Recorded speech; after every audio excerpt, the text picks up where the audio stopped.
Ladies and gentlemen, please welcome the Governor of the State of Tennessee and Chair of the Republican Governors Association, Governor Bill Lee.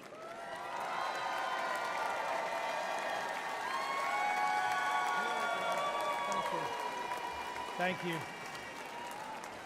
Thank you. It is an honor to be here tonight to add my voice to yours and our fellow Americans who understand the magnitude of this moment. We have gathered here to guard and protect and defend the fundamental tenets of our free society. After all, we do still live in the most remarkable country in the world, with freedoms and liberties and opportunities that most of the world has never enjoyed. Now, we know that our freedoms are granted by God, but they are preserved by the people. Generation after generation of Americans have defended their essential freedoms from the encroachment of the federal government. As Republican governors, we are on the front lines of that fight, and we have banded together to preserve freedom and right the wrongs of the last 4 years. The Biden and Harris administration unleashed inflation on this country, making it hard for Americans to make ends meet. Republican governors pushed back by cutting taxes for our people. They opened the border, endangering our country. Republican governors sent the National Guard to the border to protect it, to crack down on cartels and fentanyl and human trafficking. They tried to let the Chinese Communist Party buy our farmland. Republican governors banned it. They attacked parental rights. Republican governors fought back for a parent's right to choose their own child's education. President Trump was right when he said that school choice is the civil rights issue of our time.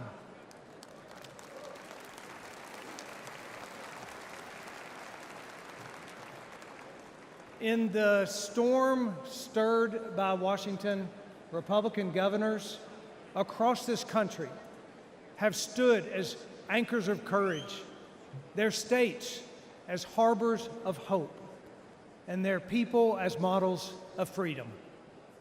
But governors can only do so much. We need strong leadership in the White House. We know what that looks like. We had it before, we need it again.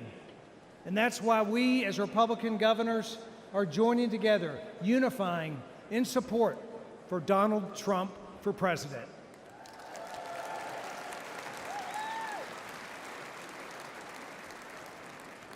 I count it as a great blessing to take my place on the wall, to stand where those before me have stood beside people like you, each guardians of our shining city on a hill. May we as a people call out to the Lord, seek his wisdom, ask him to heal our nation, and bless this country we call America. Thank you. Ladies and gentlemen, please welcome the President of the National Federation of Republican Women, Julie Harris.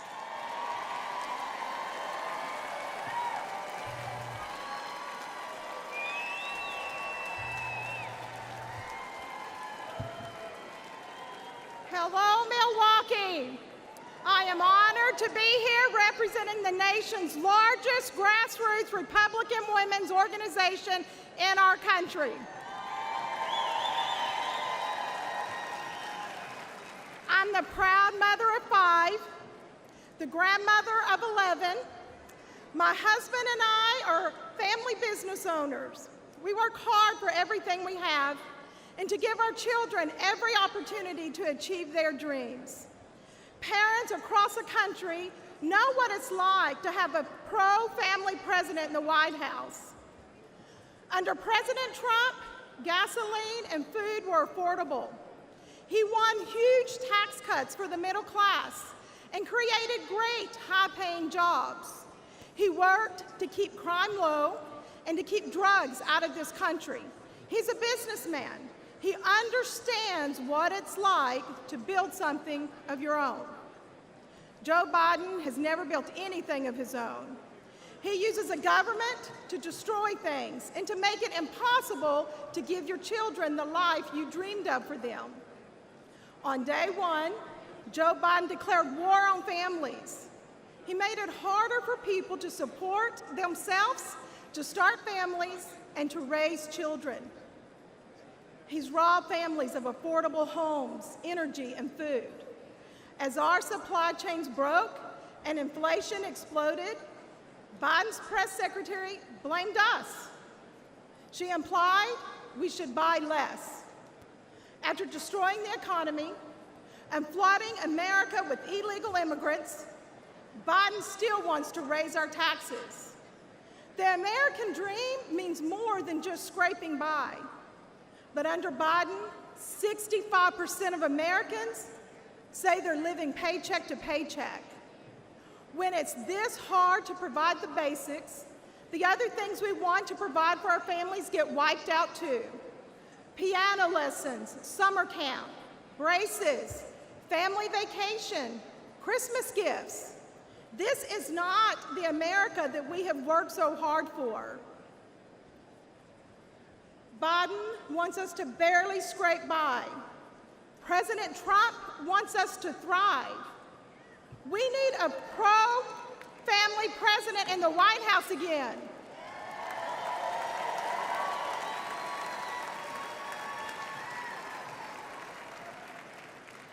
And that, and that president is Donald J.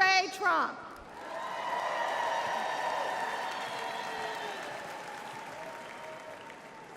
From the National Federation of Republican Women, thank you, Milwaukee.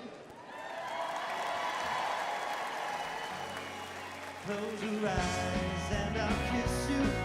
Tomorrow I'll miss you. Remember, I'll always be true. And then while I'm away, I'll ride home every day, and I'll send all my loving to you. I'll pretend that I'm kissing the lips that I'm missing, and hope all my dreams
something. I wanna hold your hand. I wanna hold your hand. I wanna hold your hand. And when I touch you, I feel happy inside. It's such a feeling that my love. I get high, I get high, I get high. Yeah, you got that something. I think you'll understand when I hear that something. I wanna hold your hand. I wanna hold your hand. I wanna hold your hand. I wanna hold your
Ladies and gentlemen, please welcome Young Republicans Chairman Hayden Padet.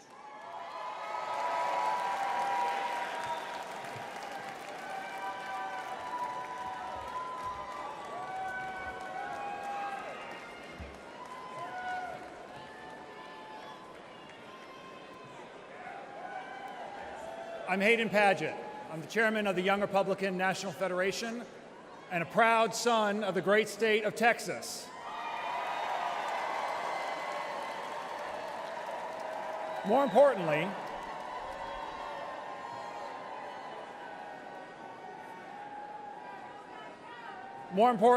I'm a husband and the father of two wonderful children who are under 2 years old.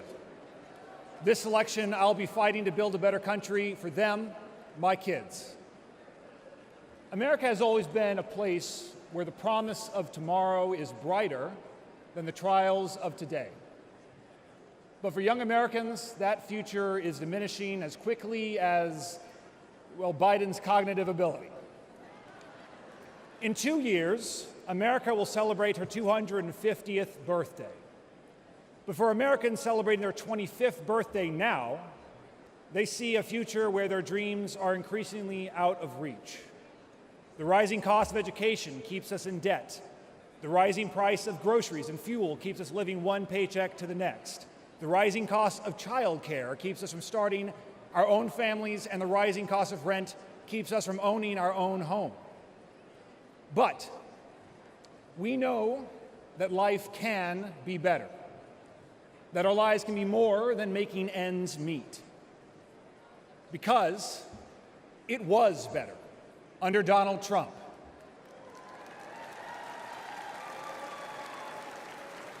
Making America great again means making groceries and gas affordable again, making education an investment and not a burden again, and making home ownership possible again. We just celebrated our Independence Day, where we were reminded that our founders did not promise us happiness, but the right to pursue it. The Biden-Harris economy has taken that all away from us. And this election, the young Republicans will be fighting to make the economy great again. We will help to throw Joe Biden, Kamala Harris, and their legacies into the trash heap of history, and we will elect Donald Trump, a man whom grace and grit have saved for our time, and Senator J.D. Vance, the first young Republican who will be elected Vice President of these United States in almost 70 years. And together, we will restore the American dream for young Americans. I owe it to my children, just as we all owe it to our future, to make America great again. Thank you very much.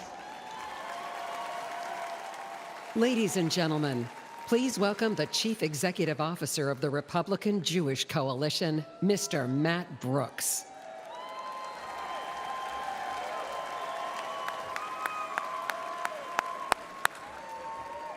Hello, Milwaukee!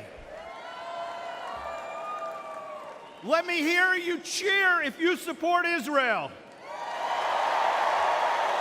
Let me hear you cheer if you support Israel.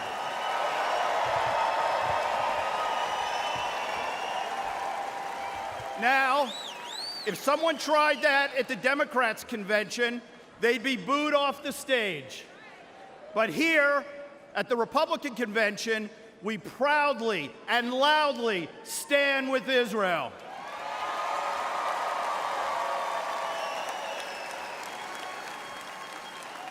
This election is a critical moment for the American Jewish community and for Israel. This is our chance to continue the incredible pro-Israel legacy of the most pro-Israel president in history, Donald J. Trump.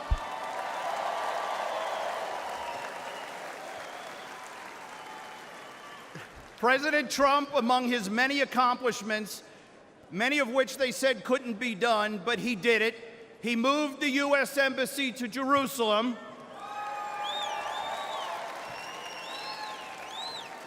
They said it couldn't be done, but he weakened the Iranian regime. They said it couldn't be done, but he delivered the historic Abraham Accords, bringing us closer to peace in the Middle East. With President Trump, we will repair and rebuild the U.S.-Israel relationship that has deteriorated after 4 disastrous years under President Biden. Now, today, 9 months after the historic Hamas attacks, shockingly, President Biden is still withholding critical arms that Israel needs to defend itself. Boo. America must stand with Israel and against the terrorists, especially Iran. We must stand with the Israeli people. Now, my message here today to the Jewish community is clear. There is only one pro-Israel party, and it's the Republican Party.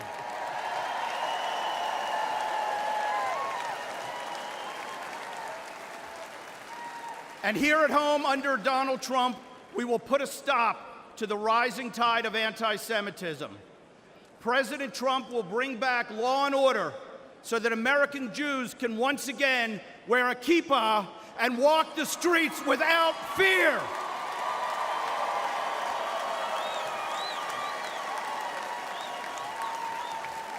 President Trump will stop the mobs on the college campuses so Jewish students feel safe when they go to class. The Jewish community is ready to help elect Donald Trump and J.D. Vance. The Jewish vote continues to increase for Republicans year after year, and I promise you 2024 will be no different. So let me ask all of you, who will best stand up to the Hamas sympathizers and the squad? Donald Trump! Who will best stand with Israel? Donald Trump. Who will make sure Jews feel safe and secure? Thank you, RNC, for the opportunity to speak today, and thank you, President Trump, for your commitment to elevating Jewish American voices. Together, unified, we will win. Am Yisrael Chai!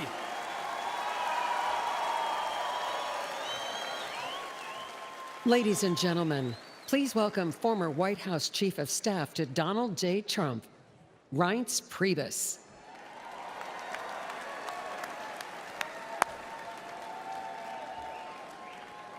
As a longtime Badger, let me say, welcome to Wisconsin. Partners throughout the city of Milwaukee and state of Wisconsin have been preparing behind the scenes for over 2 years to make this convention a reality. I couldn't be more appreciative of everyone who helped make this happen. Milwaukee is a world-class city, and Wisconsinites are some of the kindest people you'll ever meet. While you're here, make sure you experience the beautiful beaches of Lake Michigan. Order a basket of cheese curds, please. And I know you're all going to have a few beers while you're here, right? As the former chair of the Wisconsin GOP and chair of the Republican National Committee, I know firsthand that Wisconsin is the nation's premier battleground state. There's no better place to hold the GOP convention than right here in Wisconsin. And in November, you'll see Wisconsin stand with Donald Trump, and we will help send him back to the White House. I want to say and begin by saying my prayers are with the victims of the shooting in Pennsylvania, and our prayers are with President Trump. As White House Chief of Staff, I saw him right the ship after 8 years of Democrat failed policies, and I'm confident he'll do it again once more. Yet again, Democrat failures of the last 4 years have left many Americans feeling hopeless, unheard, and hurting. But when Donald Trump tells you what he'll do on the campaign trail, well, look out, because he will deliver when he walks into that Oval Office. Let's remember, while president, he decided to drill, baby, drill. He shut down the border. He confronted China head-on, made Europe pitch in on NATO, lowered taxes, put conservatives on the Supreme Court, and he defeated ISIS. Republicans can turn the tide in the United States and make America great again. We, together here, the Wisconsin GOP, we can make Wisconsin red again in 2024 and send Donald Trump back to the White House. Let's stand united as Republicans. Let's stand united as Americans. Let's make America one again. Let's get to work expanding our majority in the House and taking back the Senate, and let's re-elect Donald Trump president. Thank you, and God bless you.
Ladies and gentlemen, please welcome the chairman of the Forest County Potawatomi Nation, James Crawford.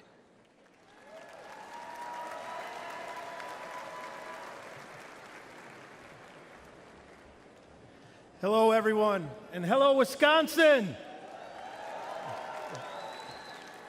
Good evening.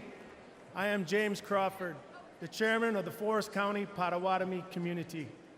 I'd like to welcome all of you to not only Milwaukee, but also to an area of the state that is part of the homeland of the Potawatomi people. Milwaukee is a particularly special place for Potawatomi. It was once home to several Potawatomi villages, including a village close to where we sit today. Our ancestors occupied these lands for hundreds of years, fishing area rivers and lakes, hunting the land, tapping maple tree groves for sugar, and harvesting crops in fields each fall. The Potawatomi connection to Milwaukee continues. Today, our tribe is part of what makes Milwaukee a great place to live and work. And while we are best known for entertainment and tourism, our tribe is also a part of the fabric of this community through our construction, technology, and real estate business ventures, and the charitable work our foundation does with community nonprofits. Thank you.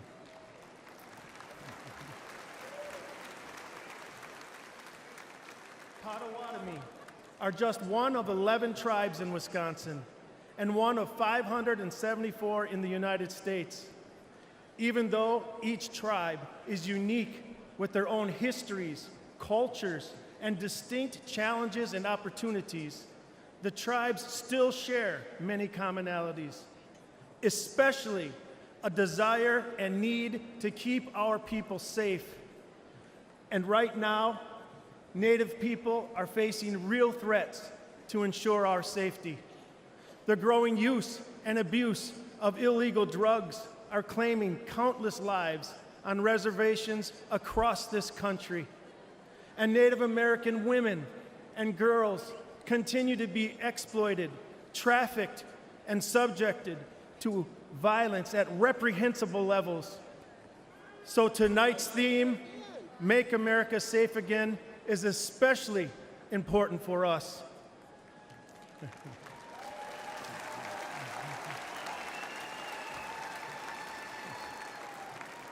I look forward to working with everyone here to make America safe again.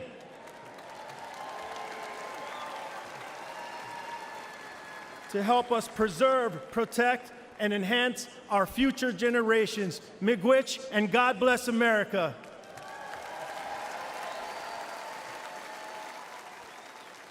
And now, ladies and gentlemen, please welcome businessman Perry Johnson.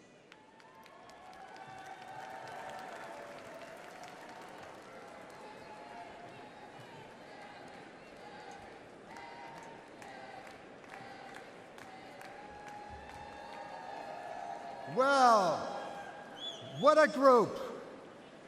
Well, I'm Perry Johnson, and I'm a business owner of 81 companies around the world. And I'm going to ask you one simple question. Are Americans better off today than they were 4 years ago. No. In 2019, the median household income in the United States was $4,000 more than it is today. And on an average, things are 20% more expensive. Why? Joe Biden. When you go to the grocery store and you find that things are 30% more, you can thank Joe Biden. When you have to fill up your gas tank and it's 50% more expensive, thank Joe Biden. And when you buy a home and get a mortgage, your payments are almost double what they were 4 years ago. And I know because one of my companies is a mortgage company. Now, what do you say we fire Joe Biden?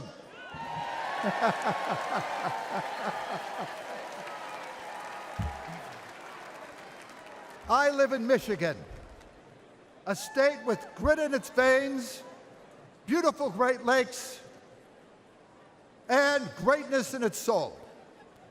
We built the auto industry. We win national championships. Go Blue! But under Joe Biden and Gretchen Whitmer, we can't catch a break. And Michigan isn't alone.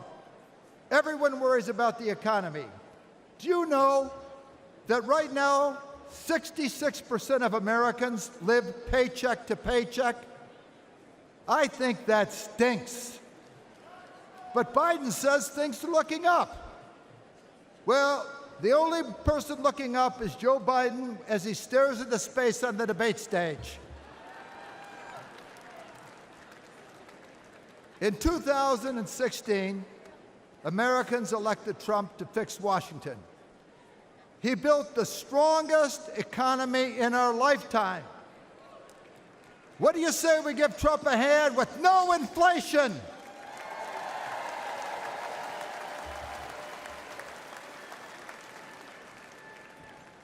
Joe Biden says he can't keep our borders safe. Did Trump keep our borders safe? Yes. Under Trump, we had virtually no inflation for 4 years. That is a fact. Under Trump, family income went up every year. That is a fact. Our borders were secure under Trump. That is a fact.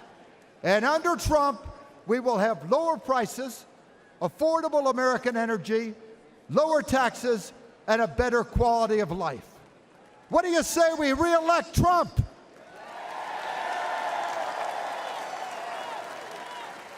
Trump. When I brought quality to the auto industry, it was pivotal in saving the auto industry. And when Trump brings quality to Washington, he will save America. Joe, Carmela, and Gretchen, I have a message for you. Michigan is the state that gave Donald Trump the win in 2016, and Michigan will be the state that sends President Trump back to the White House in 24.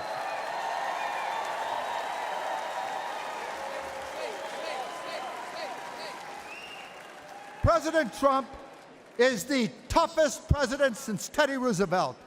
When he was shot, notice, they were carting him his way and his arm was raised because nothing will stop him.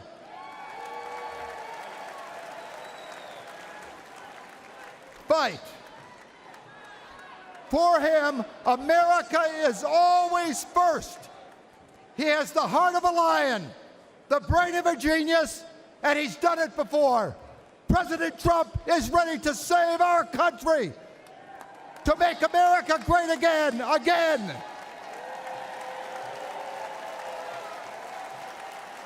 I am ready to do whatever is necessary to get Trump back in the White House. Are you with me? Yes! Yes! Yes! Trump! Trump! Trump! Let's do it!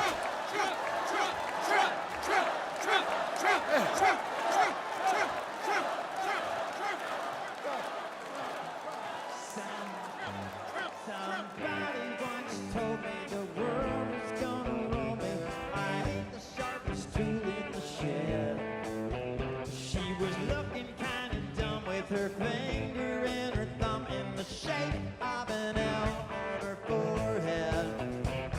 Whether you stop coming and they don't stop coming, bend to the rule and I hit the ground running. Then it makes sense not to live for far. Your brain gets smart and your head gets dumb. So much to do, so much to see. So what's wrong with taking the back street? You never know if you don't go. You never shine if you don't know. Hey now, you're an all-star. Get your game on, go play. Hey now, you're a rock star. Get the show on, get paid. All that glitters is gold. Only shooting stars break the mold. It's a cool place. Say it gets colder when you bundled up now. Wait till you get older. The media man begs to differ, but judging by the hole in the satellite picture, ice we skate is getting pretty thin. Water's getting warm and you might as well swim. My world's on fire. How about yours? That's the way I like it, and I never get bored. Hey now, you're an all-star. Get the game on, go play. Hey now, you're a rock star. Get the show on, get paid. All that glitters is gold. Only shooting stars break the mold.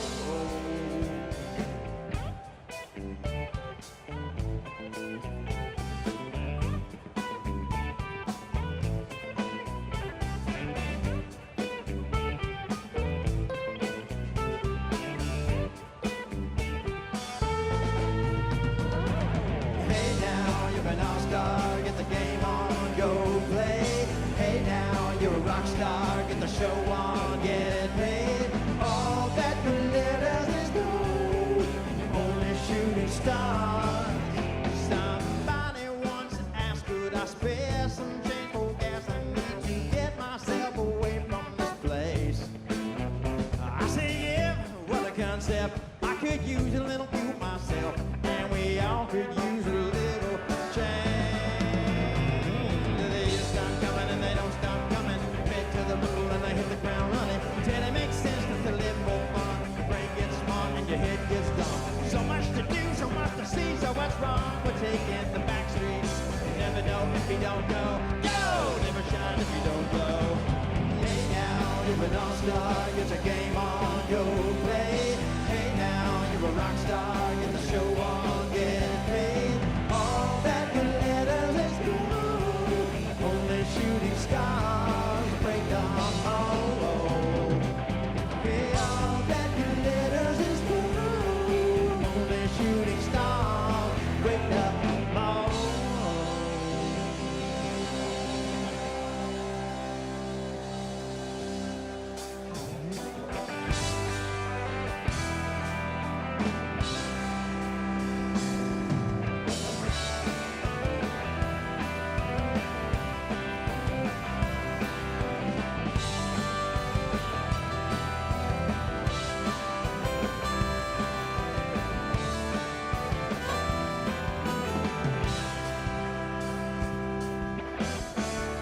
Did you see the sky? I think it means that we've been lost. Maybe one last time is all we need. Well, I can't really help it if my tongue all tied in knots. Jumping off a bridge is just the farthest that I've ever been. Anywhere you go, I'll follow you down. Any place with those I know by heart.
Ladies and gentlemen, please welcome the next senator from Arizona, Carrie Lake.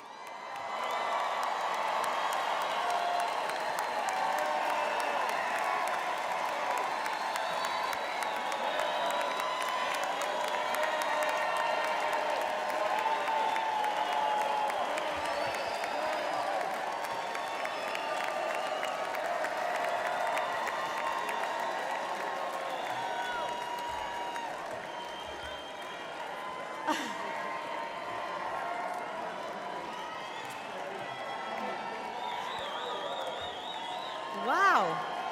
Hello. I love you. I love you. I love you, Arizona. You guys are amazing. Wow, this is MAGA energy tonight, guys. Love it. Oh, wow. This room, America, I wish you were in this room with us. This is electric. Hello, America. Welcome, everybody who's watching at home, and welcome everybody in this great arena tonight. We love you all. Actually, wait a minute. I don't mean that. I don't welcome everybody in this meeting, in this room. The guys up in the fake news, frankly,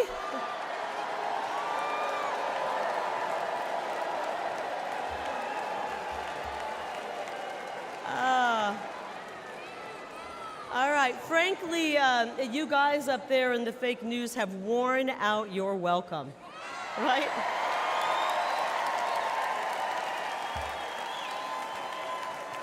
You've worn it out, guys.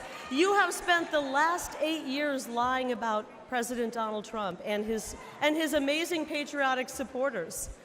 Actually, guys, they lie about everything. They've lied about Joe Biden's health, the economy, the laptop, the border. I could go on and on and on. But the really good news is that every day more and more people are turning off the fake news. And they're... That's right. And Americans are waking up to the truth about the disastrous Democrat policies pushed by Joe Biden and his favorite congressman, my opponent, Ruben Gallego. These guys, they're full of bad ideas. Just last week, Ruben Gallego voted to let the millions of people who poured into our country illegally cast a ballot in this upcoming election.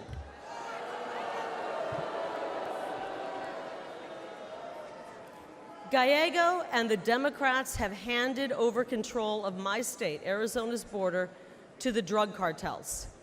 And because of them, criminals and deadly drugs are pouring in, and our children are dying. Our children are getting their hands on these drugs and dying.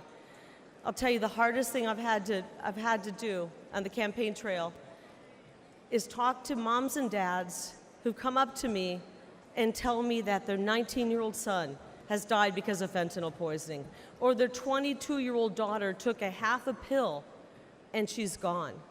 We are losing a generation of young people to this fentanyl crisis, and it's gotta stop.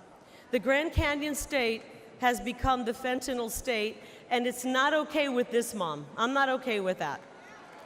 I don't think it's okay with that mom. I don't think it's okay with that mom. It doesn't have to be this way. The problems we face are huge. The problems caused by the Democrat Party. But the solutions, guys, they're really simple. First of all, stop the Biden invasion and build the wall. Easy.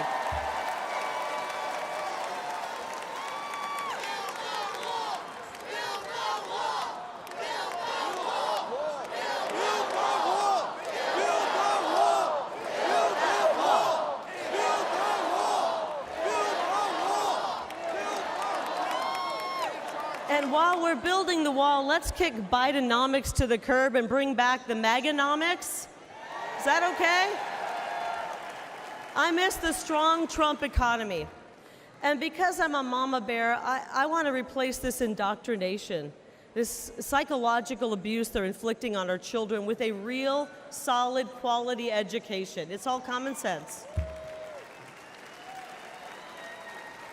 The great news is that we can solve these problems, and to be honest, we must solve these problems for the sake of our children, because that's really what this is all about, right? The next generation, the future of our country.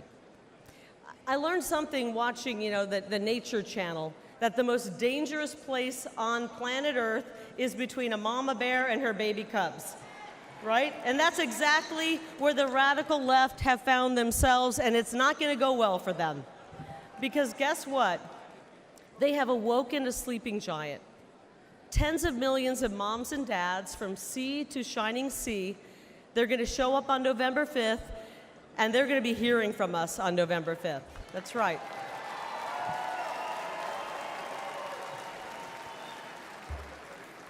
Actually, I can think of one thing more dangerous than a grizzly bear, and it's a middle-aged, fed-up mother in Washington, D.C.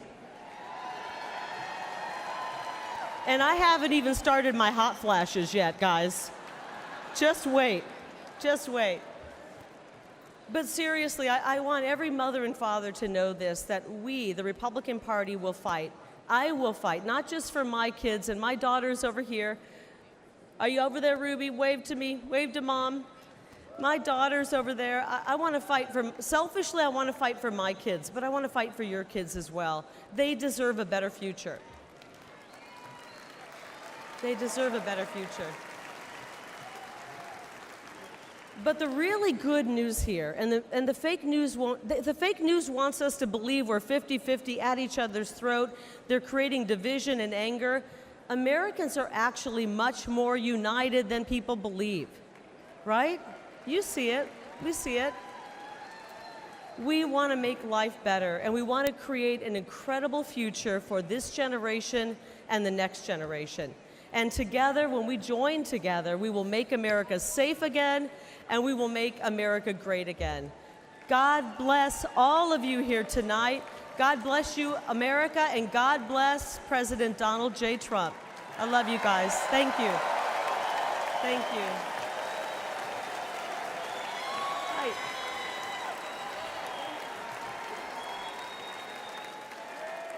Ladies and gentlemen, please welcome the next senator from Wisconsin, Eric Hovde.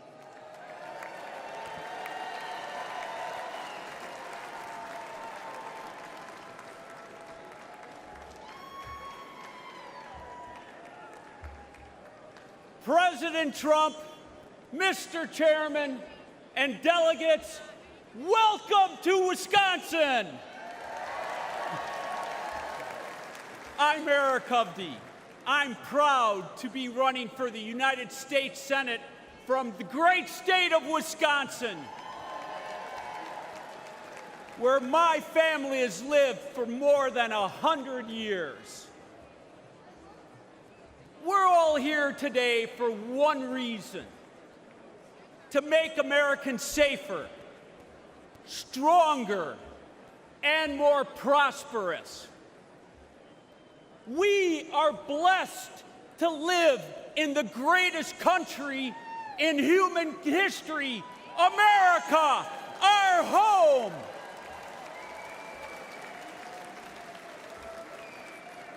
But America is struggling under Joe Biden.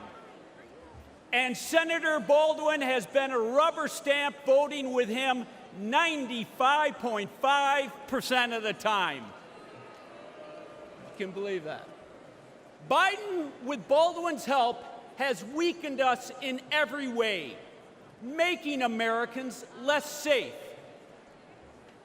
They've eroded us financially by racking up more debt in the last 3.5 years than our country's first 230 years, fueling massive inflation and leaving families wondering how they're going to pay the bills.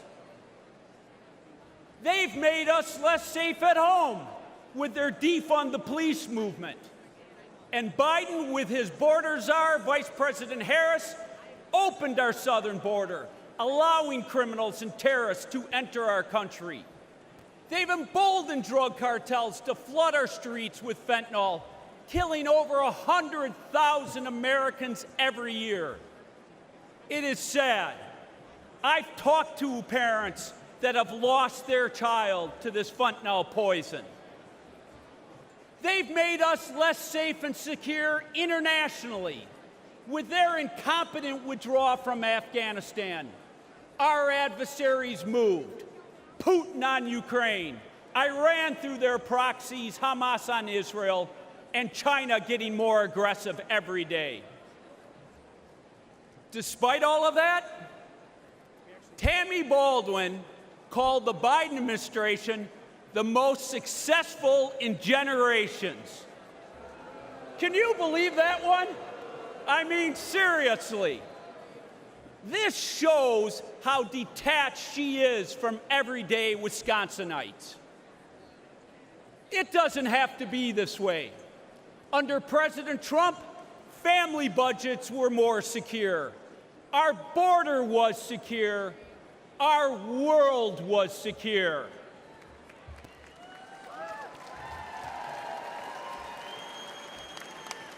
Where Biden and Baldwin have failed, President Trump and I will get the job done.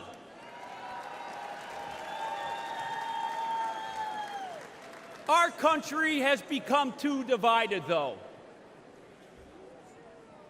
Instead of putting on just the blue jersey or the red jersey, we need to put on the red, white, and blue jersey and come together as Americans. We need to heal this country from the division that the left has brought.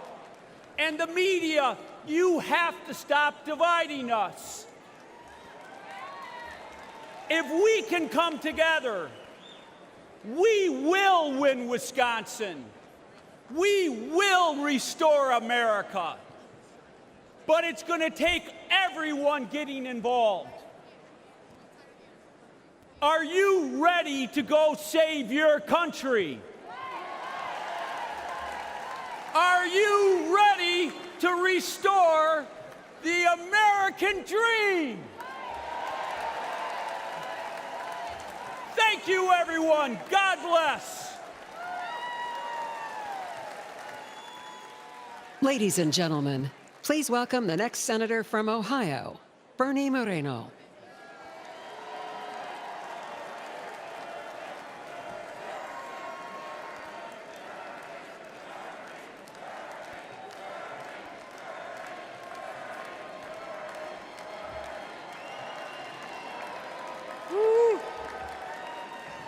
Thank you. Thank you. I'm Bernie Moreno, and I'm honored to stand before you tonight as the Republican nominee for the U.S. Senate from the great state of Ohio.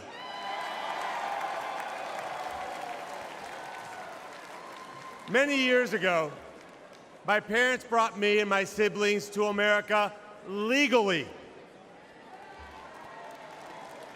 They left Colombia because they wanted their children to live in a country where they could achieve anything. I will forever be grateful to them. I love America, and I've lived the American dream. I married my best friend, raised a family, built successful businesses, and created thousands of jobs for hardworking Americans. But the American dream that I lived is under attack from Joe Biden and his enablers in the Senate like Sherrod Brown. They have encouraged millions of illegals to invade America.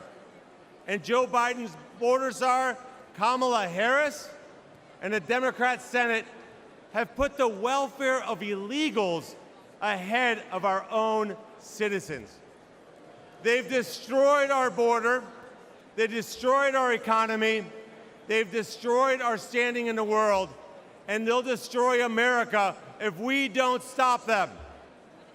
In November, we will fire Biden and Harris, and we will re-elect President Donald J. Trump.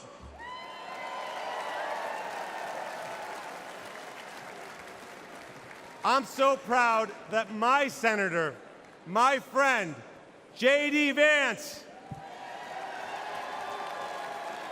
will be the next Vice President of the United States.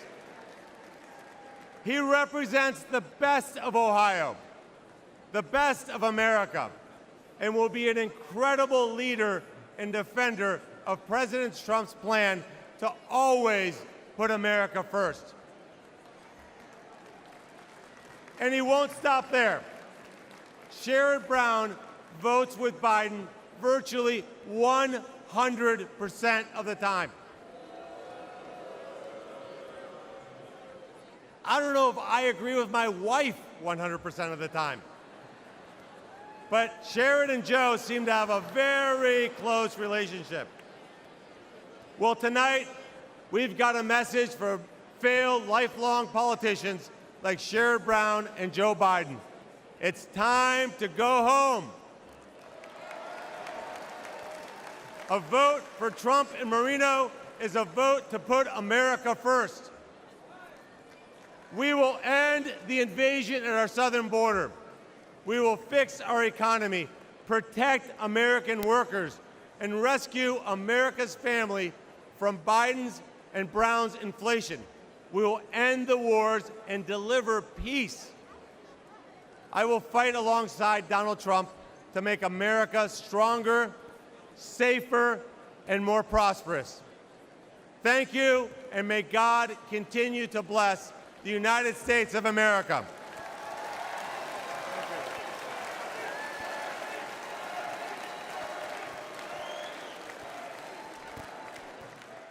Ladies and gentlemen, please welcome the next senator from Michigan, Mike Rogers.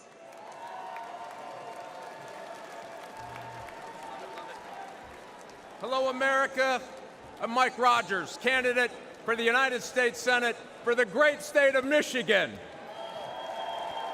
And I want to give a quick shout out to my fellow Michiganders, the hardest working people in the United States. God bless you right there. I said, because Joe Biden and my liberal opponents' runaway spending, American families have been crushed by inflation. High costs of groceries and gasoline and rent. I was talking to a grocery clerk just recently. She said, I got it when this carts got a little skinny at the beginning of Joe Biden's administration because of high costs. But what breaks my heart is at the end of ringing up an order, they have to reach up and pull something off the counter and put it back in their cart, thanks to the Democrats in Washington, D.C. The most expensive vehicle to operate in Michigan in 2024 is your grocery cart, thanks to the Democrats in Washington, D.C. And while pockets are pinched, Biden is trying to force you to buy an electric vehicle.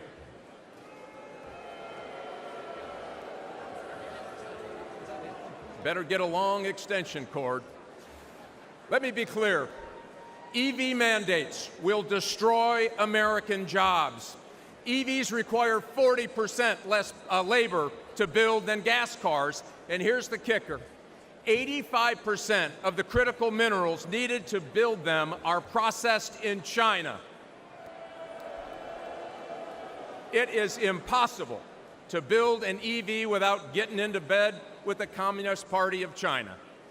Listen, my opponent even signed an agreement to use taxpayer money to bring a Chinese battery company to Michigan, your taxpayers' money. I'll tell you this, I will never put our children's future at the hands, or as a matter of fact, the Michigan auto business in Michigan, in the hands of the Chinese Communist Party, and it's the Republicans that are going to stop them from doing that. I'm committed to keep Americans safe from threats both at home and abroad. As a former Army officer, FBI special agent battling organized crime, and chairman of the House Intelligence Committee, I've seen how dangerous the world can be. But in all my time working to protect America, I have never seen anything like the Biden-Harris open border policy. They are rolling out the red carpet for violent gangs, fentanyl, Chinese spies, individuals on the terrorist watch list. And listen, our adversaries aren't stupid. They know that all they need to do is wait until nap time at the White House to push the limit. Does anyone really believe that another 4 years of Biden, Harris, and a Democrat Senate will make us safer or more prosperous? I certainly don't. And I don't think Michigan does either. Listen, it is long past time that we restore law and order. We make groceries affordable again. We make America respected again. We make America safe again. We flip the United States Senate and elect Donald Trump and make America great again. Thanks. Get fired up. This is the election to do your work. God bless.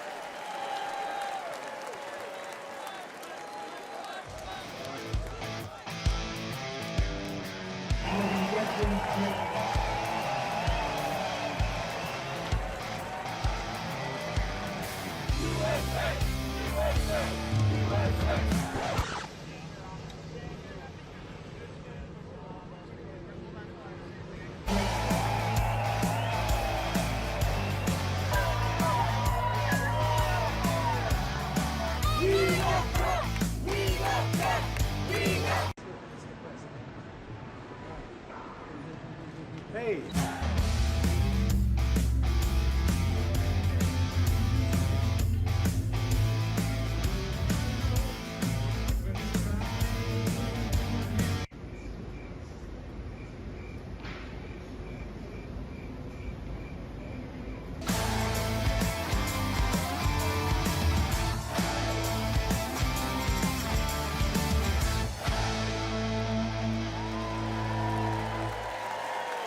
Ladies and gentlemen, please welcome the next senator from Pennsylvania, Dave McCormack.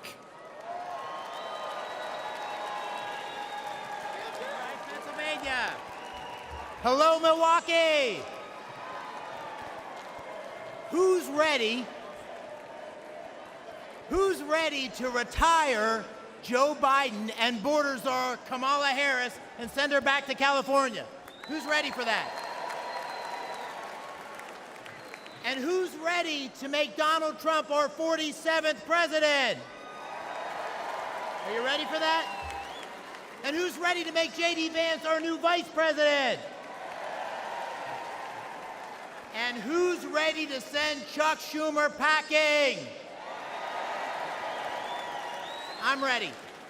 I'm ready. My name is Dave McCormack, and I'm running to be Pennsylvania's next United States Senator, the great Commonwealth of Pennsylvania. And I want to first acknowledge what transpired just a few days ago in my home state,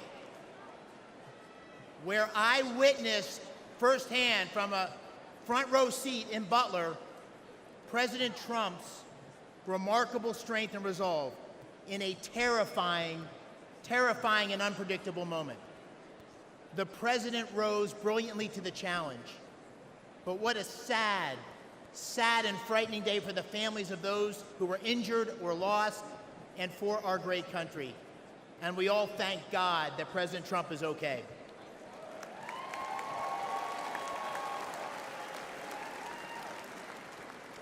I'm a seventh-generation Pennsylvanian from the great Keystone State, born and raised. A West Point graduate, a former Army wrestler.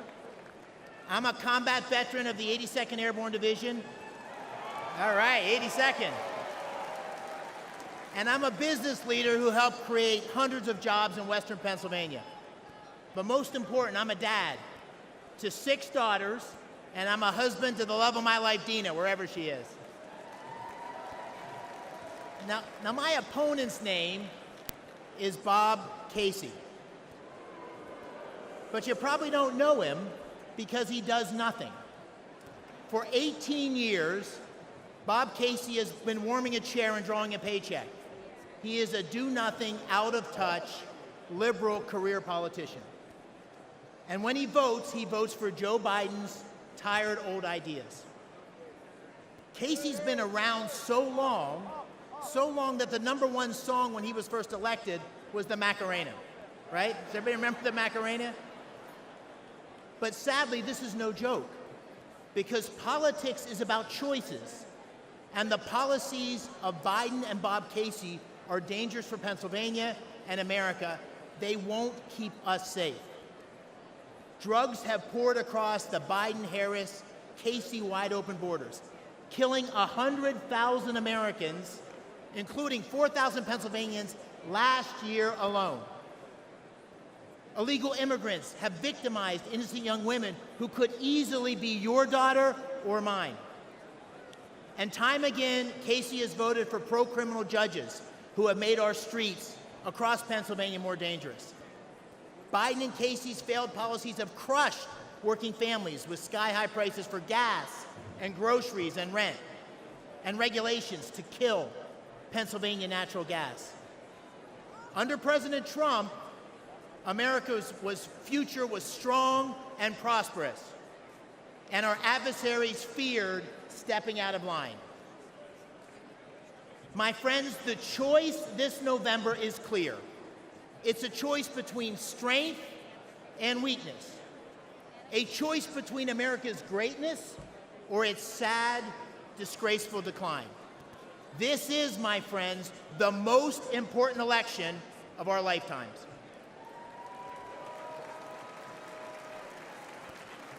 And we deserve a president and a Senate that will go to the mat to fight for America. A president and a Senate that will unite America. And in Pennsylvania, that means voting for Trump and McCormack in November. Thank you all for leading the charge. God bless our United States of America.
Ladies and gentlemen, please welcome West Virginia Governor and the next Senator from West Virginia, Jim Justice. and Baby Dog.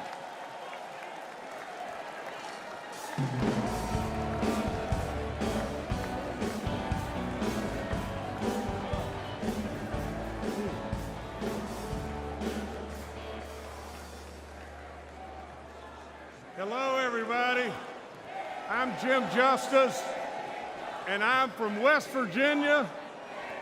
And I absolutely believe with all my soul we've got the greatest people in the world in West Virginia. And we want you to come and try us out someday. Now, with all that being said, I know that a lot of you want to meet my little buddy. So if Baby Dog could come on out here.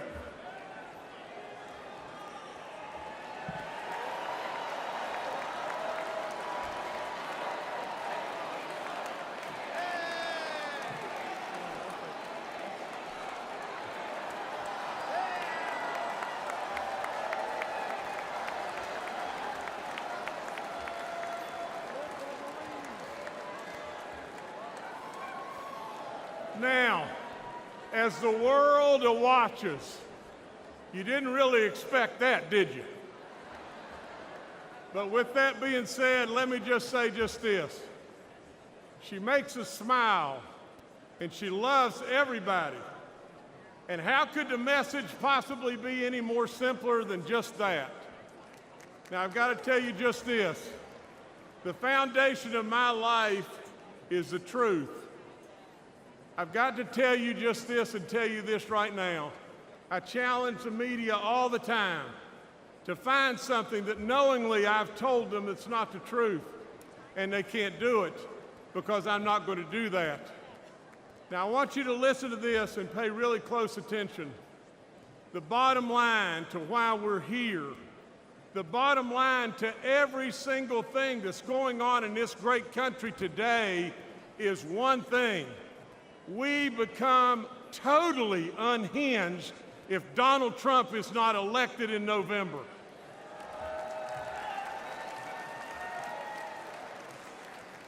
I want to talk to you tonight about my relationship with President Trump. I want to talk to you about an incredible man. I want to tell you the truth about him and his family. He's tough. He's super smart. He's a business guy. But maybe there's something that you've missed, and that is he genuinely cares. He cares about all of us, every last one of us, and he loves this nation beyond good sense. He has amazing kids.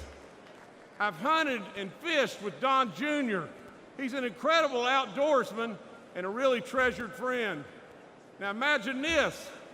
Eric and I have been so far back in the woods on top of a mountain, and I blew the tire out on the back of my 4x4, and who was under the vehicle right then? Eric Trump. Eric Trump changed the tire. Donald Trump has taught his kids the very best. He's taught them absolutely to respect the military. He's taught them to respect our first responders. He's taught them absolutely to treat our working men and women with love and respect all across this land.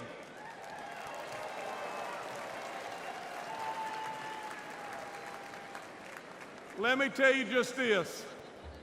I was in the green room with President Trump, and there was a MAGA hat laying there.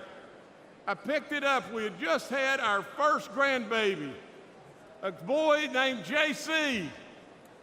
JC absolutely was just not old at all. And all of a sudden I asked President Trump if he would sign that hat for our grandbaby JC. He took it. You know what he wrote on it? He wrote, JC, always work hard. Now let's review. Donald J. Trump, my friend, my close friend. He's tough. He's super smart.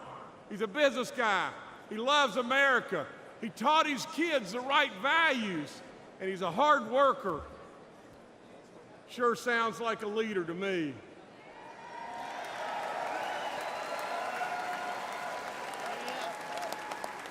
Sure sounds like a president to me.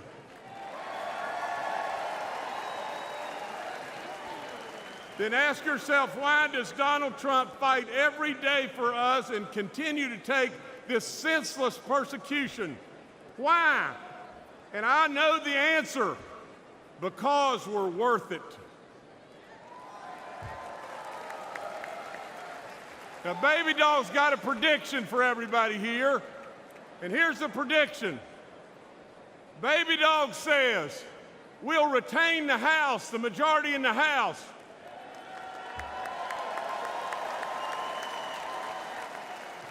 We're going to flip the United States Senate.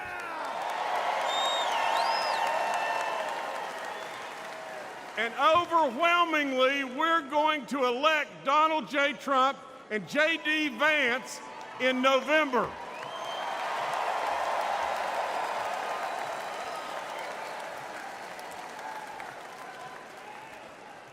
And Baby Dog says, what is the reason that she knows why we're going to win? And the answer is one thing: because we're worth it. God bless you, God bless this great country, and God bless Donald J. Trump.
Ladies and gentlemen, now please welcome the next senator from Indiana, Congressman Jim Banks.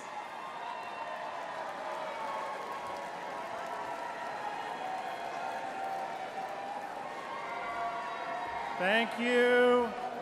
I don't know about you, but thank God Baby Dog's a Republican. Thank you, fellow Republicans, and thank you to the great state of Indiana for making me your nominee to be the next United States Senator. Only in America could a kid like me, who was born in a trailer park, the son of a factory worker and a nursing home cook, end up here. I'm Jim Banks, and I have lived the American dream, and I'm proud of it.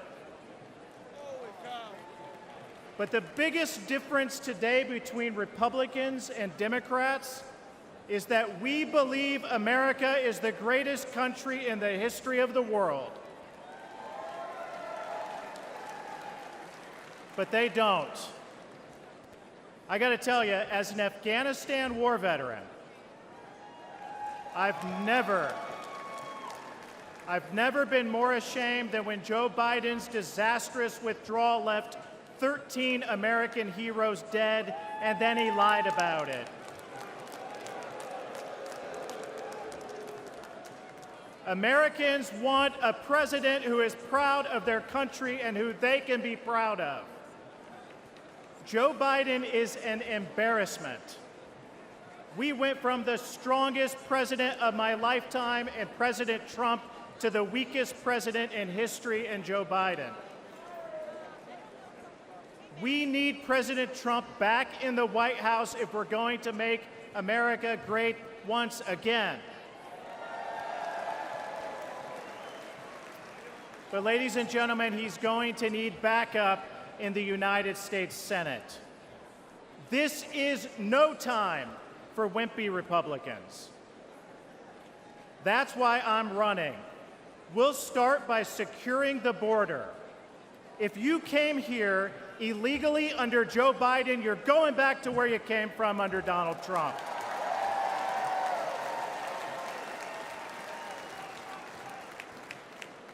My dad was a Union Democrat for most of his life. Today, he's a Trump Republican. Because my dad knows that President Trump will always put American workers first. Trump was the first president of my lifetime to hold China accountable for taking our jobs. He brought manufacturing back to Indiana and boosted wages for hardworking Hoosiers. Ladies and gentlemen, Trump saved the American dream. But if we have Biden for 4 more years, that dream won't be there for my 3 daughters. So we are going to take our country back for them, for your children, for your grandchildren, for every American. My friends, I can't wait for November 5th at 6:01 p.m. Eastern Time, when the great state of Indiana is once again the first state on the board to give our Electoral College votes to the greatest president of my lifetime, my friend, Donald J. Trump. Thank you. God bless.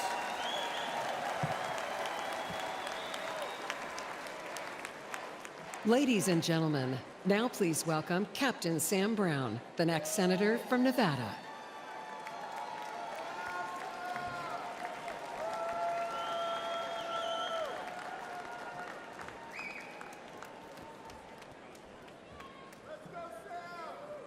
Thank you. I want to start by thanking my God for my life. I want to thank my wife for her strength, for her courage and her support in this race.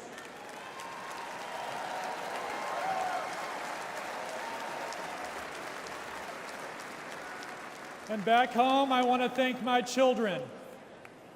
I do this for many reasons, and you are part of that mission.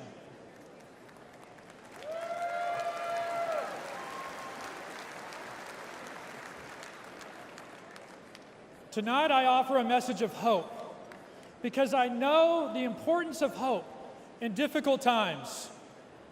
On September 4th, 2008, my Humvee ran over a roadside bomb in Afghanistan. The explosion left me drenched in diesel and burning alive. As I neared death, I felt the flames being smothered and heard a voice say, "Sir, I've got you."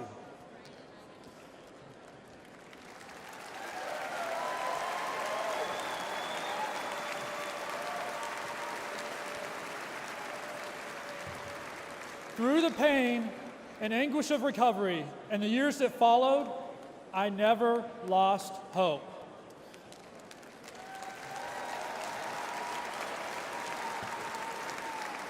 And I stand before you. I stand before you today as a Republican nominee for Senate from the great state of Nevada.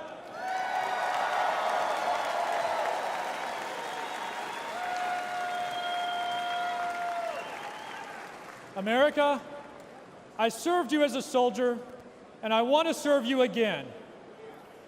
As a U.S. Senator, I will proudly stand alongside Donald Trump to make America affordable, safe, and strong again.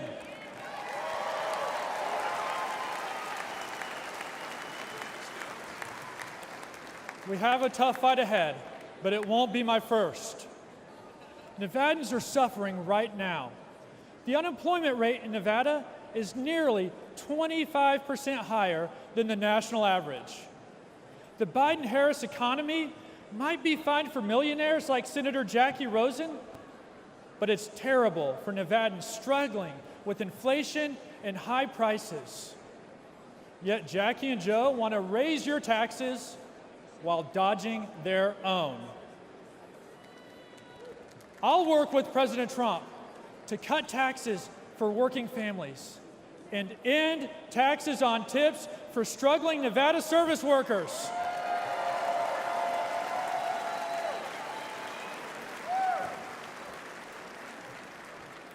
Because life must be affordable for millions, not just millionaires.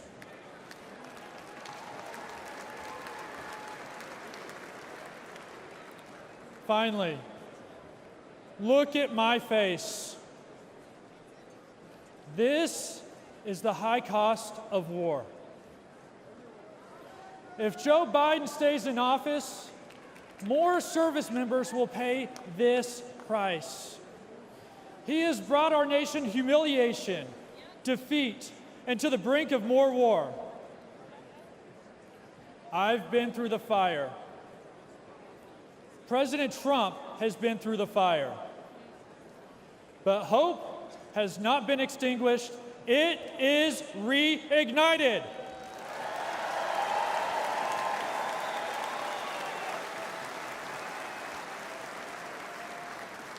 And we are more united than ever to save America's future.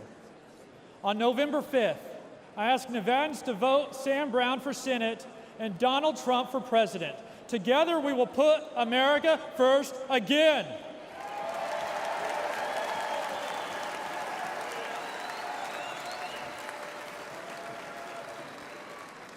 I want to close with those same words I heard on the battlefield that gave me hope. America, I've got you. May God bless President Trump. God bless you. And God bless the United States of America.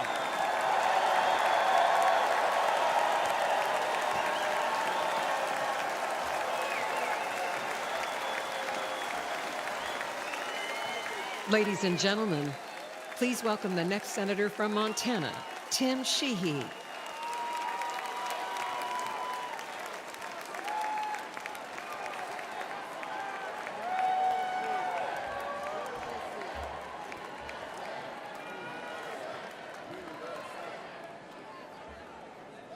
Hey, Montana, how's it going? Hey, everybody, my name is Tim Sheehy. Those are also my pronouns.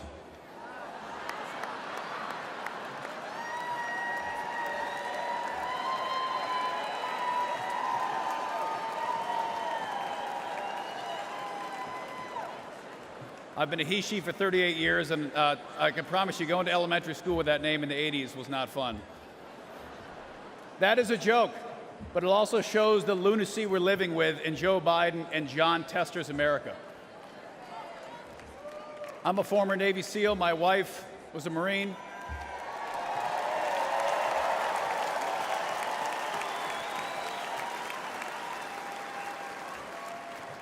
We both fought in our nation's longest war in Afghanistan. I was wounded there, served hundreds of missions there. We came home to live the American dream in Montana, the great state of Montana, I might add. And we started an aerial firefighting company in our barn. We created hundreds of jobs protecting our public lands and protecting fellow Montanans from devastating wildfires. I fight wildfires for a living, so take it from me, the world is on fire under Joe Biden. Consider for a minute Biden's disgraceful retreat from Afghanistan, when he let our enemies steal billions of dollars of our equipment and kill 13 brave American service members. To this day, there has been zero accountability, none. And that's why I'm running for the United States Senate in Montana, to bring back accountability to our government and beat Jon Tester, the liberal Washington politician who votes with Biden and Kamala every single time it matters.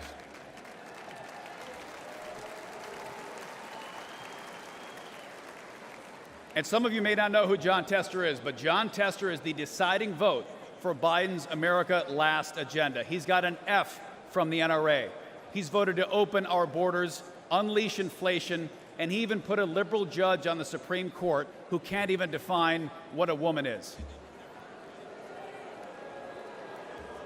And even drives a Prius in D.C. Yeah. Priuses don't work in Montana, do they? Jon Tester doesn't represent Montanans. He's a rubber stamp for Biden's failed presidency and extreme liberal agenda, and it's time to retire them both.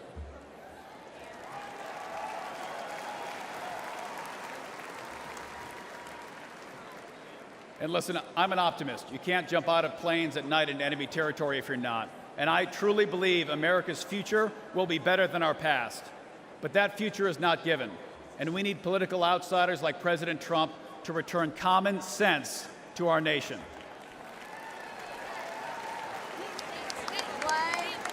And what Montanans think is common sense is pretty simple. It's not complicated. They want a secure border, safe streets, cheap gas, cops are good, criminals are bad, boys are boys, girls are girls.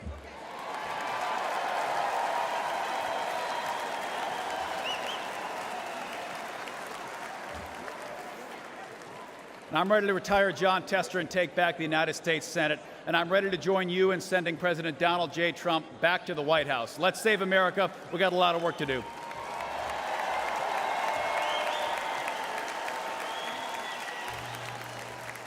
Ladies and gentlemen, please welcome the next senator from Virginia, Hung Cao.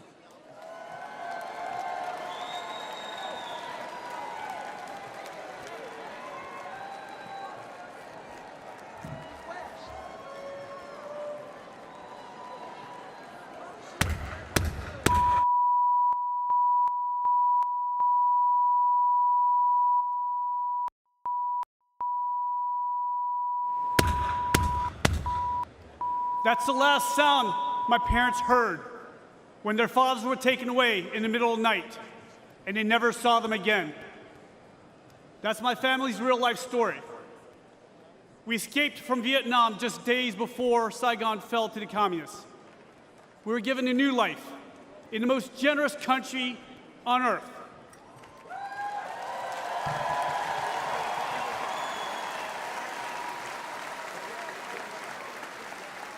My name's Hung Cao, and America saved my life.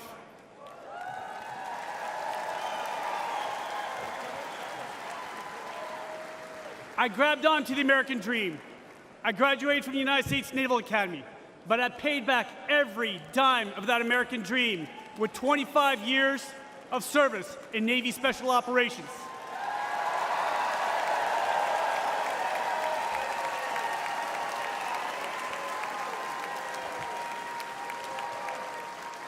I saw combat in Iraq, Afghanistan, and Somalia.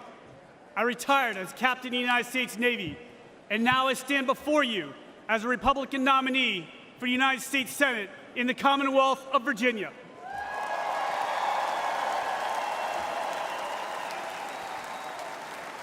Only in America, ladies and gentlemen, only in America. But we're losing our country. Under Joe Biden, millions of illegal aliens flood our borders. They fly Hamas flags on our campuses, and they shout death to America. As an immigrant to this great country, let me be very clear to everyone who comes here. Don't ask for the American dream if you're not willing to obey the American laws and embrace the American culture.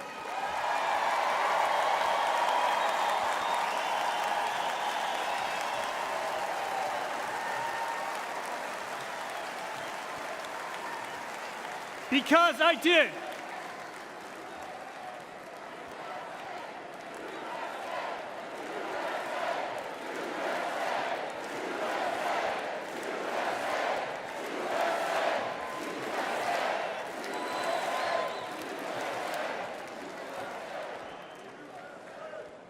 I love this country so much that I wrote a blank check up to and including my life.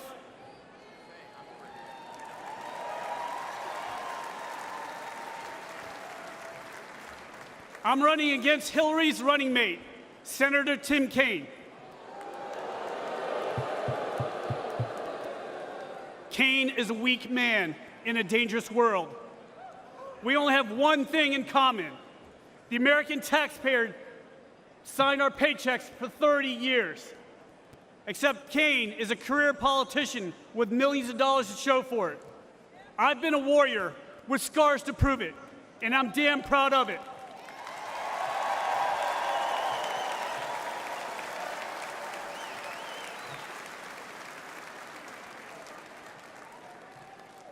In November, the left will vote for the hatred of one man.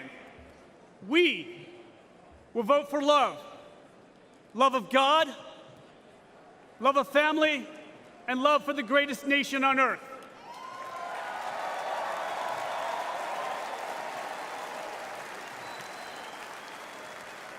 And Virginia will elect me and President Trump, and together we will save America.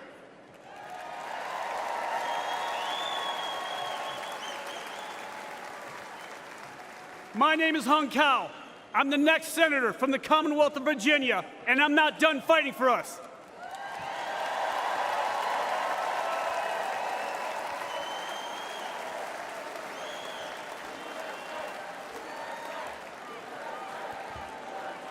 May God bless you, may God bless President Trump, and may God bless the United States of America.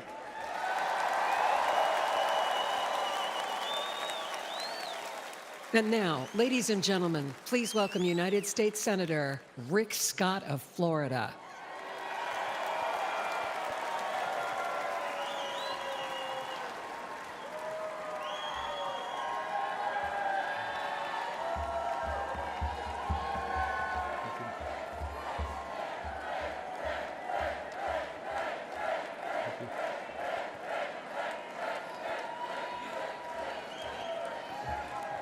Thank you, thank you, thank you. You can tell I'm from the great state of Florida.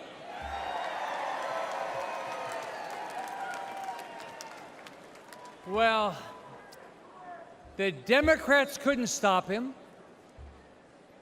The media couldn't stop him. The liberal judges couldn't stop him. A bullet from a madman couldn't stop him. Can anything stop Donald Trump from becoming the next president and making America great again?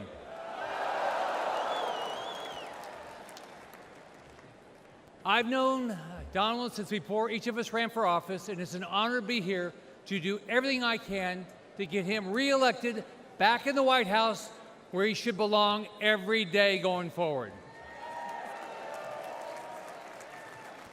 Now, like all of you, I'm blessed. I was born to a single mom. I grew up in public housing.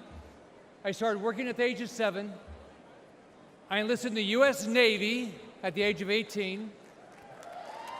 Go Navy. But only because I grew up in America, I was able, like many of you, to come from absolutely nothing to build one of the biggest companies in the world, be the 45th governor of Florida, a U.S. senator, where we have to fight every day to stop the radical Democrats from absolutely destroying our great country.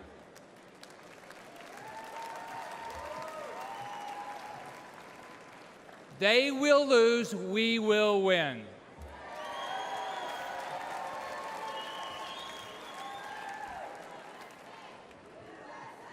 USA, USA. We will win. Now, let me tell you about a dream I had recently. I had a dream and I did some time traveling. I traveled into the future to an imaginary world where actually Joe Biden got reelected. Yeah. So, remember the Christmas carol, The Ghost of Christmas Past? Well, in my dream, I met the ghost of Biden future. So I got to see a Biden second term. Now, it wasn't a dream, it was a nightmare. Mortgage rates skyrocketed to 15%. Only rich people could buy groceries. Gas was $10 a gallon. In my nightmare, Biden and the Democrats erased our southern border and flew so many illegals into our country that the Mexican cartel started getting frequent flyer miles. It was easy for Democrats to rig the elections. They simply allowed all the non-citizens to vote. America did nothing to protect Israel from terrorists or to stop China from invading Taiwan. Now, do any of you think this is far-fetched? No. If you do, you haven't been following it. Biden and the Democrats are doing everything they can to tear down this great country and rebuild it in their woke, radical image. Their dream's not new. It's an old, evil idea that has failed every time it's been tried. It's called socialism. And Donald J. Trump will not let socialism happen in this country.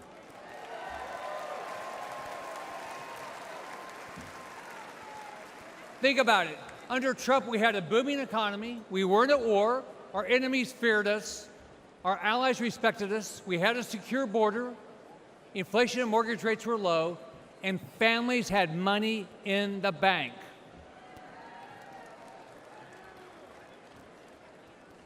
Donald Trump has given up a lot for this country. His family's been slandered. He's been impeached, censored, treated as a criminal, all because he never backs down.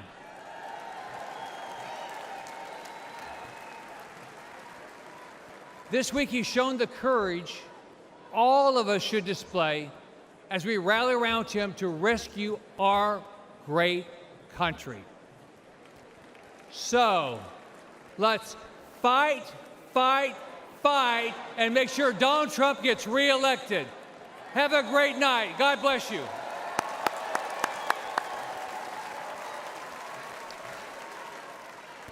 Ladies and gentlemen, please welcome Congressman Jeff Van Drew of New Jersey.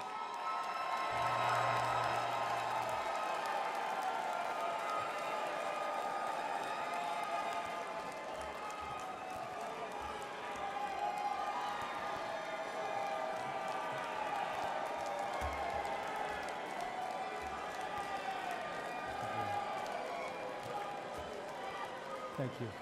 Thank you.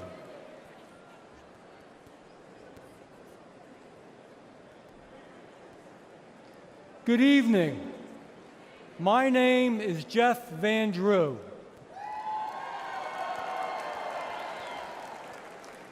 Tonight I want to tell you my story. I am a proud Republican, but I haven't always been a Republican.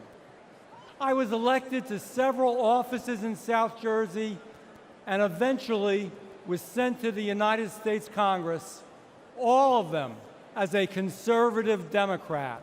Along the way, I noticed that I didn't like what the Democrats had become as a party.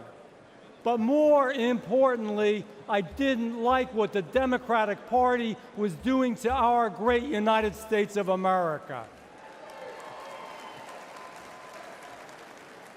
To the independents, and especially to the forgotten Democrats out there, for a moment I want to speak to you. I know how you feel tonight, because that's how I felt back in 2019. You feel like your party has left you behind, because it has. You feel like your party doesn't care about American workers and American working families, because it doesn't. And you are worried that Joe Biden and Kamala Harris are hurting our country, because they are.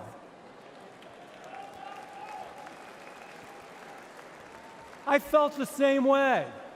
So after being a Democrat to vote against impeaching Donald Trump, I took a long walk with my chief of staff. I remember saying to her that perhaps my time in elected office was done. And you know what? I was okay with that. There was no way I could be a Democrat anymore.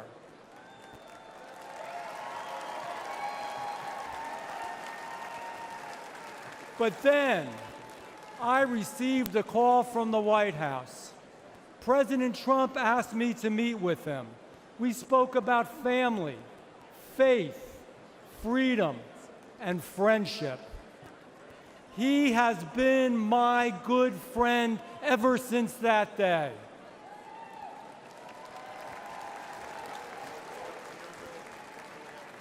He said that I should be a Republican.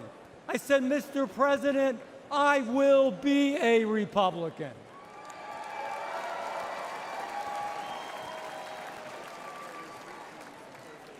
He said he would stick by me, and he always has. Ladies and gentlemen, after the tragic shooting last Saturday, we need to come together.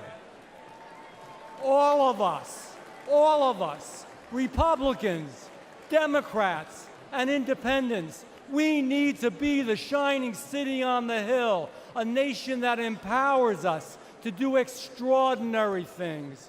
We will conquer new challenges. We will reach new heights. And we will blaze new trails of greatness. We will make America great again.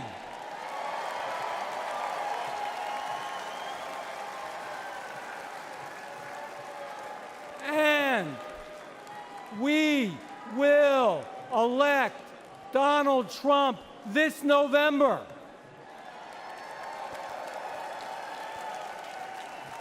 Now I have a question for you, and I'll give you the answer.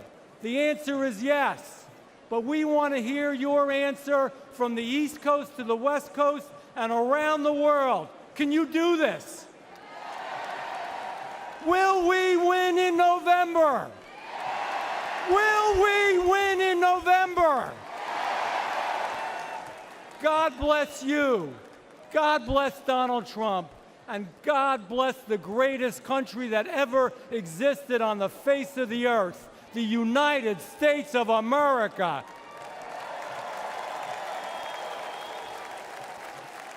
Ladies and gentlemen, please welcome the chair of the United States House of Representatives Republican Conference, Congresswoman Elise Stefanik of New York.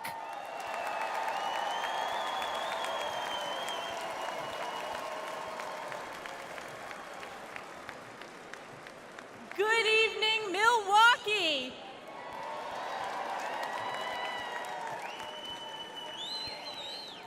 We always say that this is the most important election in our lifetime, but we know deep down this one truly is. Our Constitution and the soul of our very nation are on the ballot. Under Joe Biden, the American people have suffered crisis after crisis. From the Biden border, the most wide-open border in our nation's history, to Bidenflation, the highest rate of inflation in my lifetime, devastating hardworking families with skyrocketing prices for groceries, gas, and utilities.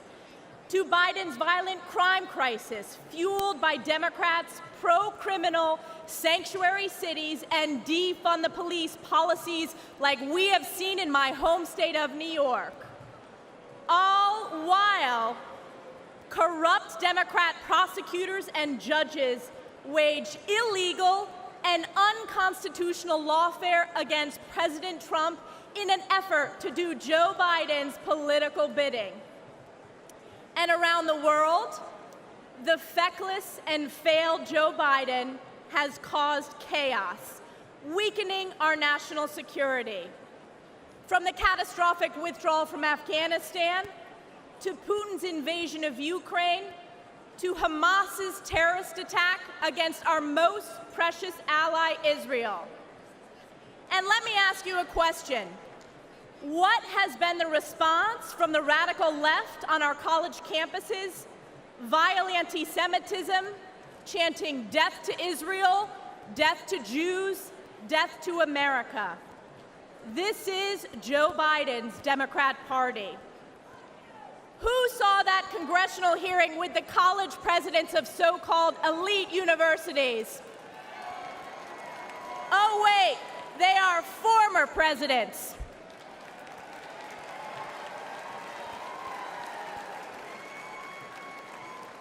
You know, I asked one simple question at that hearing. It was not a political question, it was a moral question, and that was this.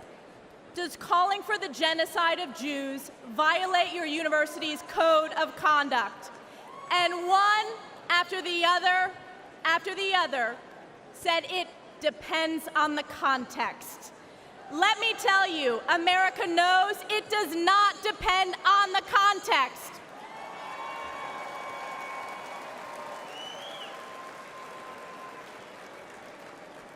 President Trump will bring back moral leadership to the White House, condemning anti-Semitism and standing strong with Israel and the Jewish people.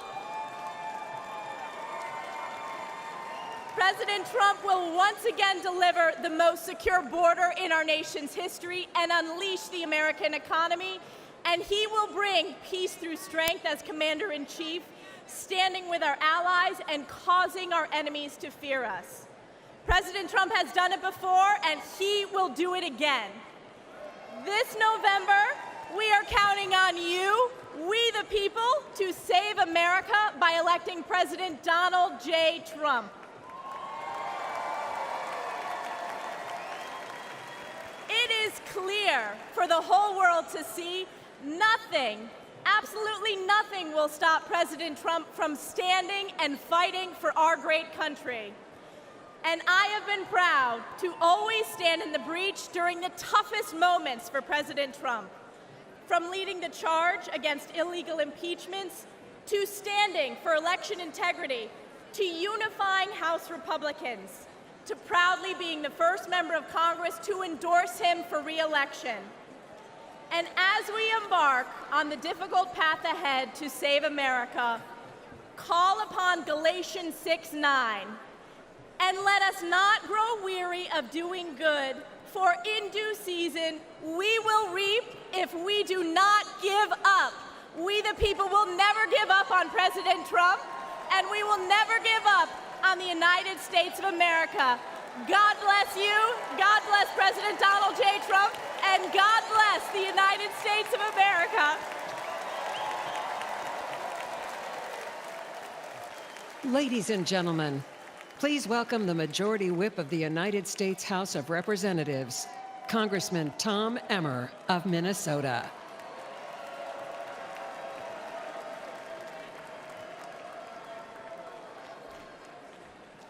How about that, Stefanik? Thank you. Thank you. I'm Tom Emmer, a proud American and a proud Minnesotan, and the Majority Whip in the United States House of Representatives. In 2022, Americans elected our House Republican majority to stop the Biden-Harris agenda. In spite of having one of the smallest majorities in history, House Republicans have held the line. We fought back against the Democrats' reckless spending that imposed record-breaking inflation on the hardworking Americans. We passed bills such as the Lower Energy Costs Act and the Rein in Inflation Act to counteract Joe Biden and Kamala Harris's failed economic agenda and to restore some fiscal sanity to Washington. We ended the vaccine mandate in our military.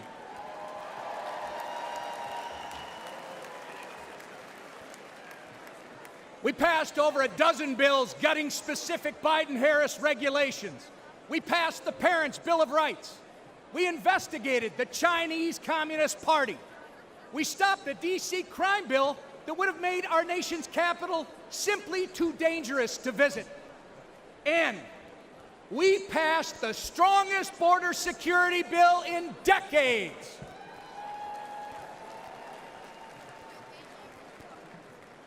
Get ready, because when we grow our majority, when we flip the Senate, and when we send President Donald J. Trump back to the White House, we won't just be holding the line anymore, we'll be moving forward. We will turn America First principles into law. I know firsthand that Minnesotans can't afford 4 more years of Joe Biden and Kamala Harris. That's right. Which is why I'm confident that we will make history this November when we turn Minnesota red for the first time in 50 years.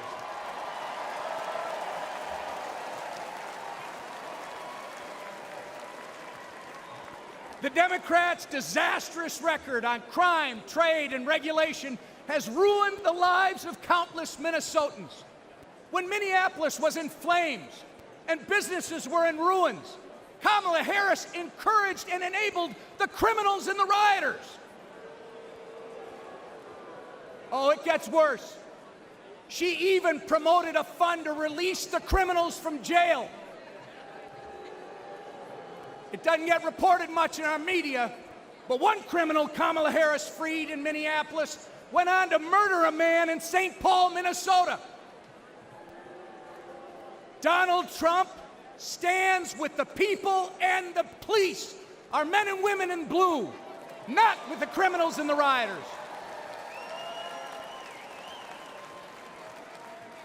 Donald Trump also fought for Minnesota workers and farmers, fighting back against Chinese trade abuses, ending NAFTA, and replacing it with the USMCA.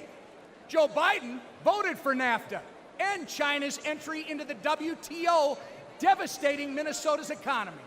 And Kamala Harris, she opposed tariffs on China. Of course, when they aren't outsourcing our jobs through bad trade deals, Joe Biden and Kamala Harris are destroying them through taxes and regulation. They are America last. But next year, Donald Trump, with the support of Trump majorities in the House and Senate, will put America first again. Thank you. And I'm confident that together we are going to make America great again. God bless you. May God continue to bless Donald Trump and his family, and God bless America.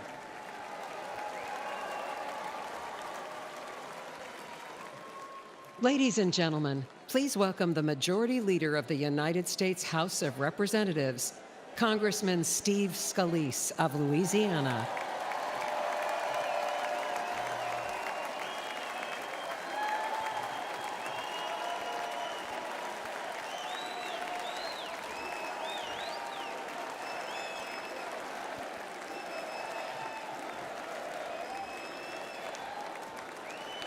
God bless each and every one of you. I'm House Majority Leader Steve Scalise from the great state of Louisiana. Now, I was born in New Orleans, so I've seen some crazy things in my time. But New Orleans has nothing on Washington, D.C. these past 4 years. Joe Biden and Kamala Harris have spent your tax dollars trashing America's finances in ways no sane or sober-minded person ever would. Let's talk energy. They've eroded the American energy dominance that President Trump delivered. Joe Biden approved the Nord Stream pipeline for Russia, but he killed the Keystone pipeline here at home. Thousands of American jobs gone. It doesn't end there. Biden let Iran and Venezuela export their oil, but he stopped liquefied natural gas exports here in America. President Biden's not done. President Biden waived taxes on Chinese solar panels, but he raised taxes on Americans. When we elect Donald Trump as our next president and expand our Republican House majority, we will end the Democrats' assault on American energy once and for all. Now let's look at taxes. Biden and Harris want a $5 trillion tax hike. In our first 100 days, President Trump and a Republican majority will make the Trump tax cuts permanent. And yes, we will end taxes on tips and deliver another tax cut for working families. On the border, Biden and Harris opened it up to the entire world. Prisons are being emptied. President Trump and a Republican majority will repass H.R. 2, the strongest border security bill in decades. We will lock down the border, and yes, we will finish building the wall.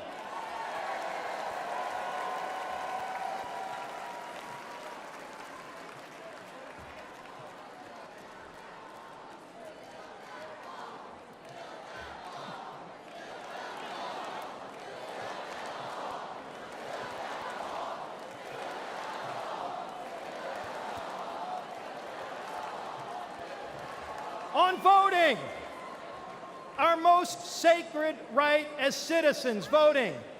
Biden and Harris want illegals to vote now that they've opened up the border. Republicans will repass the SAVE Act to block illegal aliens from voting in our elections. On foreign policy, Biden and Harris brought us weakness and war. President Trump and a Republican majority will begin rebuilding our military and will end the woke indoctrination in its ranks. We will restore American power and peace. On education, Biden and Harris opposed school choice. They actually investigated parents at school boards. President Trump and a Republican majority will pass legislation expanding school choice and will repass the Parents' Bill of Rights. Parents should be free to choose what their children are taught and where.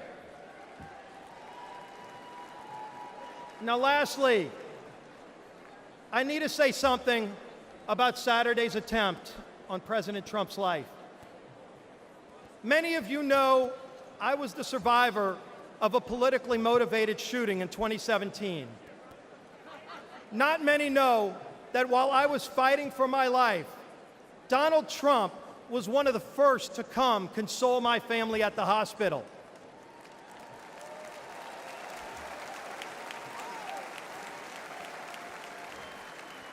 That's the kind of leader he is. Courageous under fire. Compassionate towards others. Let's put Donald Trump back in the White House this November so we can make America great again. God bless you. May Donald Trump continue to receive God's blessing, and God bless these great United States of America.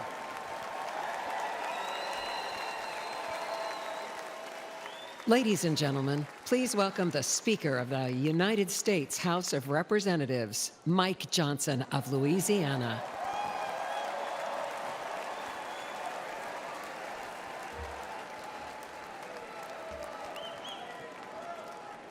Good evening, my friends. What an amazing crowd, and what a great time it is to unite our party and to send President Donald Trump back to the White House. That's what we're going to do. But we're not just uniting as Republicans. We're uniting today as Americans in the wake of the assassination attempt on the life of President Trump. Everyone hear me clearly and listen to me at home and make no mistake. The House is conducting an immediate and thorough investigation of these tragic events.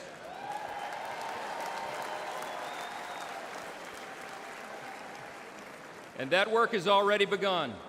The American people deserve to know the truth, and we will ensure accountability. I promise you that. I promise you that.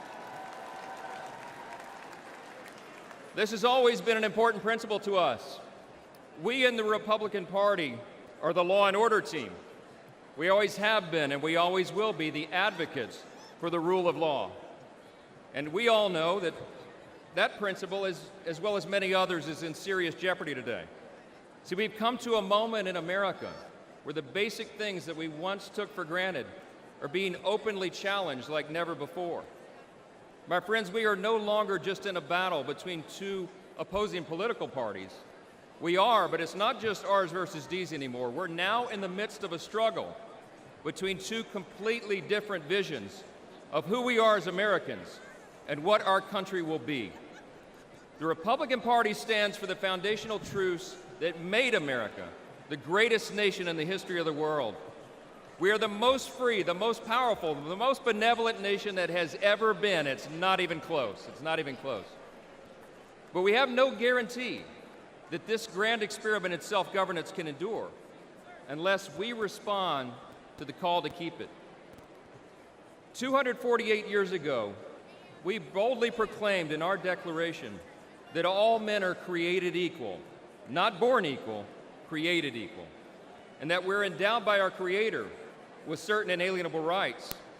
See, we understand that our rights do not come from government, they come from God.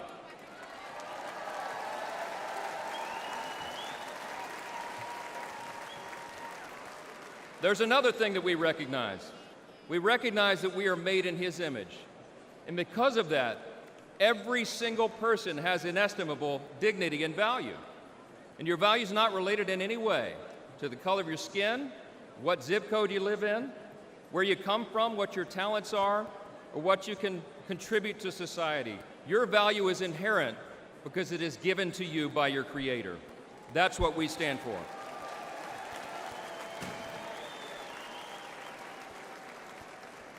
I speak a lot about what I call the 7 core principles of American conservatism. What do we stand for as Republicans, they want to know?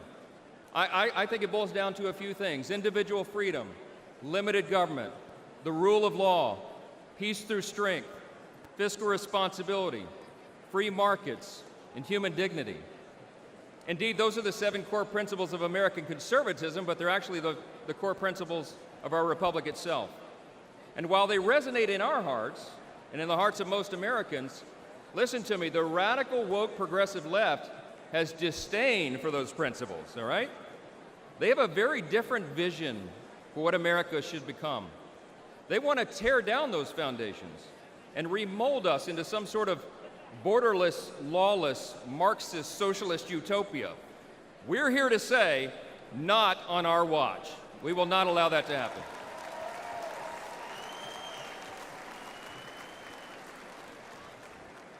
It was just 3 weeks ago that Kelly and I dropped off our oldest son at the Naval Academy. That's right.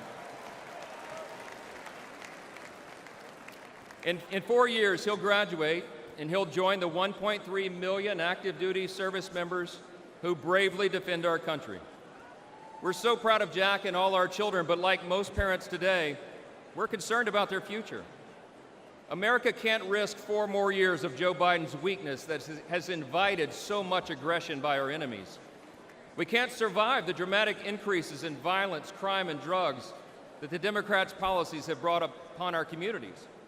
And we cannot allow the many millions of illegal aliens they've allowed to cross our borders to harm our citizens, drain our resources, or disrupt our elections. We will not allow it.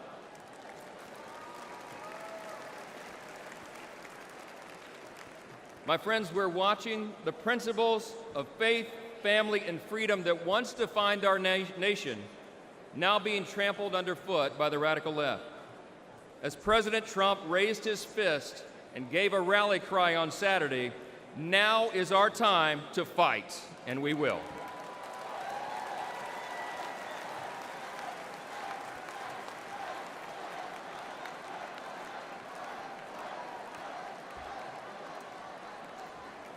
We're in a fateful battle of ideas, my friends, and we have to recognize that.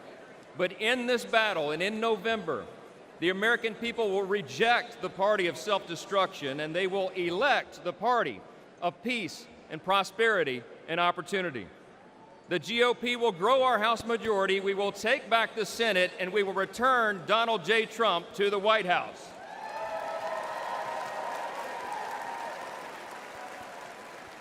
Standing arm in arm, we will make America safe again.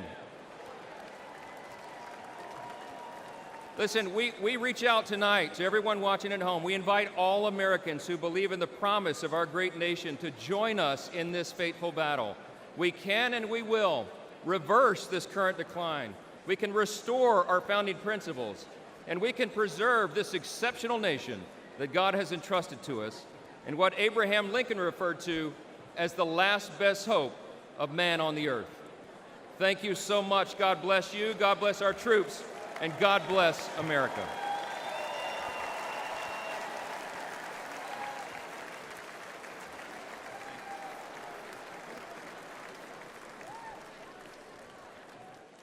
Ladies and gentlemen, now please welcome businessman Vivek Ramaswamy of Ohio.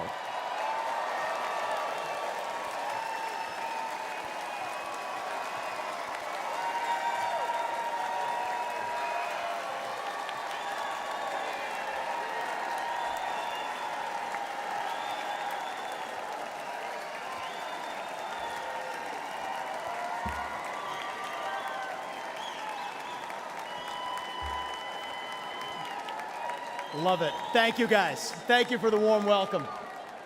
It's good to be back in Milwaukee.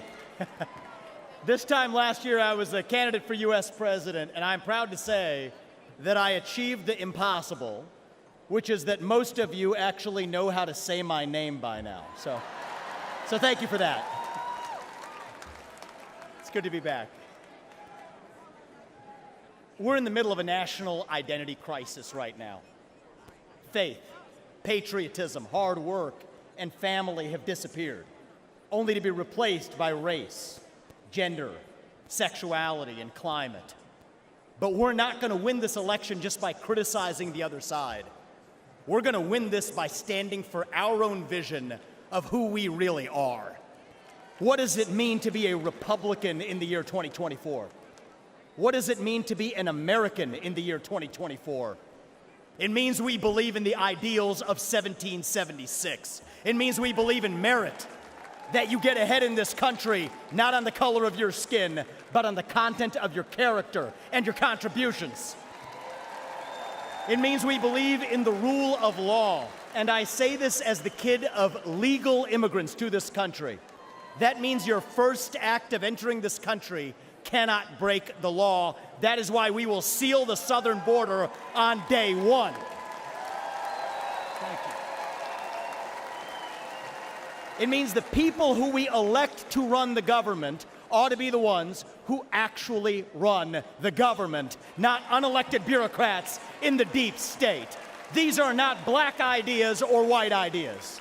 They are not even Democrat ideas or Republican ideas. They are American ideas that we fought a revolution to secure. And the man who will revive these ideals in the United States of America is your next president, the 47th President of the United States, Donald J. Trump.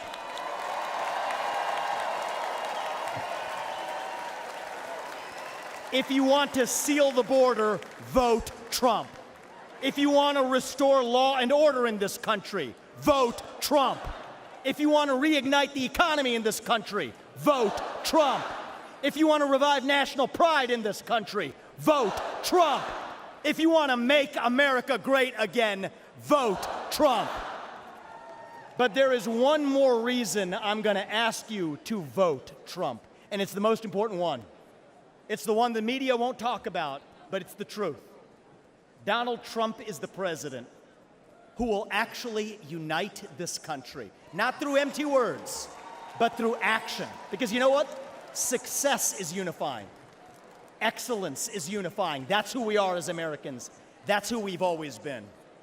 To those of you watching this at home tonight, I'd like to deliver a message that the media doesn't want you to hear from the Republican Party. Our message to black Americans is this. The media has tried to convince you for decades that Republicans don't care about your communities, but we do. We want for you what we want for every American. Safe neighborhoods, clean streets, good jobs, a better life for your children, and a justice system that treats everyone equally, regardless of your skin color and regardless of your political beliefs.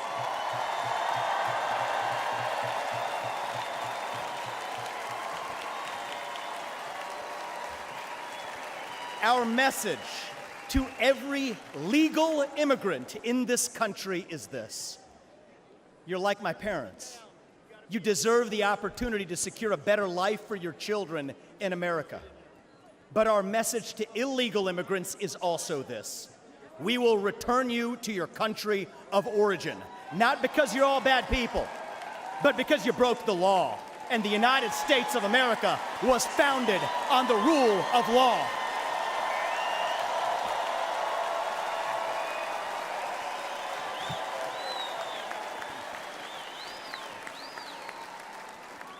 Our message to millennials, speaking as one myself: yes, it's true.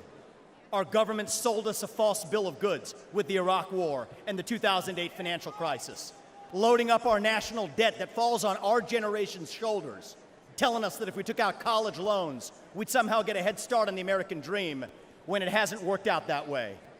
But we can't just be cynical about our country, because the United States of America is still the last best hope that we have, and we deserve a better class of politician, one who actually tells us the truth, even if it comes with some mean tweets from time to time.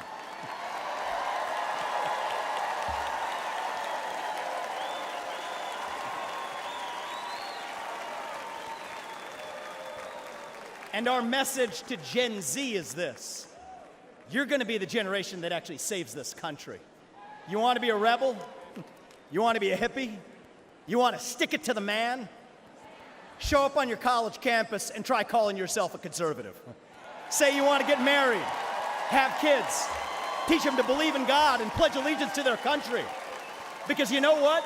Fear has been infectious in this country, but courage can be contagious too. That too is what it means to be an American. And you know what? If you're at home and you disagree with everything I just said, our message to you is this: we will still defend to the death your right to say it, because that is who we are as Americans. We are the country where we can disagree like hell and still get together at the dinner table at the end of it. That is the America I know. That is the America we miss. We do not have to be ancient Rome. We don't have to be this nation in decline. We can still be a nation in our ascent. A nation whose best days, not in some fake politician way, but in a true way, a nation whose best days are actually still ahead of us. Still on our way to that shining city on a hill, that country where no matter who you are, or where your parents came from, or what your skin color is, or how long your last name is,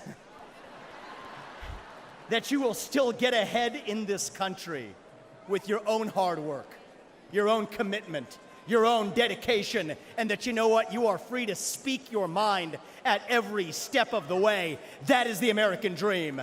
That is what won us the American Revolution. That is what reunited us after the Civil War.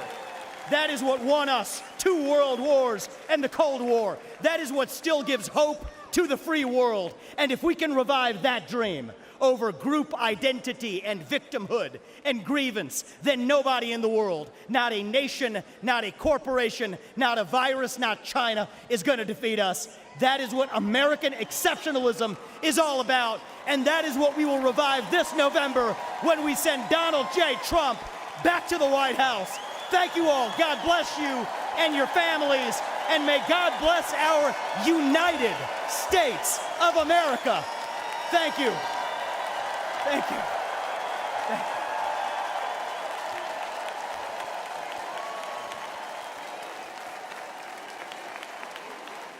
you. Ladies and gentlemen, please welcome American icon, singer-songwriter Lee Greenwood.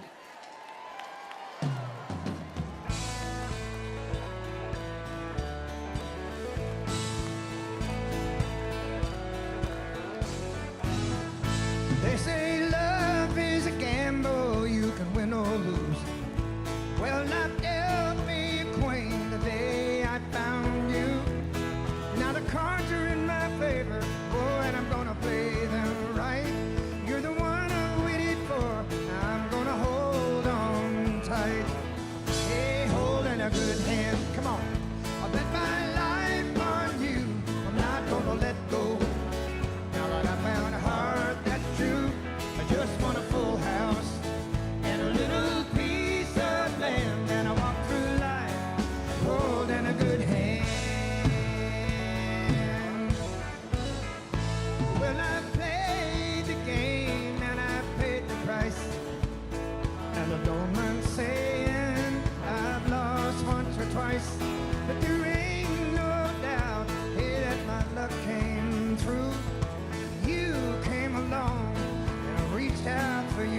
Now that I found a heart that's true, I just want a full house and a little piece of land, and I walk through life holding a good hand, holding a good hand. I'll bet my life on you, I'm not gonna let go. Now that I found a heart that's true, I just want a full house and a little piece of land, and I walk through life holding a good hand. I just want a full house and a little piece of land, and I walk through life holding a good hand.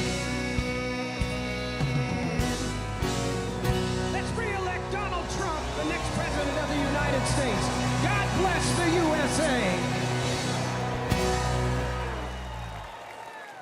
And now, ladies and gentlemen, please welcome television personality Savannah Chrisley.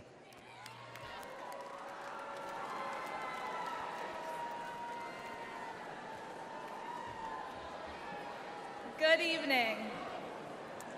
726-00019 and 726-01019.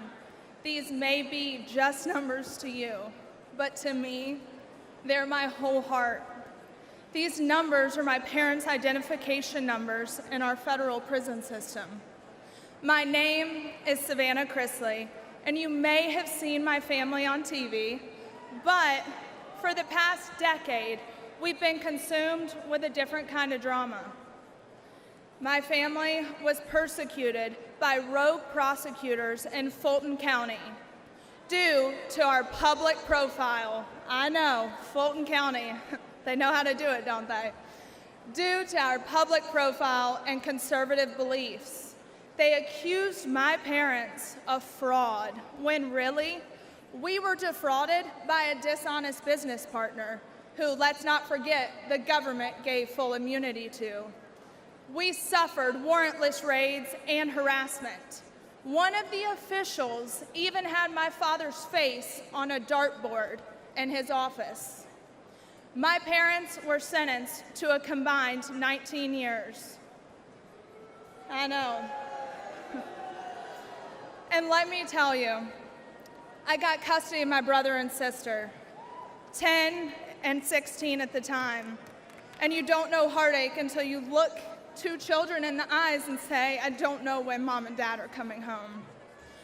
I'll never forget what the prosecutor said in the most heavily Democrat county in the state before an Obama-appointed judge. He called us the Trumps of the South.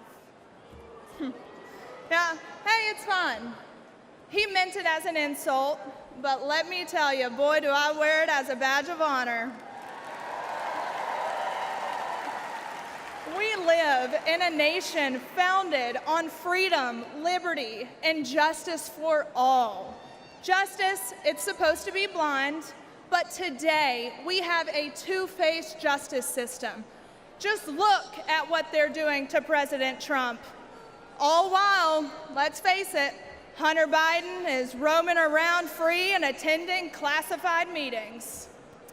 And let's face it, look at what they're doing to countless Christians and conservatives that the government has labeled extremist or even worse. Meanwhile, the Democrats are releasing actual violent offenders who have hurt innocent people. A lawyer of mine, Brett Tolman, who's a former U.S. attorney, he told me about a plaque that hangs in the Department of Justice, and it reads, "The hallmark of fairness in the administration of justice is consistency. The only thing consistent about Democrat justice is how they consistently punish their enemies. That's not justice. Look at what they've done to Steve Bannon. I mean, the man should be at home." Proverbs 24:16 says, "For though the righteous fall 7 times, they rise again. But the wicked stumble when calamity strikes." It's about time we start seeing people stumble.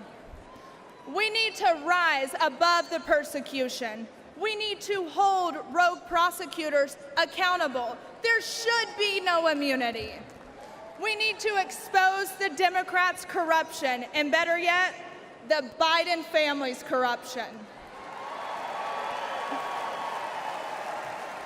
And guess what? I know just the man for that job. Donald J. Trump has only one conviction that matters, and that is his conviction to make America great again. Thank you, and God bless America.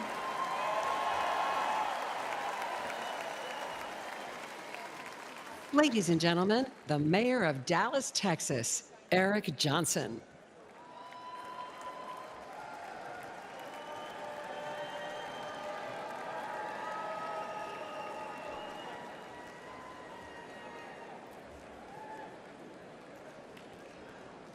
Four years ago, progressive activists stood on my front lawn with the stated goal of intimidating my family. They wanted me to defund the police. I said no.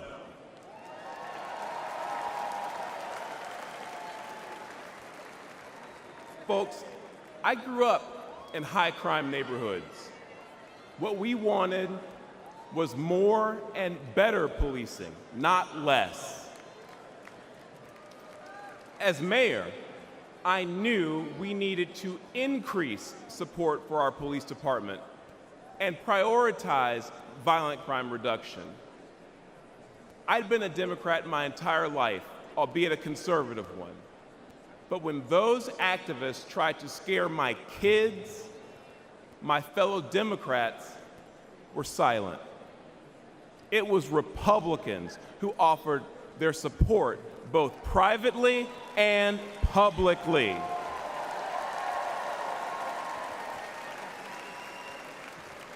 Party affiliation didn't matter.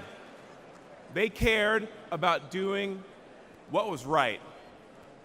Today, I'm the proud Republican mayor of Dallas, Texas.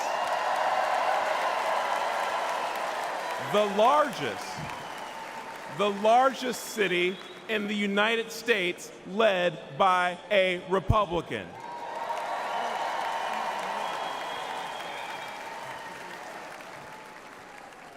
I wanted to say I didn't leave the Democrat Party because they left me first, but the truth is, on matters of public safety, the Democrats were never actually there for me, for Dallas families, or for the American people.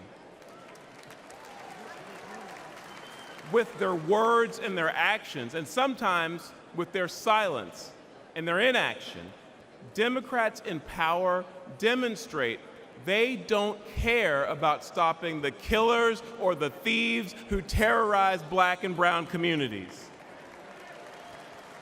They don't care about securing our border. And they don't care about dangerous homeless encampments. No, the heart of today's woke Democrat Party is with the criminals, not with their victims. Democrats are good at using safe words, but terrible at building safe neighborhoods and safe cities.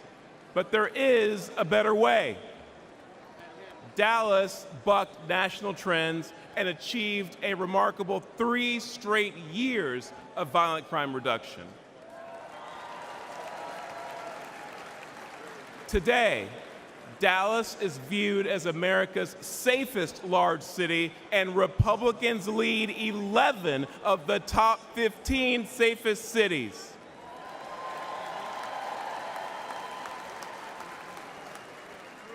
And that's because Republicans won't be silent about public safety. Folks, let's make our city safe again by supporting Republicans who will stand up and fight for our safety. That's my focus as chairman of the Republican Mayors Association. And you know what else? Together, Let's make America safe again by retiring Joe Biden and electing Donald J. Trump. Thank you.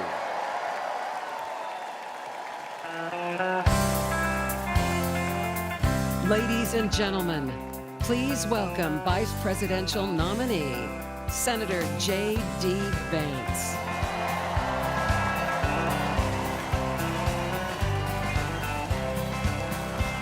Why don't we liberate these United States? We're the ones who need it worst.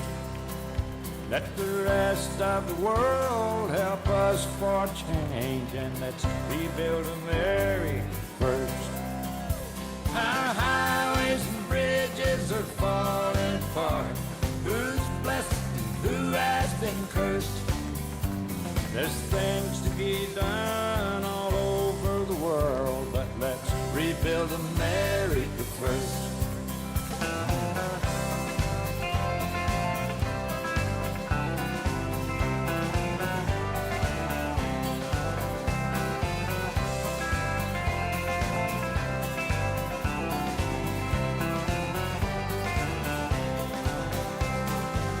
Who's on the hill and who's watching the valley?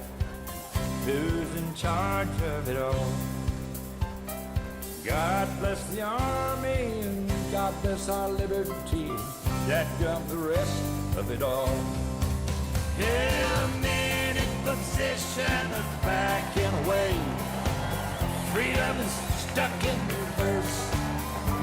Let's get out of Iraq, get back on the track, and let's rebuild America first.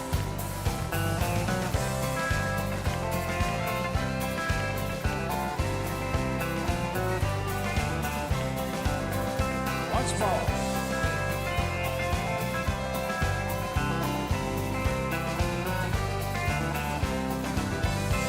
Why don't we liberate these United States? We're the ones who need it the most.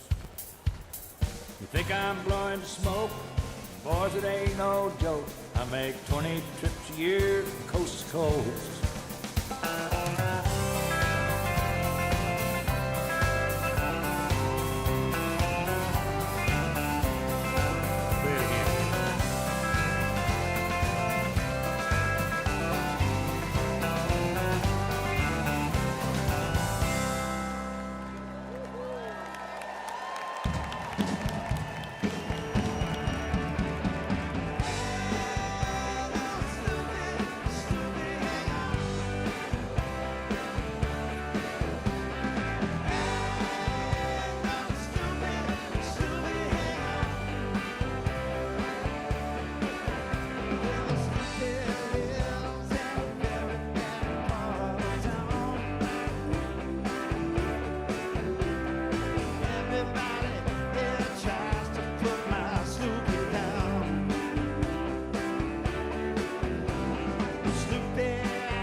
Ladies and gentlemen, please welcome the next President of the United States, President Donald J.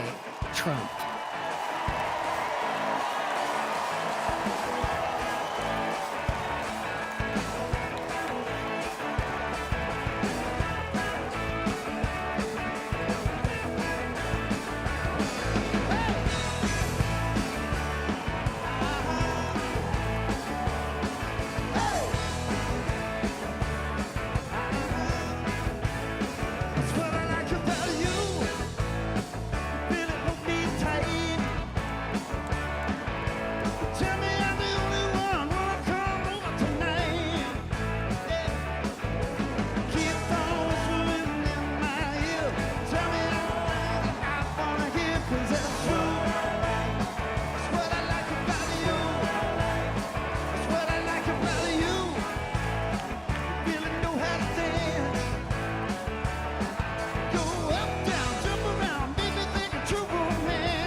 This is the man responsible for your family's safety.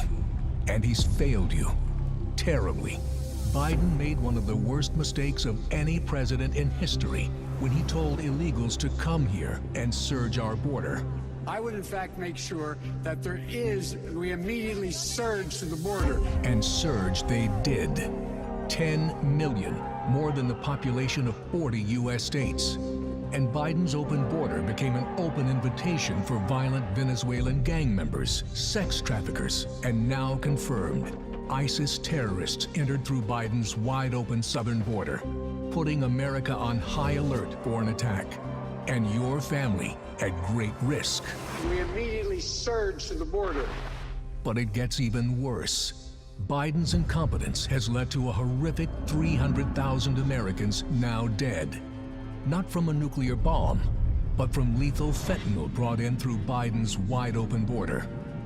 And on Biden's watch, enough illegal fentanyl has crossed our borders to kill every single American. That's terrifying. This weak man has been great for the Mexican drug cartels, while being a death sentence for over 300,000 Americans, including young children. That's approaching the number of soldiers that were killed in World War II. Yet what's Biden's message? Surge to the border. The Biden surge has also led to a surge in violent crimes committed by illegal migrants. Horrific crimes.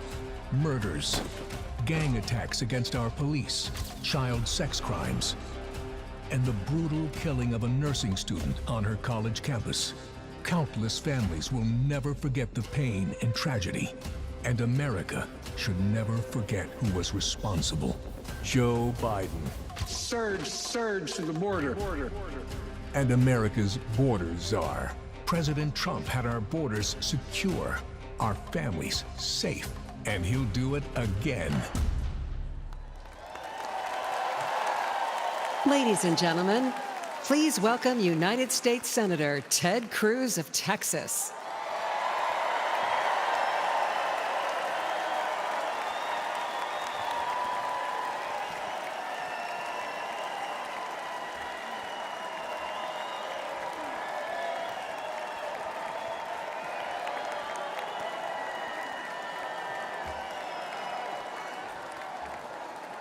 God bless Donald J. Trump.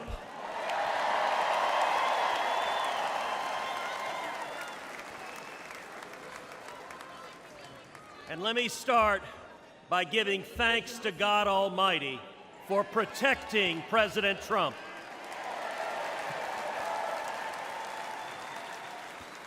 And for turning his head on Saturday as the shot was fired. Together we lift up in prayer all of our leaders for protection. And our prayers are in particular with the family of Fire Chief Corey Comparatore and the others injured on Saturday.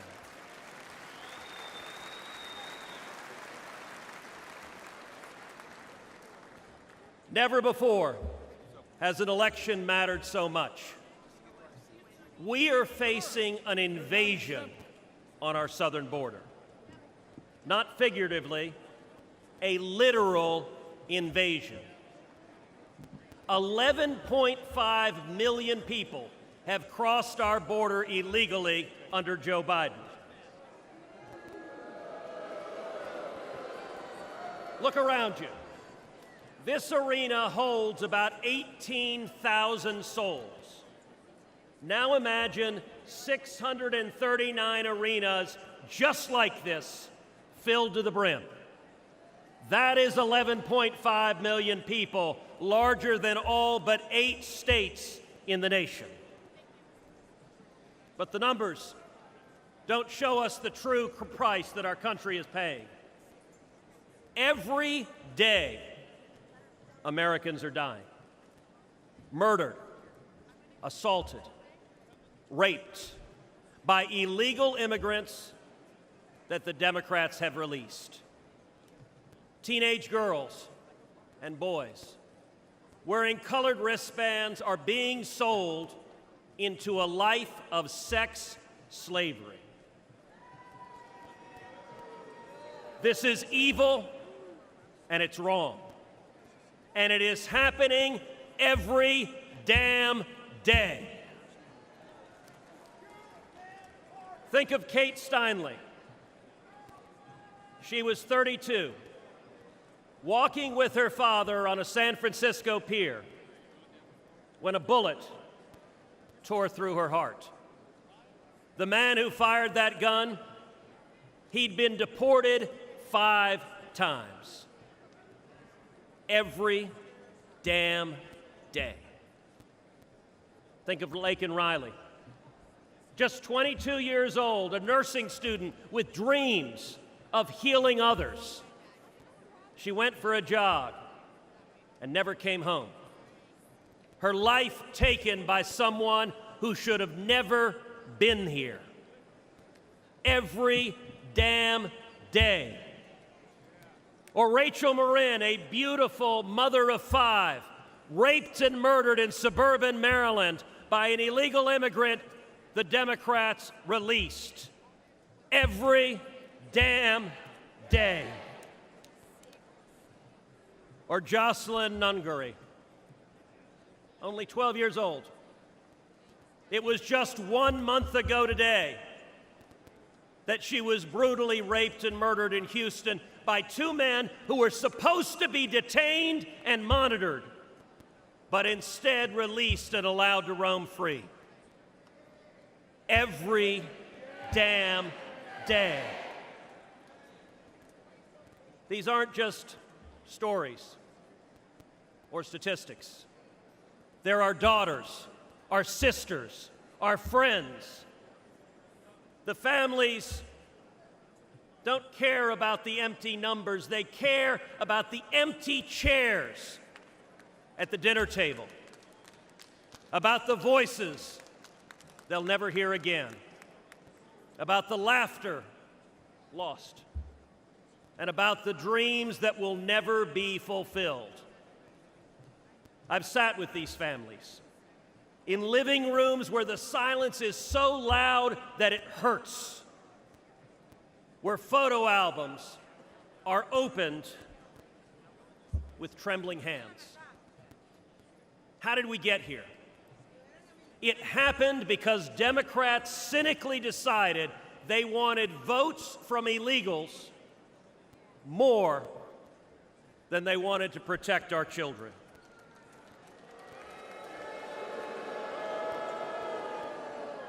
Today, as a result of Joe Biden's presidency, your family is less safe. Your children are less safe. The country is less safe. But here's the good news. We can fix it. And when Donald Trump is president, we will fix it.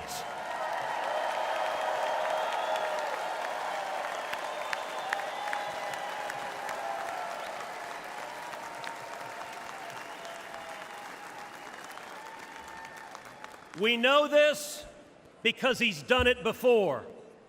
I know this because I worked hand in hand with President Trump to secure our border, and we achieved the lowest rate of illegal immigration in 45 years.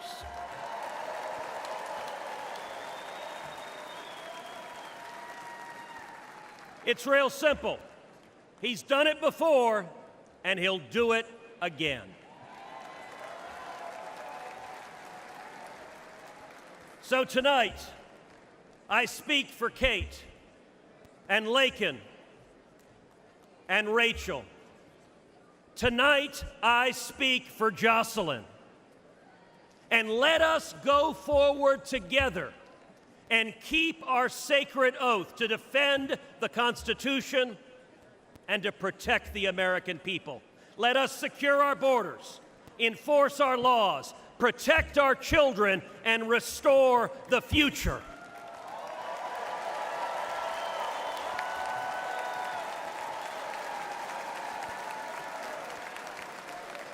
Because when we do that, when we remember who we are and who we love, and we act to protect them, then and only then will we truly make America great again.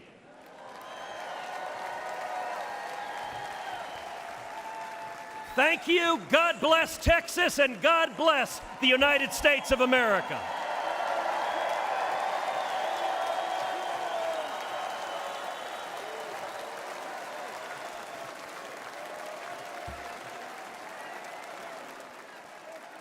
Ladies and gentlemen, please welcome former law enforcement officer Randy Sutton.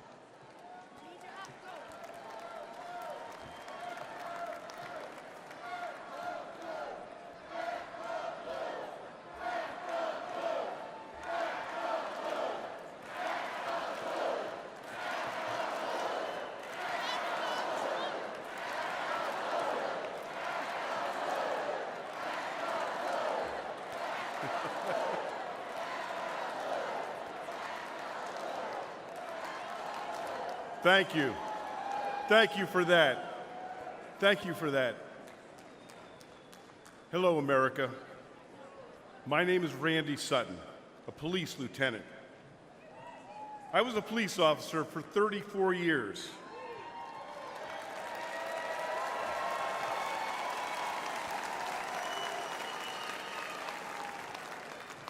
I was one of the most highly decorated officers in the history of my department. And then I founded the Wounded Blue, an organization dedicated to helping injured and disabled law enforcement officers. I've dedicated my life to law enforcement. And I'm here to tell you one thing, America. Donald Trump is the best friend we will ever have.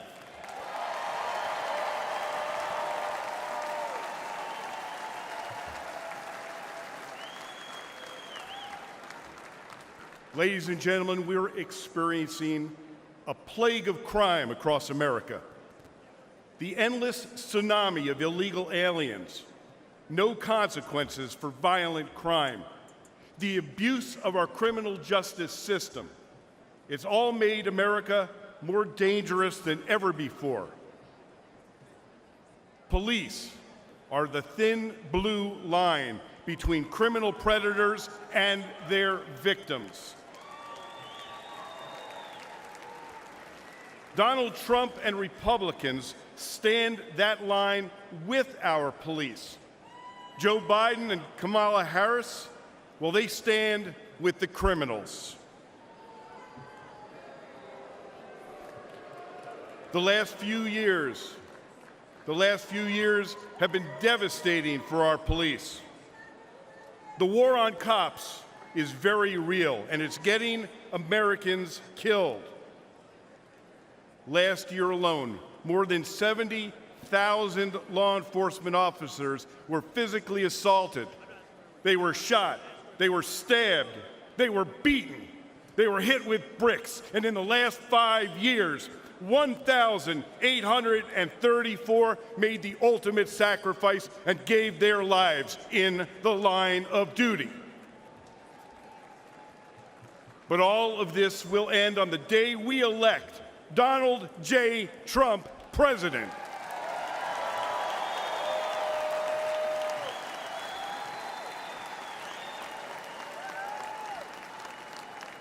But my friends, it's not just the physical violence. It's the relentless effort to divide the people from the police. This is about the soul of America. Make no mistakes. If the radical left succeeds in defunding and destroying policing as we know it, they will break apart the cornerstone of our system, law and order. Well,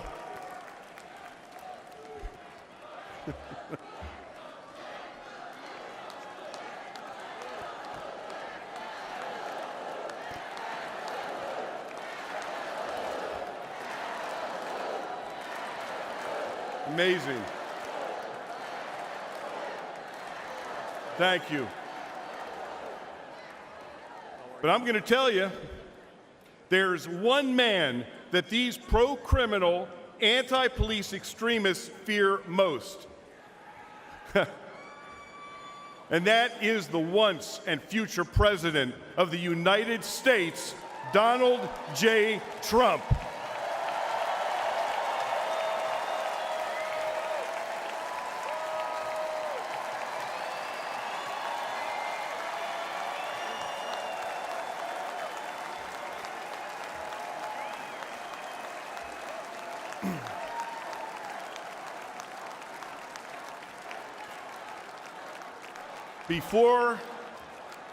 Before I finish my remarks, I want to do one thing, and that is salute our president.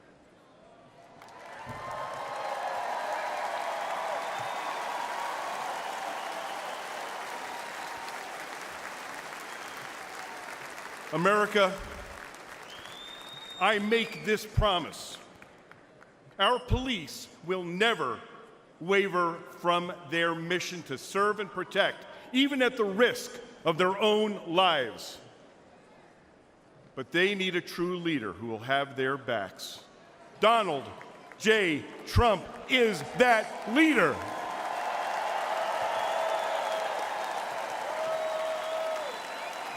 Thank you.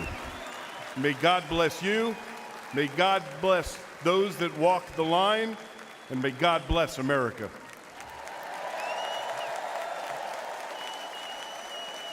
From the very first day that we take back the White House from crooked Joe Biden, the worst president in the history of our country, I believe that we're going to have 4 of the greatest years in the history of our country. I will once and for all secure our elections. We're going to go to paper ballots. We're going to have same-day voting, voter ID. We're going to do it properly. We're going to have good, secure, beautiful elections. We never want what happened in 2020 to happen again. But until then, Republicans must win. And we must use every appropriate tool available to beat the Democrats. They are destroying our country. Whether you vote early, absentee, by mail, or in person, we are going to protect the vote. That's the most important thing we have to do, is protect the vote. Keep your eyes open, because these people want to cheat, and they do cheat, and frankly, it's the only thing they do well. We will make sure your ballot is secure and your voice is heard. Many Republicans like to vote on Election Day, and we must swamp the radical Democrats with massive turnout on Tuesday, November 5th. The way you win is to swamp them. If we swamp them, they can't cheat. It just doesn't work out. But if you can't make it, you need to make a plan, register, and vote any way possible. We got to get your vote. So with your vote, we will win a victory the likes of which no one has ever seen before. We will evict crooked Joe Biden from the White House, and we will take back our country on November 5th, 2024, the most important day in the history of our country. That's what it's going to go down as. Thank you. Ladies and gentlemen, please welcome Iowa Attorney General Brena Bird.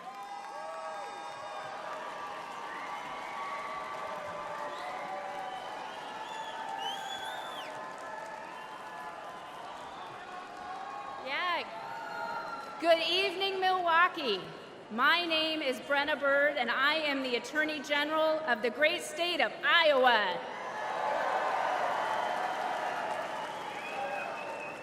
A few years ago, I was a local prosecutor locking up bad guys. But in 2022, I ran for Attorney General and beat the incumbent Democrat who was first elected when I was just 2 years old.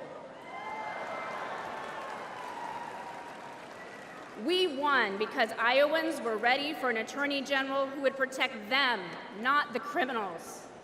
An Attorney General who would stand up to Joe Biden and the radical Democrats. And an Attorney General who would defend our constitutional freedoms. But perhaps more than anything, Iowa voters wanted an Attorney General who would back the blue.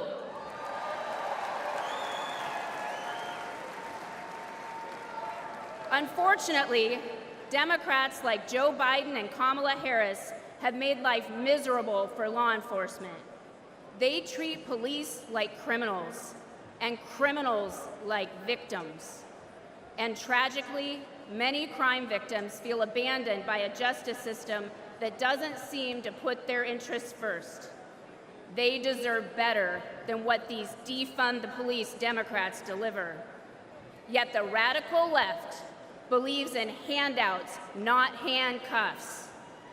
Democrats like Harris use words like reimagine the police. They're probably imagining more DEI programs for the police. Harris even said that putting more cops on the street wouldn't make communities safer. American families disagree. Never forget. The Democratic Party is the party of defunding the police. They said it, they mean it, and they can't wiggle out of it.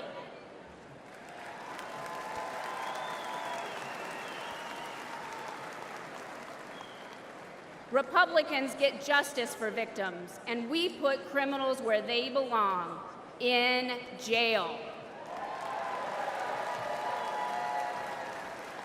That's why we need to elect President Donald J. Trump.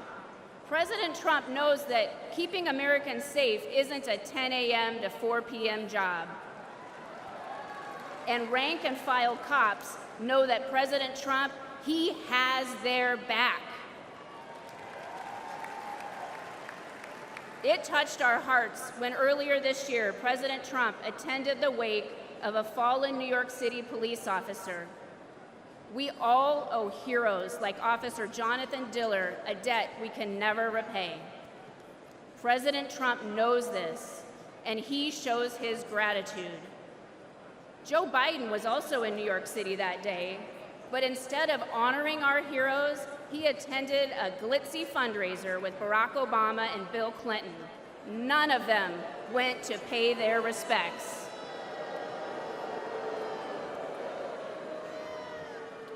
That day, we saw Democrat priorities, and we saw Donald Trump's priorities, and we saw that Trump's values are our values.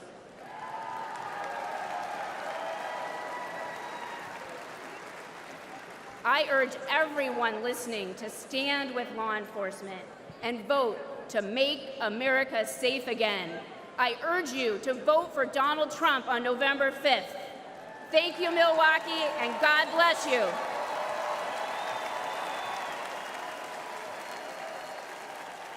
Ladies and gentlemen, please welcome former Governor of South Carolina and Ambassador to the United Nations, Nikki Haley.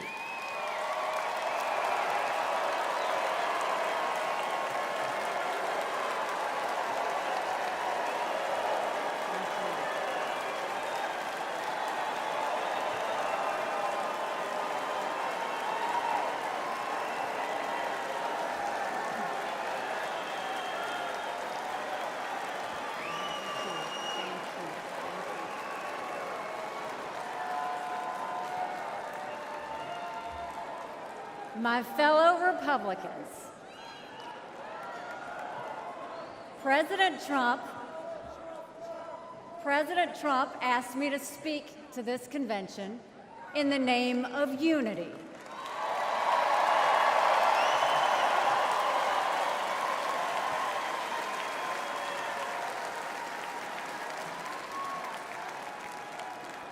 It was a gracious invitation, and I was happy to accept.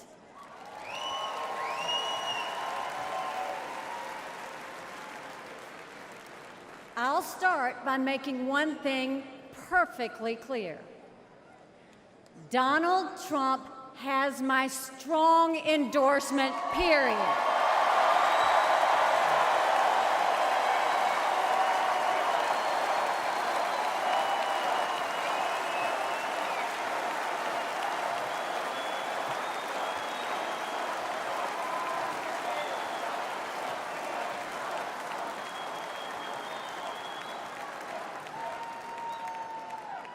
Our country is at a critical moment. We have a choice to make. For more than a year, I said a vote for Joe Biden is a vote for President Kamala Harris. After seeing the debate, everyone knows it's true. If we have 4 more years of Biden or a single day of Harris, our country will be badly worse off. For the sake of our nation, we have to go with Donald Trump.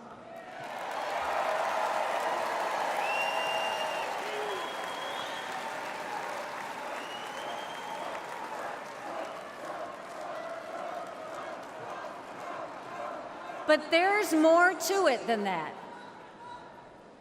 We should acknowledge that there are some Americans who don't agree with Donald Trump 100% of the time.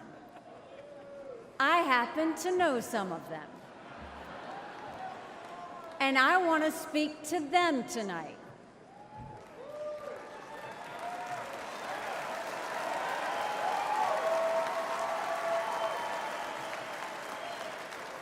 My message to them is simple. You don't have to agree with Trump 100% of the time to vote for him.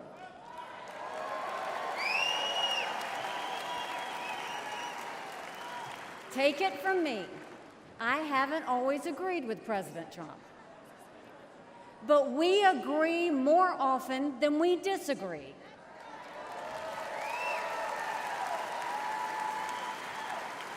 We agree on keeping America strong. We agree on keeping America safe. And we agree that Democrats have moved so far to the left that they're putting our freedoms in danger. I'm here tonight because we have a country to save. And a unified Republican Party is essential for saving her.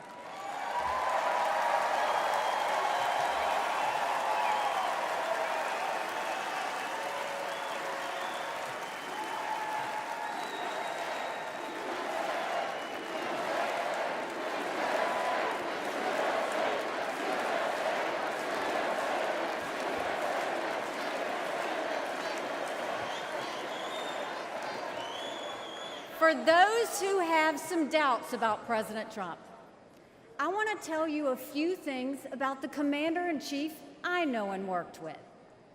As ambassador to the United Nations, I had a front row seat to his national security policies. We sure could use those again.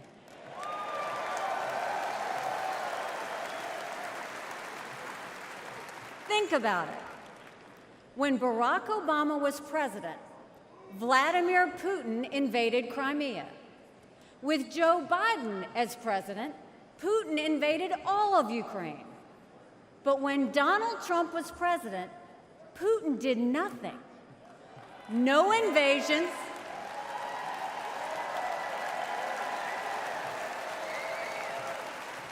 No invasions, no wars. That was no accident. Putin didn't attack Ukraine because he knew Donald Trump was tough. A strong president doesn't start wars. A strong president prevents wars.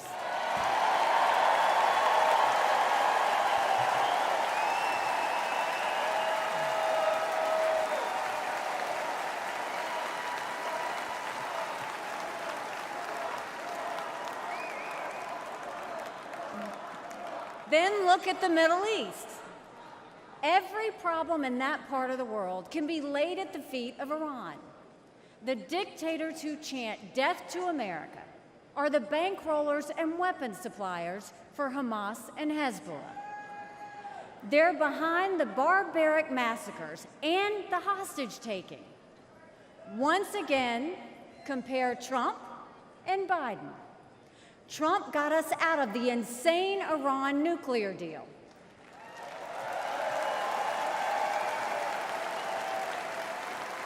He imposed the toughest sanctions ever on Iran.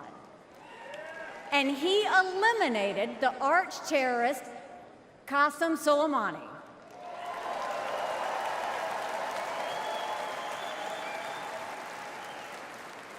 Iran was too weak to start any wars. They knew Trump meant business, and they were afraid. And then there's Joe Biden.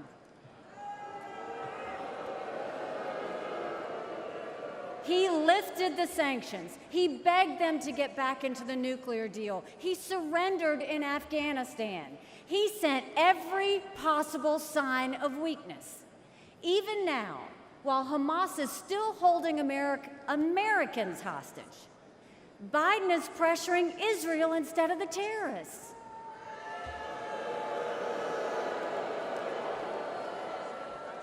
Between Israel and Hamas, Donald Trump is clear about who is our friend and who is our enemy.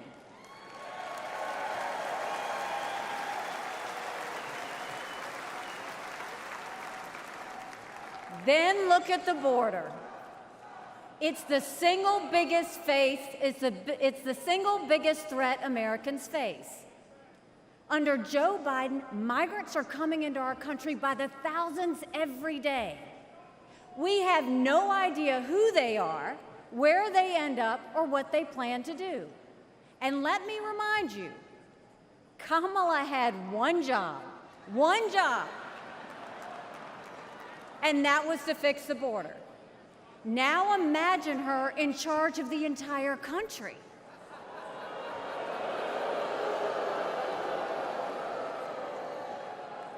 Under Donald Trump, we didn't have the border disaster we have today, and we won't when he is president again.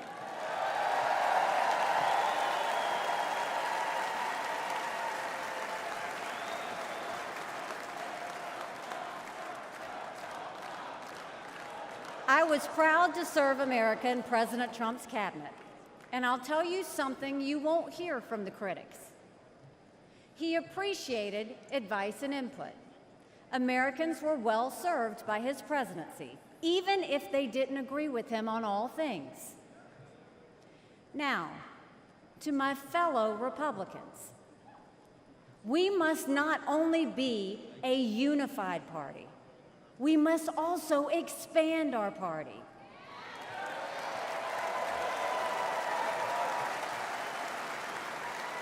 We are so much better when we are bigger. We are stronger when we welcome people into our party who have different backgrounds and experiences. And right now, we need to be strong to save America. This is a defining moment, not only for our party, but for our country. Our fellow Americans are fearful right now. Families are suffering from inflation and wages that don't keep up with prices. Young people are being indoctrinated to think our country is racist and evil. The Jewish community is facing an obscene rise in anti-Semitism. Too many minorities are trapped in communities devastated by crime. Our foreign enemies win when they see Americans hate each other. They see that today, whether it's on college campuses or in a field in Butler, Pennsylvania.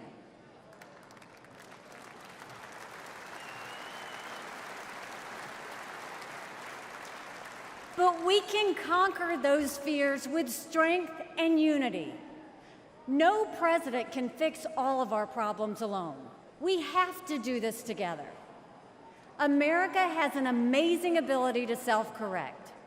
In this moment, we have a chance to put aside our differences and focus on what unites us and strengthens our country.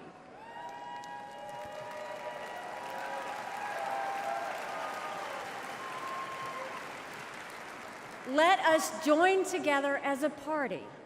Let us come together as a people, as one country, strong and proud. Let us show our children and the world that even on our worst day, we are blessed to live in America. God bless you. Thank you. God bless the United States of America.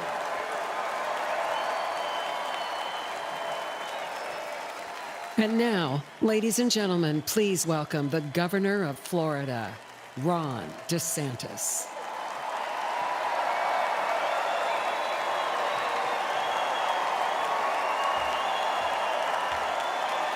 My fellow Republicans, let's send Joe Biden back to his basement and let's send Donald Trump back to the White House.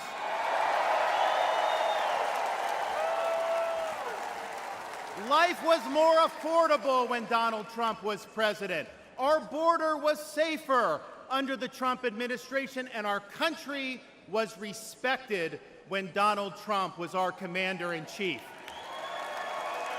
Joe Biden has failed this nation. As a veteran, I was appalled when 13 of our service members were killed in Afghanistan due to Joe Biden's dereliction of duty. As a citizen, as a husband, and as a father, I am alarmed that the current president of the United States lacks the capability to discharge the duties of his office. Our enemies do not confine their designs to between 10 a.m. and 4 p.m. We need a commander-in-chief who can lead 24 hours a day and 7 days a week. America cannot afford 4 more years of a weekend at Bernie's presidency. But let's be honest. Let's be honest here. Biden is just a figurehead. He's a tool for imposing a leftist agenda on the American people. They support open borders, allowing millions and millions of illegal aliens to pour into our country and to burden our communities, but just don't send any to Martha's Vineyard, then they get really upset.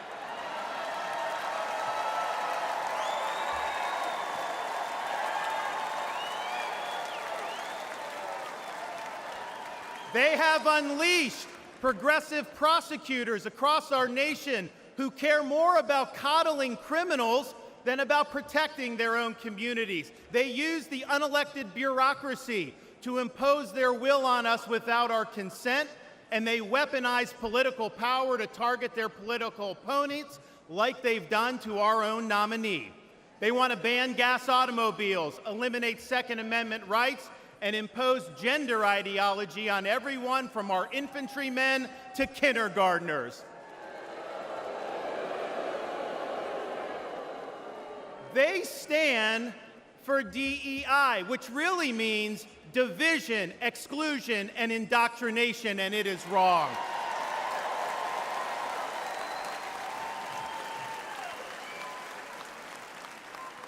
They mandated that you show proof of a COVID vaccine to go to a restaurant, but they oppose requiring proof of citizenship to cast a vote.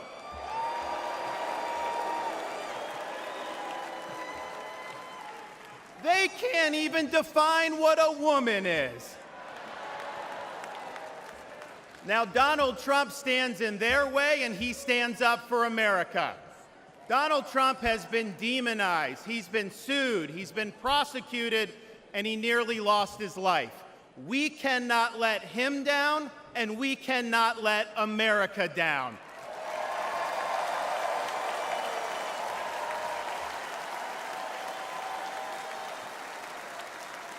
It is the values of this Republican Party that reflect our nation's founding principles. We believe schools should educate, not indoctrinate. We stand for parents' rights, including universal school choice. We support law and order, not rioting and disorder. We seek a strong, focused United States military, not one distracted by a social agenda. We reject entrenched political class, and we demand term limits for members of Congress.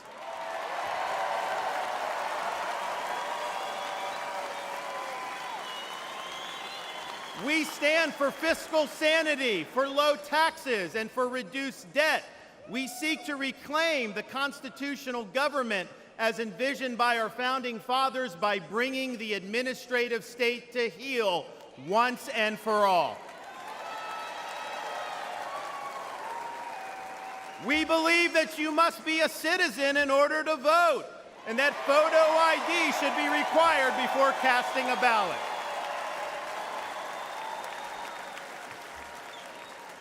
We stand for strong borders and believe that our nation must have a shared civic culture, and we oppose any immigration that stands apart or in contrast to our American values.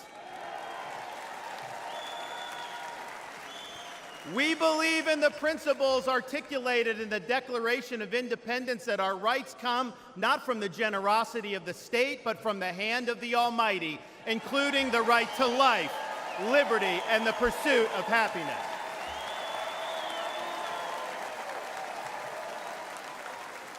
Now, none of this is easy, but it can be done. For decades, my home state saw elections determined by razor-thin margins. Today, due to bold leadership, the Democratic Party lies in ruins. The left is in retreat. Freedom reigns supreme. The woke mind virus is dead, and Florida is a solid Republican state.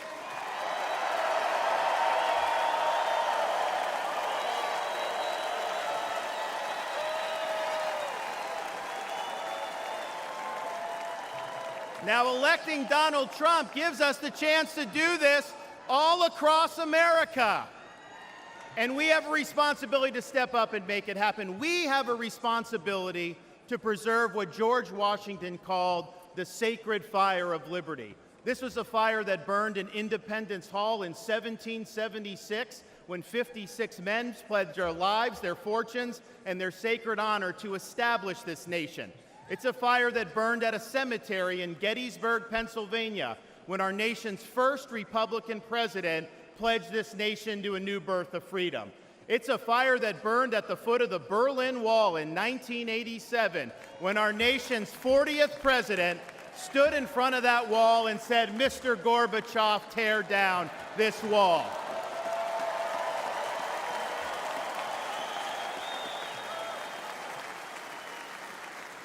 This is not a responsibility we should fear.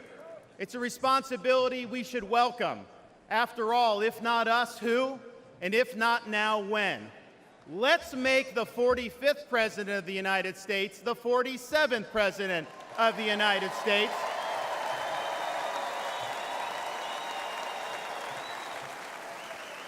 Let's elect Republicans up and down the ballot, and let's heed the call of our party's nominee to fight, fight, fight for these United States. Thank you. God bless you. Let's win in November. Thank you so much.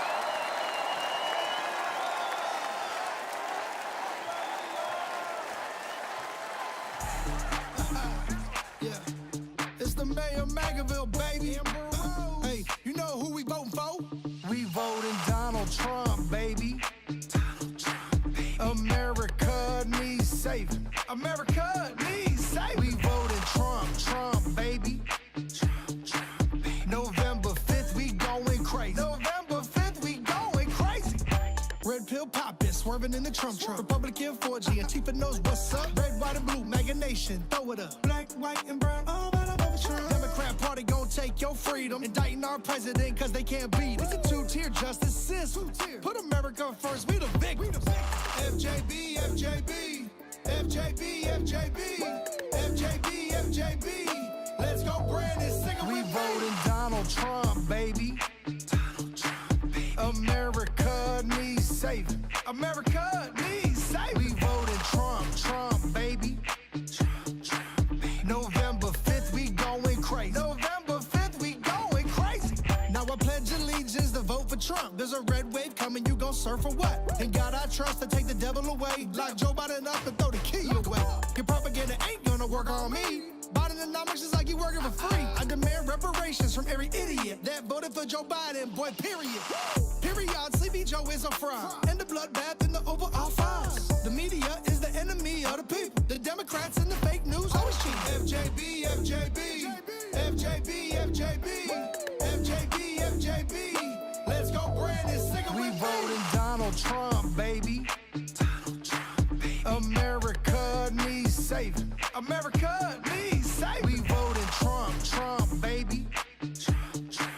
November 5th, we going crazy. November 5th, we going crazy.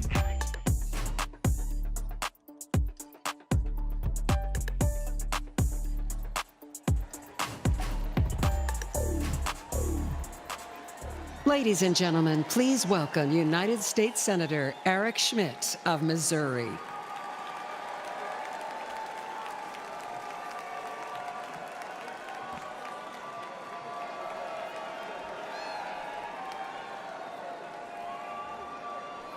Hello, Milwaukee.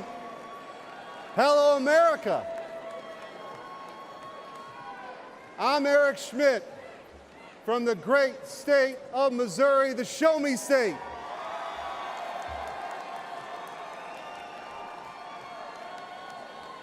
It's not lost on me how unlikely my presence is on this stage. As the grandson of a butcher, the son of a man who worked 7 days a week in the midnight shift, my blue-collar roots run deep. And I'm proud the Republican Party is the party of working families.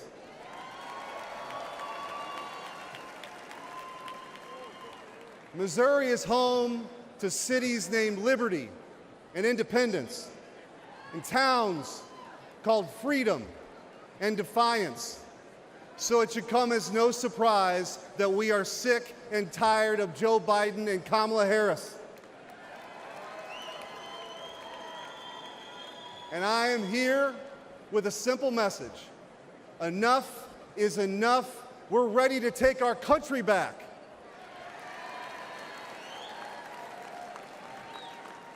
Under Joe Biden, the rule of law has disintegrated. Crime is rampant. Our communities are under siege, and our brave law enforcement officers are constantly being vilified. He stood idly by as liberal DAs and mayors pushed to defund the police agenda and empowered criminals, all while endangering law-abiding citizens. Kamala Harris shares in these failures. She campaigned as a progressive prosecutor and even called for us to reimagine public safety. Americans don't need to reimagine safety. We know exactly what safe communities look like. But the weakness and the wokeness of the Biden-Harris administration has made us less safe. Biden and Harris opened our border to terrorists, to criminals. They allowed drug cartels to flood our communities with Chinese fentanyl that's killing more than 200 Americans each and every day. It doesn't have to be this way. As Missouri's former Attorney General, I went toe-to-toe with the radical defund the police crowd and had the backs of our men and women in blue. When Soros-backed officials refused to prosecute violent criminals, I stepped in and put those dangerous felons behind bars.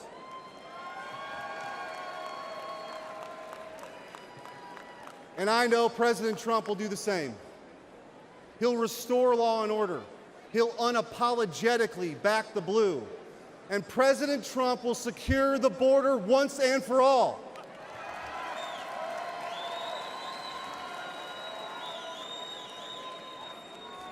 I believe in an America where our best days are ahead of us. I believe in an America where moms and dads can raise their kids in safe communities. And I believe in an America where we defend the police, not defund the police.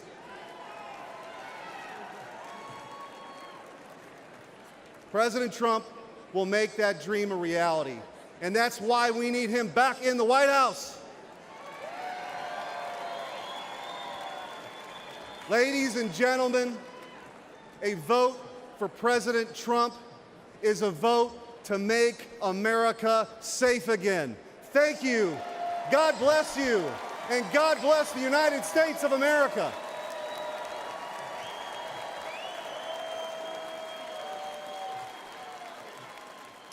Ladies and gentlemen, please welcome United States Senator Tom Cotton of Arkansas.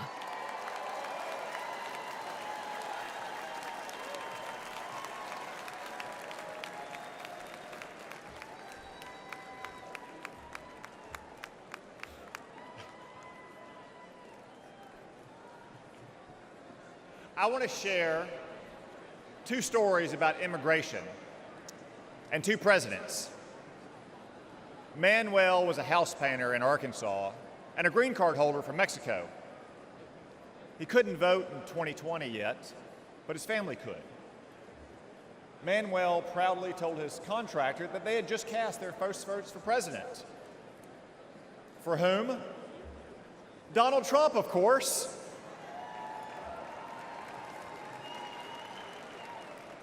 When asked why, Manuel gestured to the parking lot and responded, "Have you seen my new pickup? And did you know that my brother and sister both have full-time jobs? With Trump, we've had more work than ever. Things are good."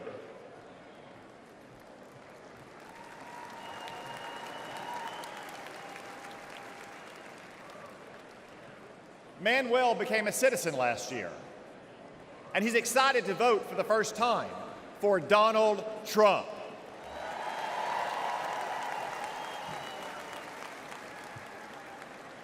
By contrast, after Joe Biden and the border czar, Kamala Harris, reversed President Trump's immigration policies and welcomed a third world invasion, I traveled to our border.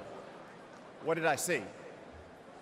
The body of a migrant drowned in the Rio Grande.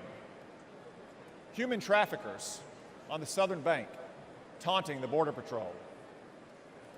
Migrants huddled under a bridge. I asked them why they came. None said persecution. Most said for a job. A few admitted because they could get in. Another answered with one simple word: Biden. My flight home the next day was full of these migrants. And you, all of you, paid for their tickets.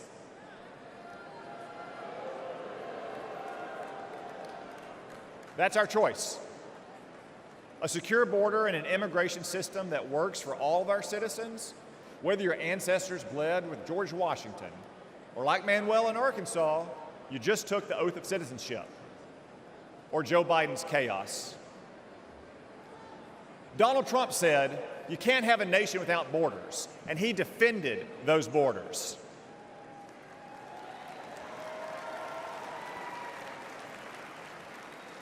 Joe Biden thinks borders are racist. Donald Trump will secure our border once again.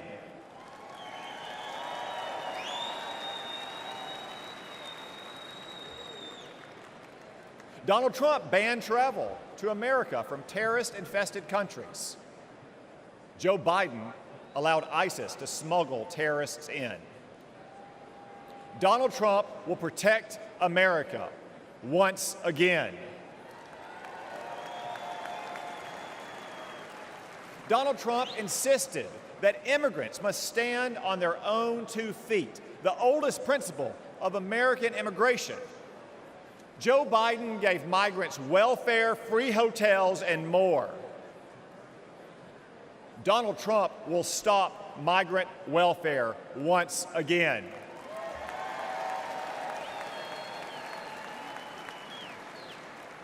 Donald Trump ended bogus asylum claims. Joe Biden created an app to let illegals schedule their arrival. Seriously. Donald Trump will stop this migrant fraud once again.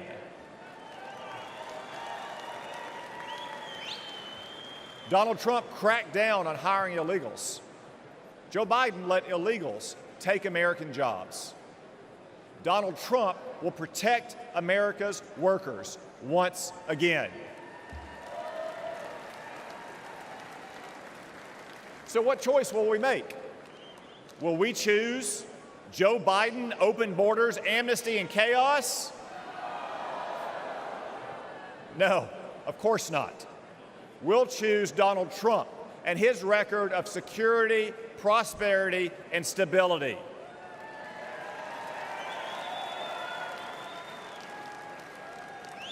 As Manuel said, things were good with Donald Trump, but everything has gone to hell under Joe Biden. But this Biden chaos will end soon, because it's time for us to elect President Trump to secure our border and to make America great again. Thank you all. God bless you. God bless the United States of America.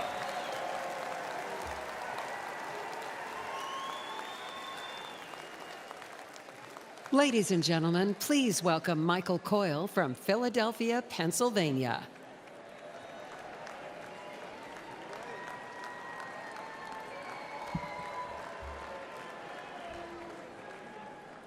Good evening, Milwaukee. My name is Michael Coyle. I'm from Philadelphia, in an area of Kensington, one of the worst neighborhoods in America. Kensington has long struggled, but in the last few years, things have gotten much worse. Our streets are plagued by drugs. You'll find human feces in front of your business or someone lying dead on your front steps. Politicians say nice things or clean up the streets for a couple weeks in an election year, or when someone famous visits, or even when there's bad news. But as soon as the politicians are no longer afraid for their jobs, we are no longer afraid for our lives. Our children grow up seeing this, thinking it's normal. But there is nothing normal about this. This should not be the norm happening in the richest nation on earth. As a dad and small business owner, I had to do something. I started a nonprofit to improve the neighborhood I love and shared videos online of the horror we live with. In just one day, in one park, where our kids passed to reach the public library, we picked up over 1,000 needles. 1,000. This is unacceptable. Philadelphia is not just my home, but the birthplace of the nation, where our founding fathers signed the Declaration of Independence. This is not a tragedy for just my city, but for our nation. My city and all cities deserve better.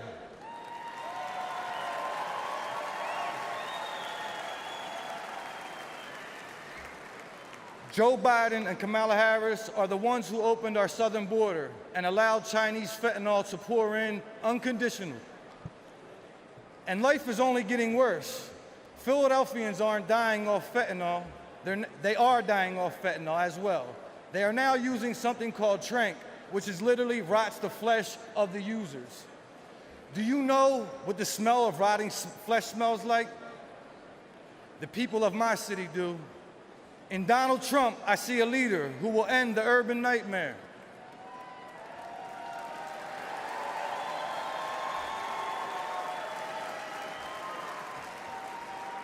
I ask you to join me in supporting him this fall, because a vote for President Trump is a vote to restore our cities and to make America safe again. Thank you. Kensington Beats for Trump.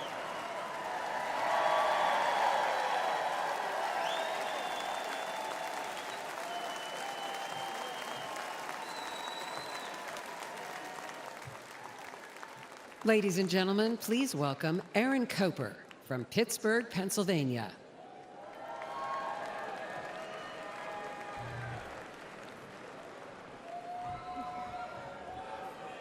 That's right.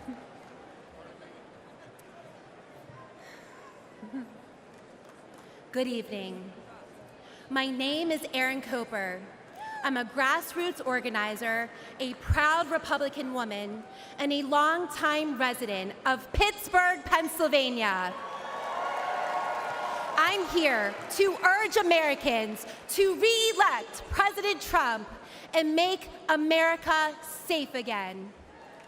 But I'm also here with a warning, because in recent years, I've had a front row seat to the chaos caused by Democrats and their soft on crime policies. Democrat Mayor Ed Gainey, Congresswoman Summer Lee, and especially Socialist County Executives Sarah Innamorato have demoralized and disrespected our police while unleashing criminals into our communities. The Pittsburgh Police Department has shrunk from 991 officers in 2020 to 750 at the end of last year. Response times are soaring. One city worker got mugged at gunpoint and raced to a police station, but no one was there to help. The Democrats have given Pittsburgh defund the police on steroids. The result is crime and chaos.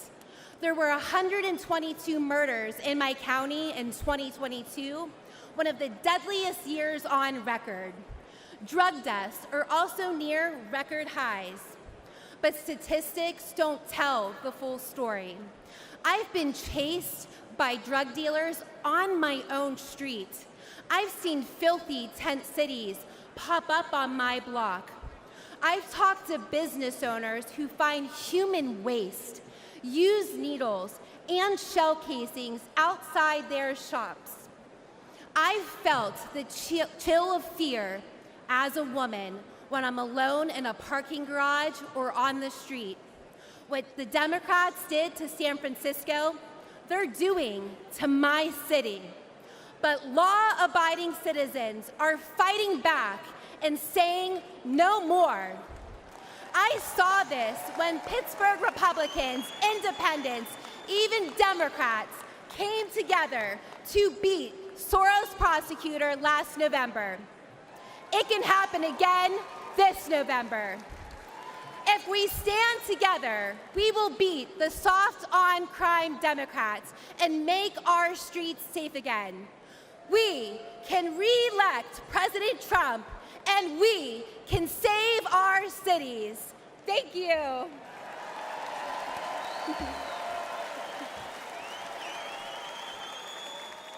Ladies and gentlemen, please welcome American mom and funder.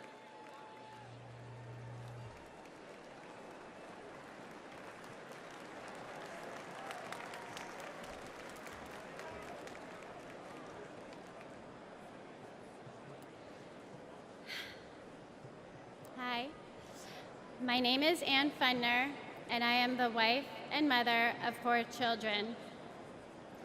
I'm standing here today to share the tragic reality of open borders. I'm here to share the story of my firstborn son, my everything, my Weston. My family and I were living in Southern California when President Biden took office and opened our borders. My Weston was 15. He was an amazing big brother to his 3 younger siblings. Weston attended church twice a week, played football and hockey, and he loved to surf. He had a big heart, and he lived to make people laugh. He had so many good friends. And I was always vigilant to be the best mother that I could be. I was room mom, school ambassador, and I attended all of his sports. We had family dinners and barbecues at the beach. And like most teenagers, Weston wanted to fit in. And in a moment of peer pressure, he tried something that someone gave to him, and it took my baby's life.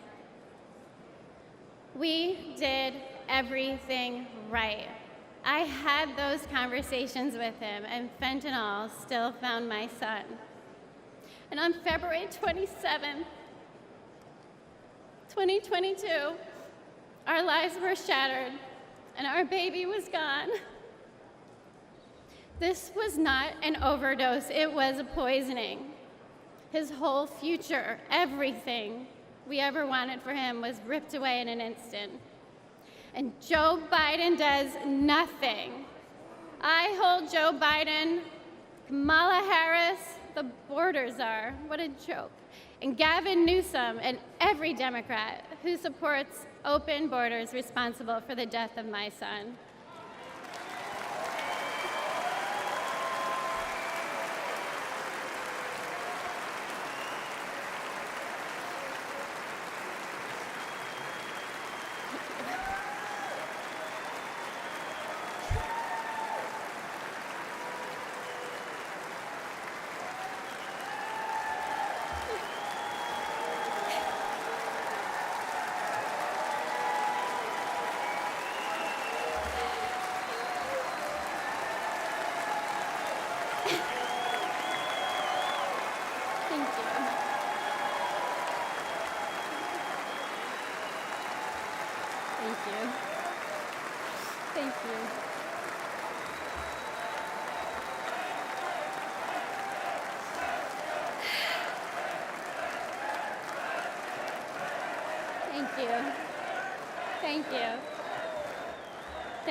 Thank you.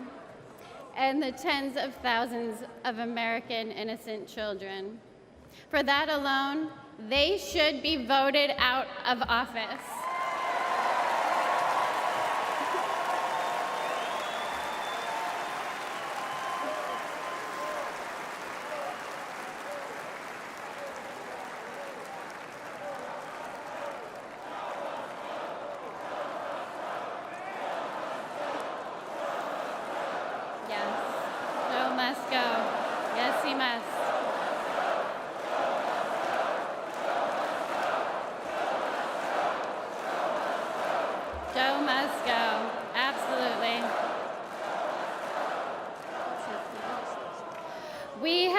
The highest number of fentanyl deaths during the Biden-Harris administration, and fentanyl is now the #1 killer of Americans ages 18 to 45, and it is quickly becoming the leading cause of death for teens, with 14 and under being the fastest growing demographic.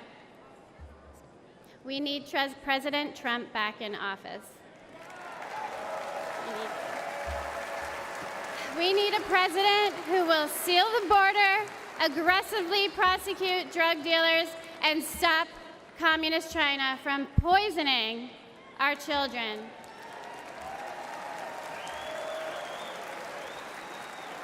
This is not a red or blue issue. This is a red, white, and blue issue. And fentanyl doesn't care if you're black or white. It does not discriminate. This is an American issue. We need a president who will call the drug cartels what they are: terrorist organizations.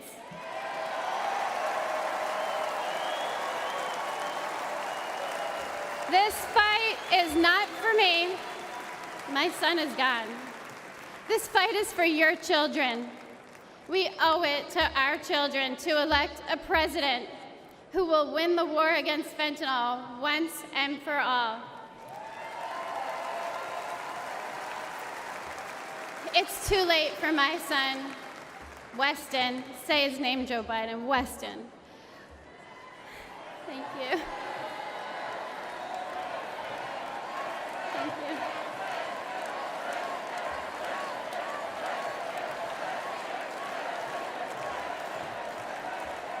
But we can change this for your children. We need President Trump back to save the lives of our kids. Thank you. Thank you. God bless America.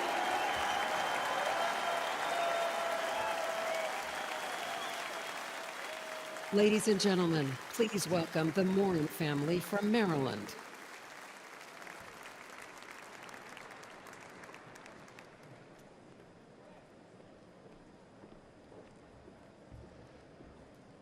Last year, we lost my beloved sister, Rachel. She went for a walk in one of our family's favorite places.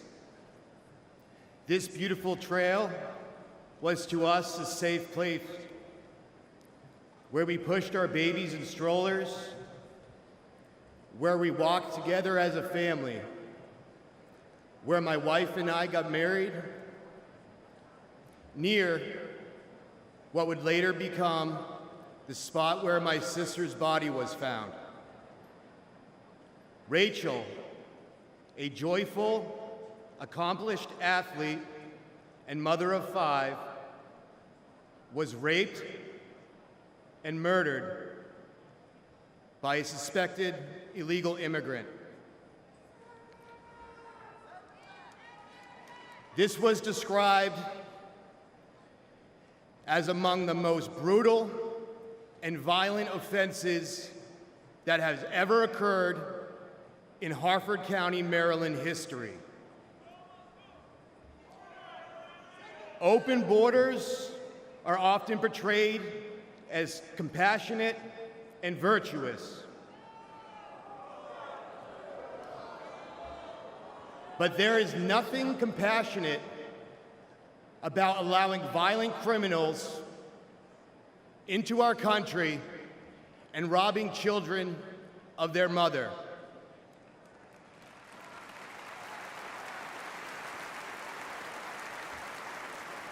My sister's death was preventable. The monster arrested for killing Rachel entered the U.S. unlawfully after killing a woman in El Salvador. Joe Biden and his designated border czar, Kamala Harris, opened our borders to him and others like him, empowering them to victimize the innocent. Yet, to this day, we have not heard from Joe Biden or Kamala Harris.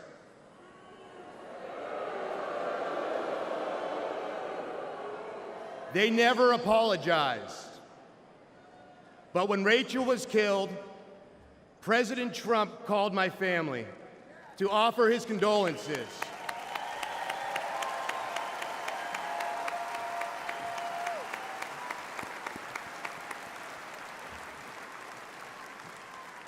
He wanted to meet with us. He cared. That is leadership.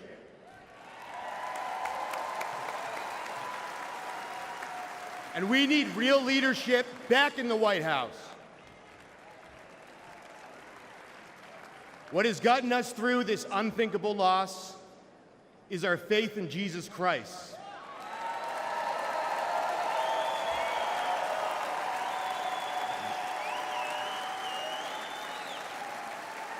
And as brutal as the murder of my sister was, I pray that her killer will find Jesus Christ.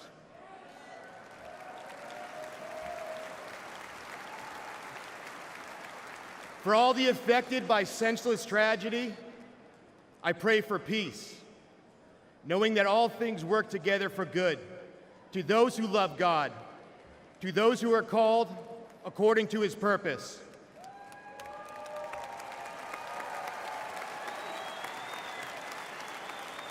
I pray that we hold worldly leaders accountable for safety and justice for innocent people. I pray that we make our country safe and secure in the memory of my sister Rachel, who loved life. Thank you. God bless America. Good night.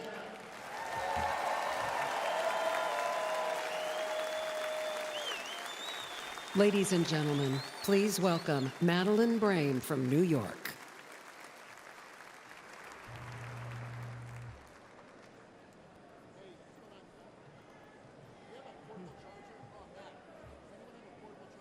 Good evening, everyone.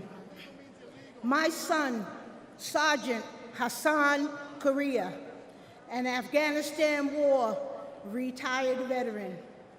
He received enemy fire from the Taliban, only to be murdered with a knife on the streets of New York City.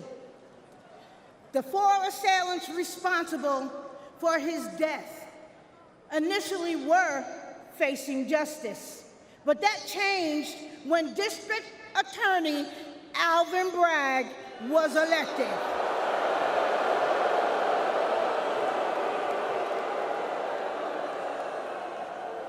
Suddenly, 2 of the homicidal maniacs responsible for my son's death had their gang assault and murder charges completely dismissed.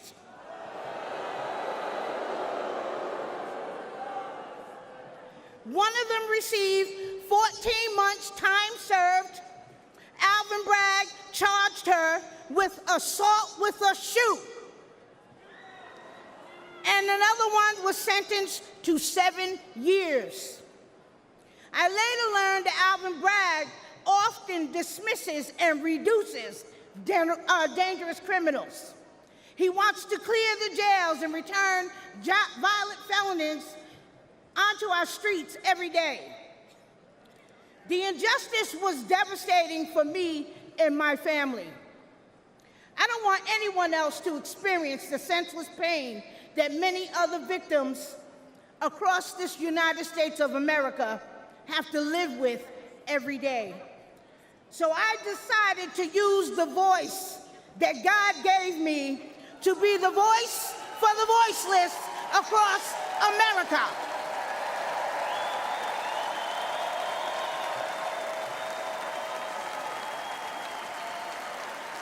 We need justice for victims, and we need accountability for prosecutors who fail in their duty.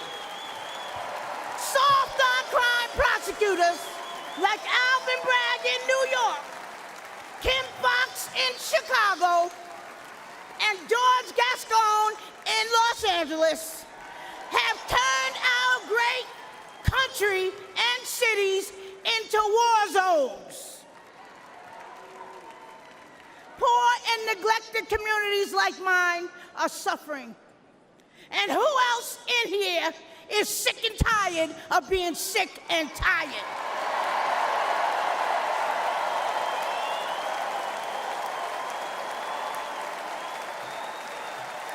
The Democratic Party that poor minorities have been loyal to for decades, including myself, all right? They betrayed us. They stabbed us in the back.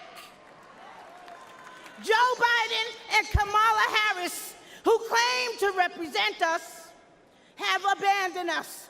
They neglected the poor minority communities across America.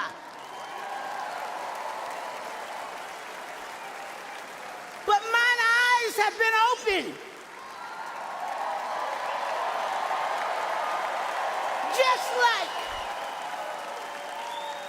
Just like so many other poor minorities across America. Donald Trump shares our values love of God and family and country.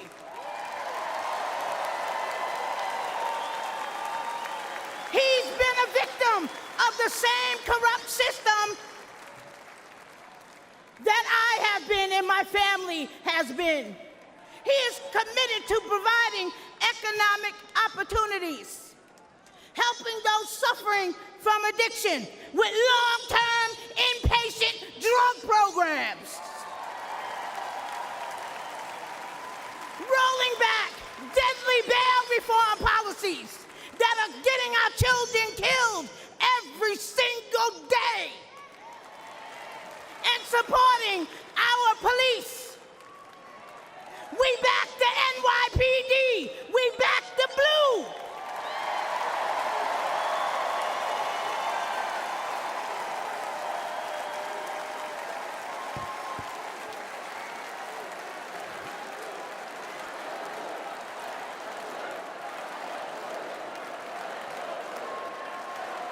Back the blue.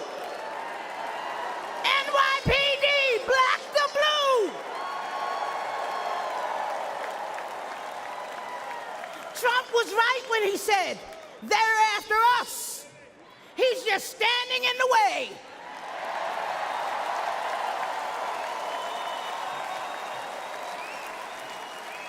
And guess what? He always will. That's why I'm standing with him today. Let's make America safe again.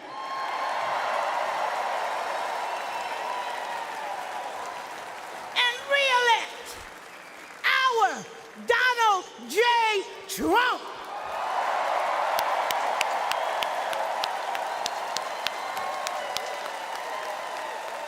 Thank you, and good night.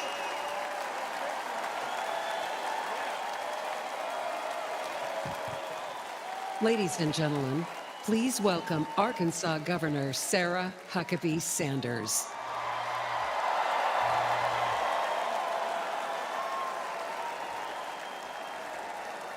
Thank you. What a powerful story to follow. Good evening. I'm Sarah Huckabee Sanders.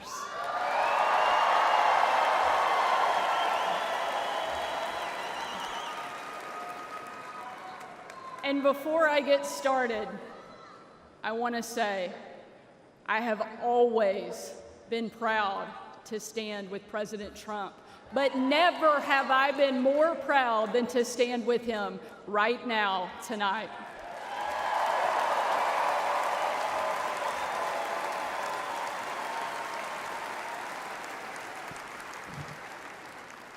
Not even an assassin's bullet could stop him.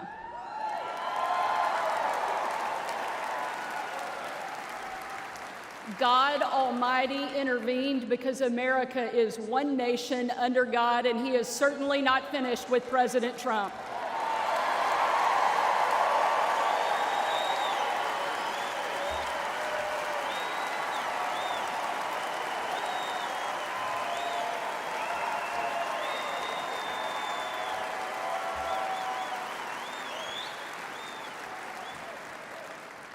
And our country is better for it.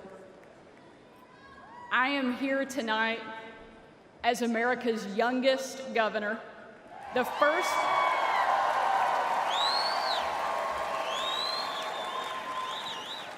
first woman to lead the great state of Arkansas.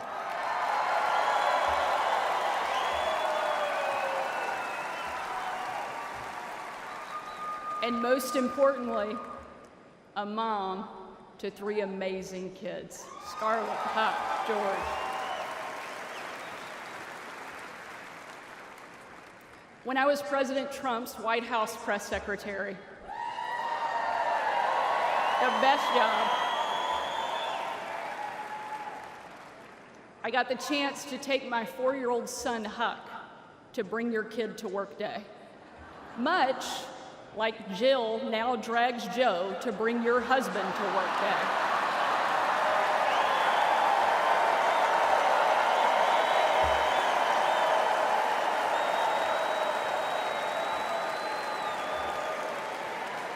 And while I was briefing the president on the upcoming event in the Oval Office, all of the kids who were attending that day gathered in the Rose Garden, getting ready to meet him. And we were walking out onto that beautiful, perfect colonnade. And I saw out of the corner of my eye that my son Huck was running full speed directly at the President of the United States. Being the gracious person he is, President Trump bent down to give him a big hug. And right in front of everyone, Huck sidestepped the president, completely ignoring him in front of everyone, and ran straight into my arms.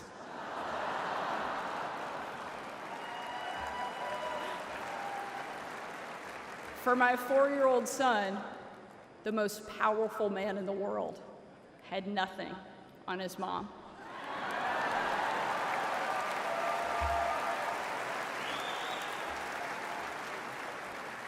But because he's the amazing man he is, President Trump didn't mind at all. After all, he's a dad to 5 unbelievable kids and a grandfather to 10.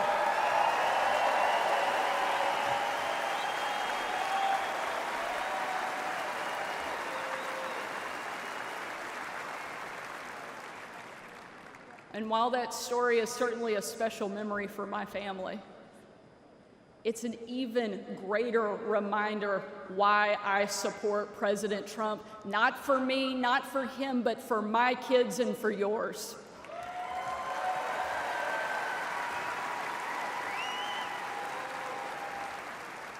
Under President Trump, America was safer.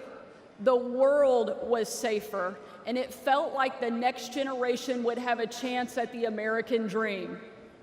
President Trump did the job that Kamala won't and Joe Biden simply can't.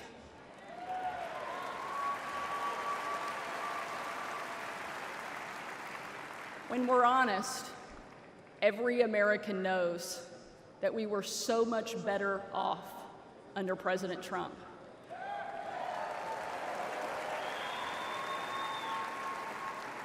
So tonight, I don't want to just speak about President Trump's successful policies. While there are many, I want to talk about the man that I know.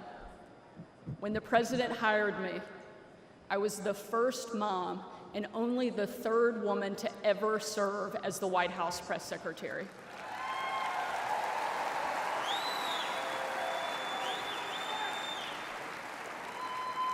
And in that role, I endured relentless attacks from the left. I was insulted as a guest at the White House Correspondents' Dinner.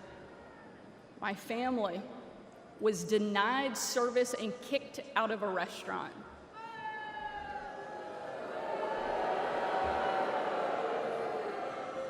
And a parent at my 3-year-old son's preschool spit on my car. And in those moments, it was President Trump who defended me. And when an MSNBC host, the author of several books on empowering women, said I was unfit to be a mother, and another MSNBC host said I was vile, not even human, and that I should be choked, MSNBC again did nothing. But our president pulled me aside, looked me in the eye, and said, "Sarah, you're smart, you're beautiful, you're tough, and they attack you because you're good at your job. Never let them stop fighting."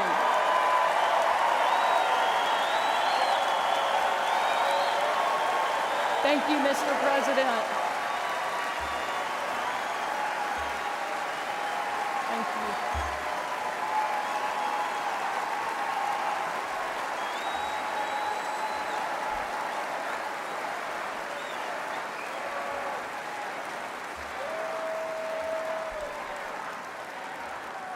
That's the Donald Trump that I know. And that's the Donald J. Trump I will always respect.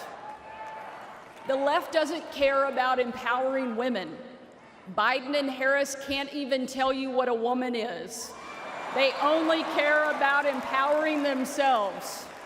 But we have a president who believes in empowering every American and that our country is worth fighting for.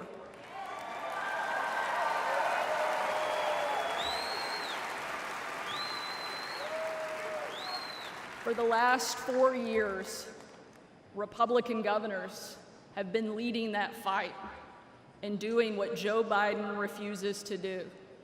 We've deployed the National Guard to the border. We've cracked down on crime and drugs. We cut taxes to give hardworking Americans a break from Bidenflation. And we empowered parents with universal school choice across the country.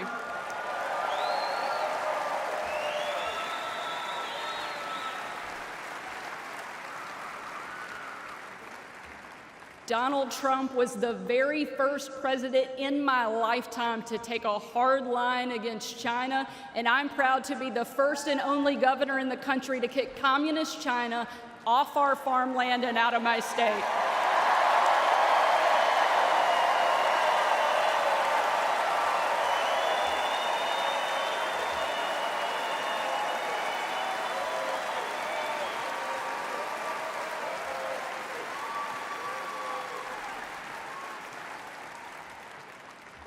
President Trump is a leader, and he's the leader our country needs.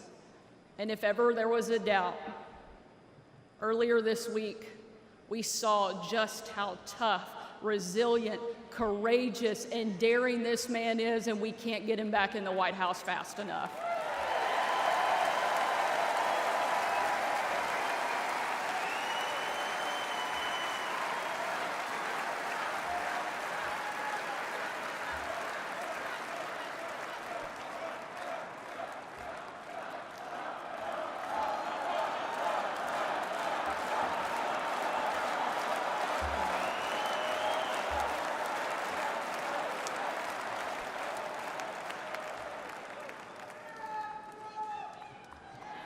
Ladies and gentlemen, we are not called to stand still in the face of great danger. You and I were put on this earth at a moment in time to charge boldly ahead. We cannot know what the future holds, but we know damn sure who holds the future in his hands.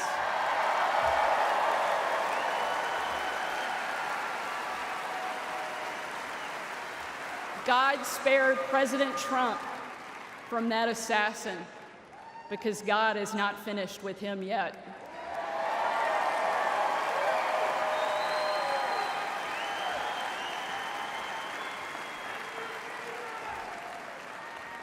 And he most certainly is not finished with America yet either.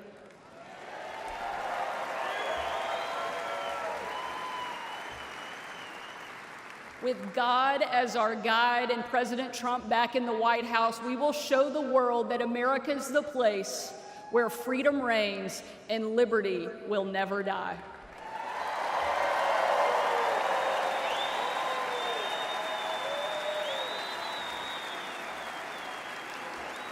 Ladies and gentlemen,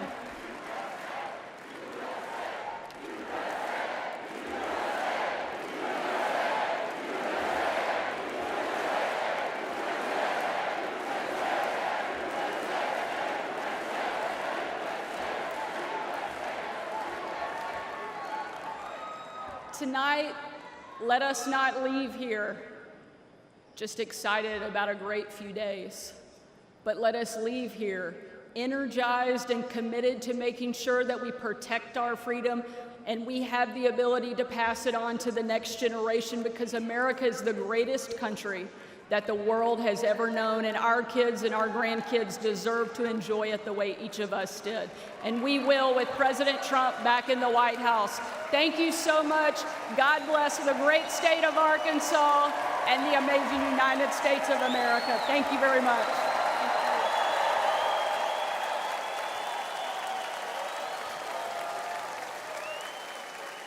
Ladies and gentlemen, please welcome former United States Secretary of Housing and Urban Development, Dr. Ben Carson.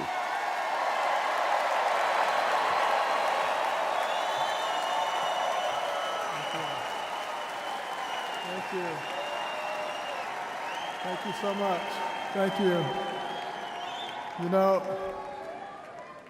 Sarah Huckabee always says to me, I hate to follow you, but I think she turned the table on me tonight.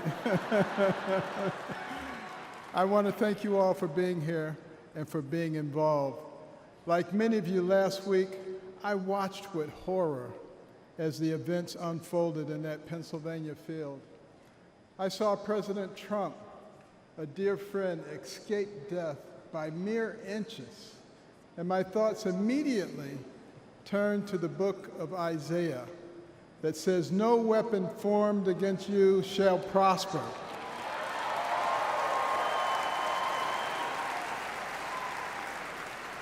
Well, let me tell you the weapons that they used. First, they tried to ruin his reputation, and he's more popular now than ever. And then they tried to bankrupt him, and he's got more money now than he had before. And then they tried to put him in prison, and he's freer and has made other people free with him. And then last weekend they tried to kill him, and there he is over there alive and well.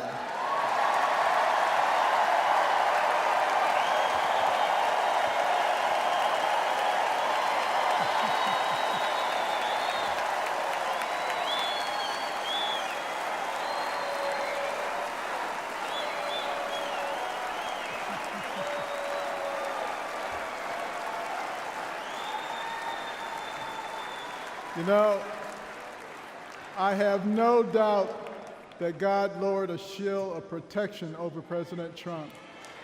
And I join millions of Americans in thanksgiving for President Trump's safety. And I encourage you to join me in praying each day for his continued protection. You know, our hearts go out to the victims in the audience. Let's also pray for them and their families. These events have brought unusual clarity to the times we are living in. We have all harbored the nagging feeling that everything we love is slipping away. All you have to do is turn on the television. The free press, a pillar of any free society, has abused the public trust and resorted to lies, deception, and disinformation.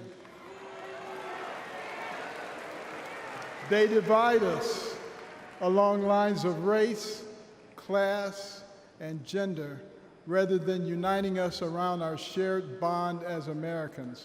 Our government has been no better, shredding our Constitution and upending the rule of law. We have a wide open border, a broken education system, and chaos breaking out around the world.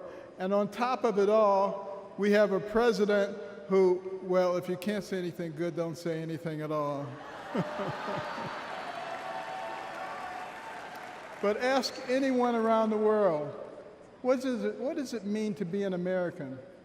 Most will tell you that it means unlimited opportunity, that where you begin in life doesn't dictate where you will end. That's the America I grew up in. In no other country could a poor inner-city kid raised by a single mom make it to an Ivy League school, then to medical school, become a successful neurosurgeon, run for president, and eventually become a member of the president's cabinet?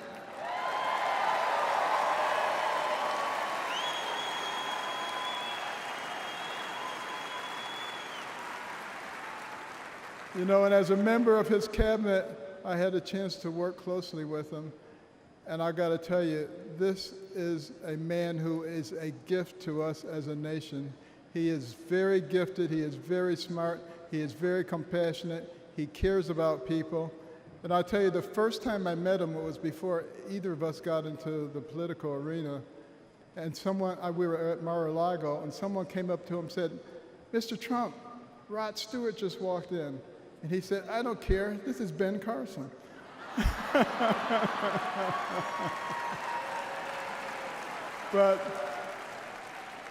I feel blessed that I've been able to live the American dream.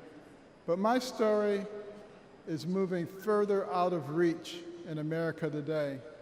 The lessons my mother taught me, like hard work and the value of well-rounded patriotic education and faith in God above all else, are being forced out of the public square. But we're all here today because we know we can bring these things back. By God's grace, we live in a country where the people rule. We have the power to choose the kind of nation we will be and the kind of men and women that will lead us. And today the choice could not be more clear. The most repeated phrase in the Bible is this: do not be afraid, or fear not. It appears 365 times in Scripture, a reminder to live each day with faith, hope, and joy as joyful warriors for Christ.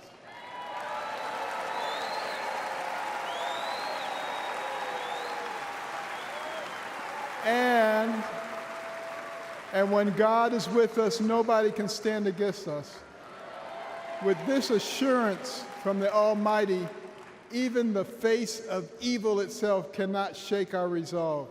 We will keep fighting, we will keep praying, and by the grace of God, we will save our country and re-elect President Trump together with Vice President Vance this November.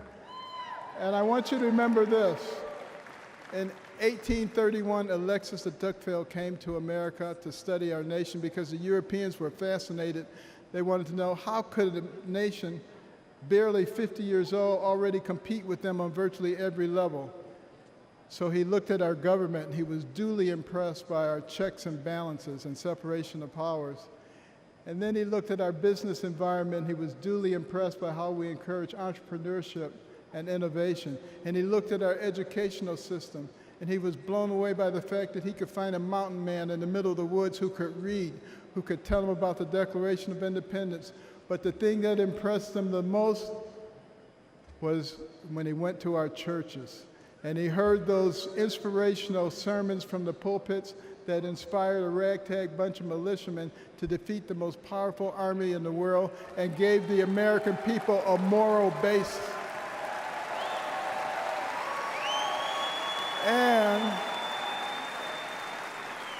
And he concluded his 2-volume set, Democracy in America, with these words. He said, "America is great because America is good. And if America ever ceases to be good, she will cease to be great. It is our job to make America good, and let's do this by re-electing President Trump so we can make America great." Thank you very much.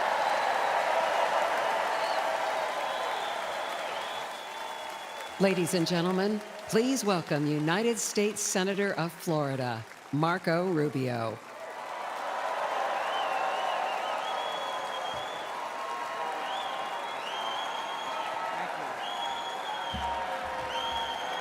Thank you, thank you. Thank you.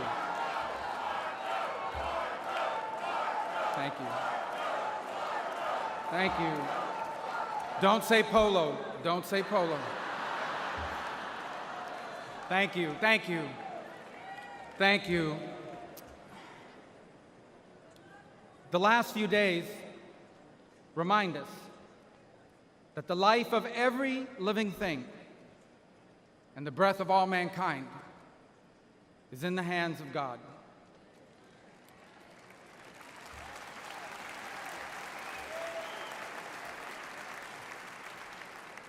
We were brought to the precipice of the abyss, and by the hand of God, reminded of what truly matters in our lives and in our country. This thing we do called politics, it matters. It's not unimportant. But it is our people who must always matter the most in everything we do.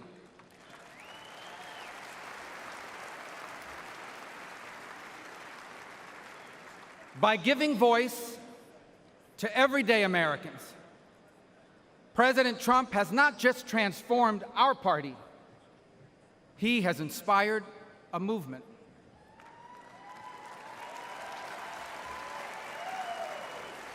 A movement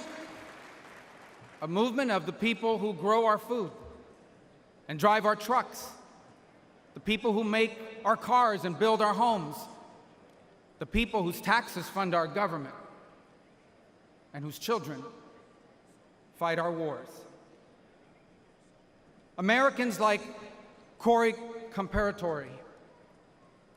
He was a former fire chief and a loving husband. He was described as the best dad a girl could ever ask for. As a man of God who loved Jesus fiercely and looked after members of his church. Corey was one of the millions of everyday Americans who make our country great. He wasn't rich, he wasn't famous, and the only reason why we know his name and story now is because last Saturday, he shielded his wife and daughter from an assassin's bullet and lost his life the way he lived it, a hero.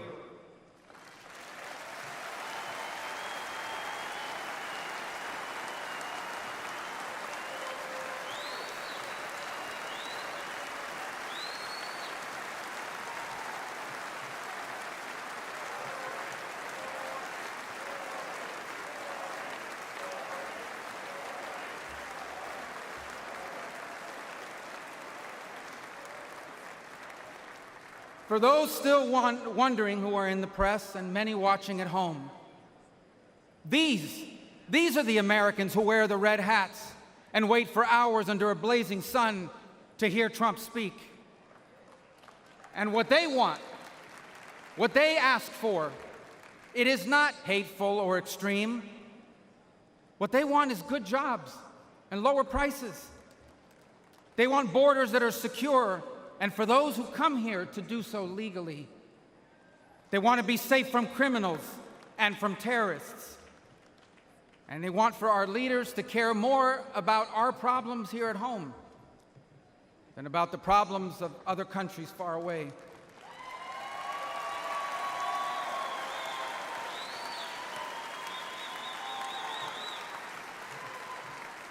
There is absolutely nothing dangerous or anything divisive about putting Americans first.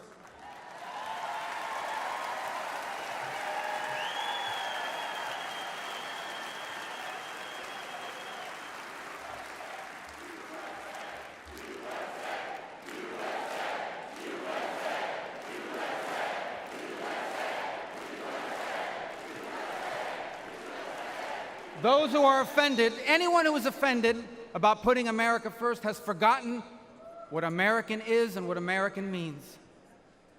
American isn't the color of our skin or our ethnicity. Americans are people as diverse as humanity itself. But out of many, we are one. Because as the life story of our next Vice President, J.D. Vance, reminds us, we are all descendants of ordinary people who achieved extraordinary things.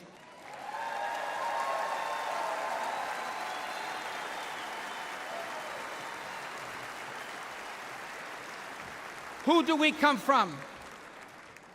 We come from pioneers who ventured west to chase their dreams, and slaves who overcame bondage to claim their right to the promise of America. We come from exiles who fled tyranny in search of freedom, and of immigrants who left behind all they had and knew because they could not be or achieve God's purpose for their life in the nation of their birth. That is an American.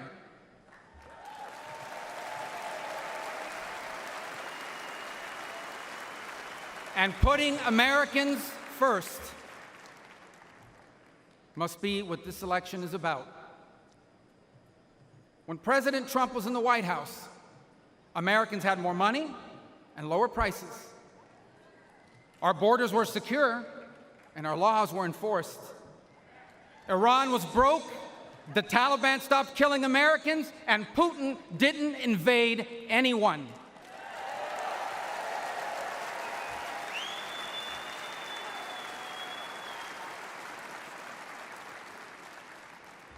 Now, under Biden, high prices devour paychecks. Criminals and drugs are allowed to flood into our country and terrorize our people. And Iran has money to support terrorists. The Taliban humiliated us in Afghanistan, and not one, but two major wars have broken out. My fellow Americans, the only way to make America wealthy and safe and strong again is to make Donald J. Trump our president again.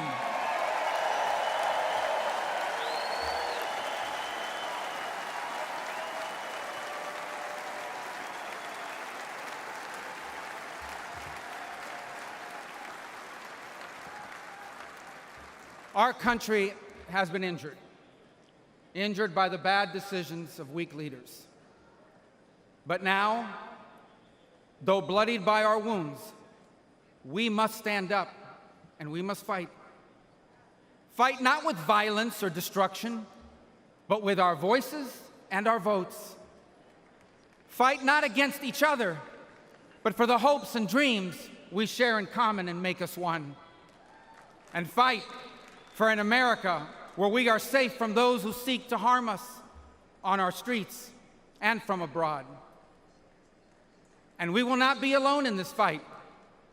For leading us in this fight will be a man who, although wounded and facing danger, he stood up and raised his fist and reminded us that our people and our country are always worth fighting for.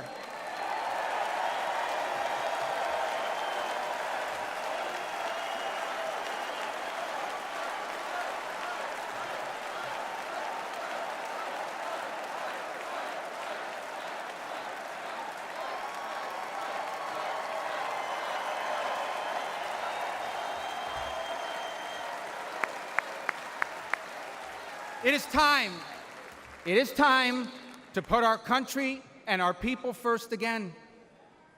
And if we do, together, we will make our people wealthy again. If we do, together, we will make our country safe again. Together, we will make Donald Trump our president again.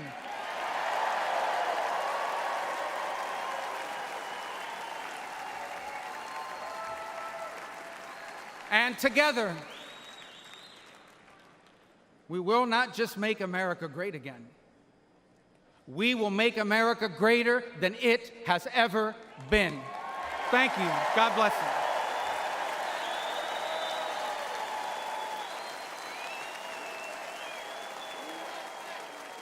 you. Ladies and gentlemen, please welcome Lara Trump.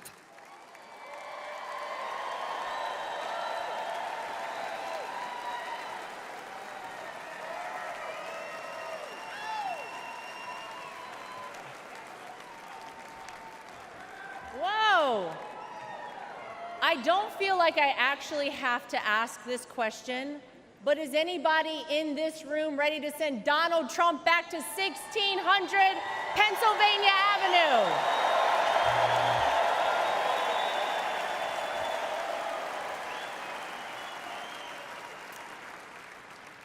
Well, it may not be a surprise that I actually had a very different speech that I was prepared to give up here tonight. That all changed at 6:11 on Saturday evening. Nothing prepares you for a moment like that.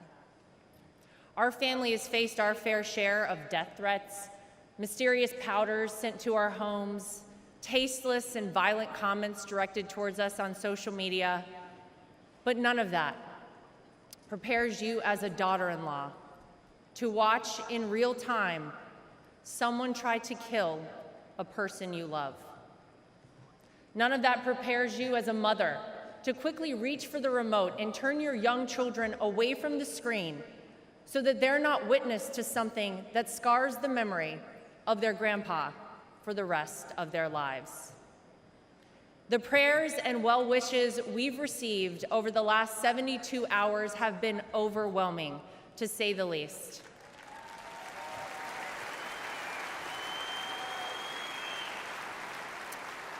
And my heart goes out to the family who lost a husband and a father because of this senseless act. All of you here tonight and watching at home mean the world to all of us in the Trump family.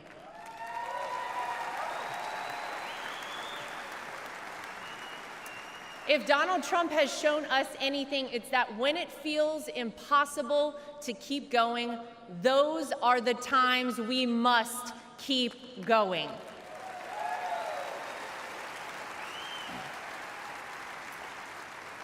I don't know how many people here or watching at home have ever been to a Trump rally, but if you've never been, let me tell you about them. Oh, some of you have been. Oh.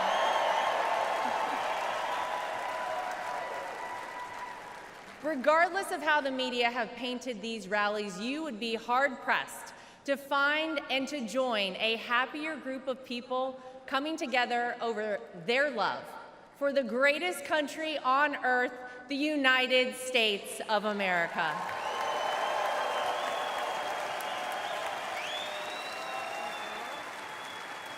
I dare anyone trying to leave a Trump rally without leaving with some new friends. You always make friends at a Trump rally, right? Veterans, teachers, blue-collar workers, white-collar workers, active duty military, police officers, firefighters, small business owners, Latino supporters, Christian supporters, Jewish supporters, black supporters, white supporters, Asian supporters, gay supporters, Republicans, independents, and yes, even Democrats.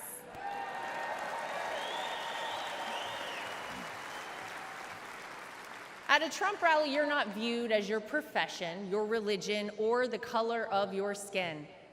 You're viewed as one thing: an American.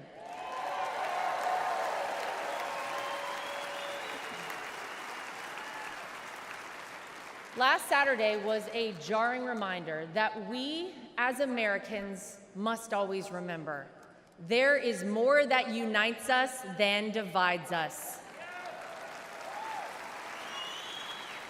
We all want this country to be great, even if we don't always agree on the best way of doing that.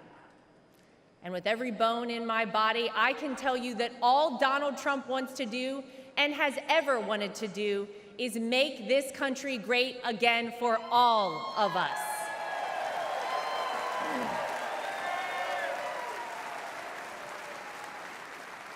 Proverbs 28 reads, "The wicked flee, though no one pursues, but the righteous are as bold as a lion." And that truly epitomizes Donald Trump.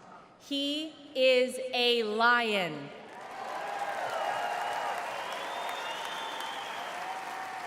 He is bold, he is strong, he is fearless, and he is exactly what this country needs right now.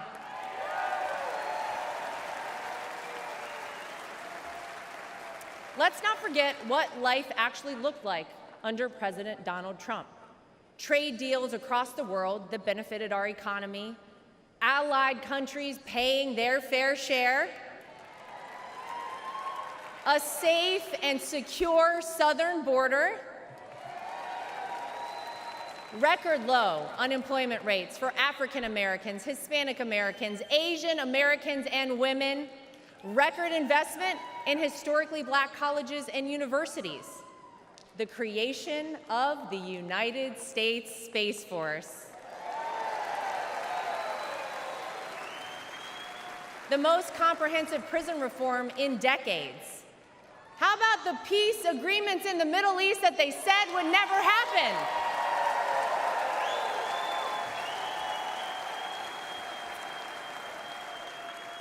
The largest tax cuts in American history, our energy independence,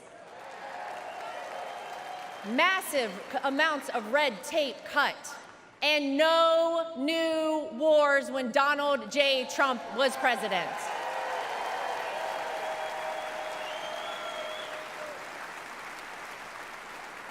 Maybe, most importantly though, you could actually feel it in your everyday life.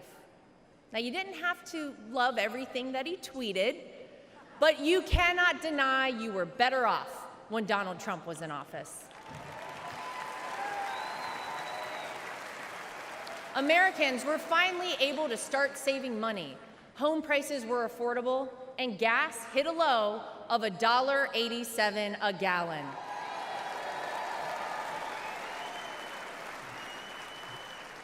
As I speak here tonight, many of our fellow Americans don't know how they'll pay for their next trip to the grocery store, new clothes for their children, or this month's rent. Many of our fellow Americans worry that we are on the verge of a major terror attack here on American soil. Many of our fellow Americans don't think their own children will be able to establish a better life than they themselves currently have. Many of our fellow Americans are right now sitting and wondering how on earth this country could have moved in the wrong direction and so quickly. The Democrats and the media know that they cannot convince you, the American people, that your life is better off now, because it's not. So what will they do?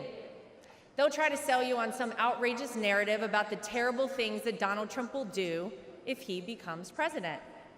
But you don't have to imagine what it would be like. All you have to do is remember what it was like.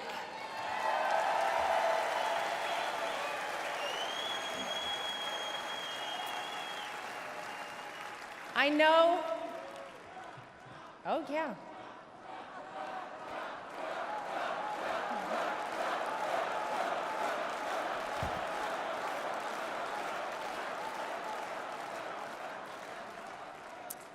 I know what you hear out there about Donald Trump. I know what you read, what the media tells you, and what out-of-touch celebrities on the left say about this man. But when I look at Donald Trump, I see a wonderful father, father-in-law, and of course, grandfather to my 2 young children, Luke and Carolina.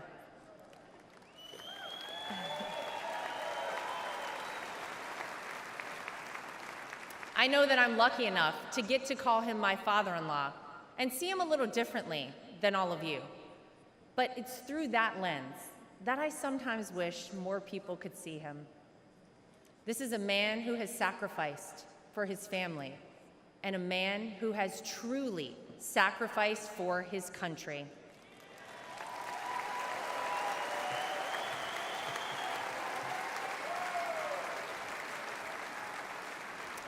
Donald Trump didn't need to run for president for fame or money. Trust me, we all know he already had plenty of that.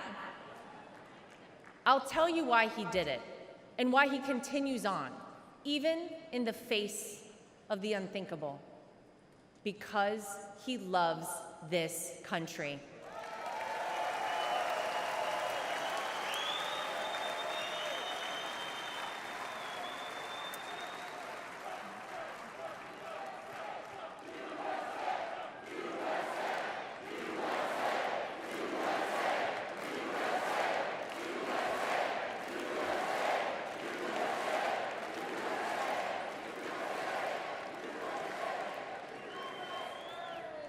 He did it for his grandchildren, for your children and grandchildren, and for the generations to come.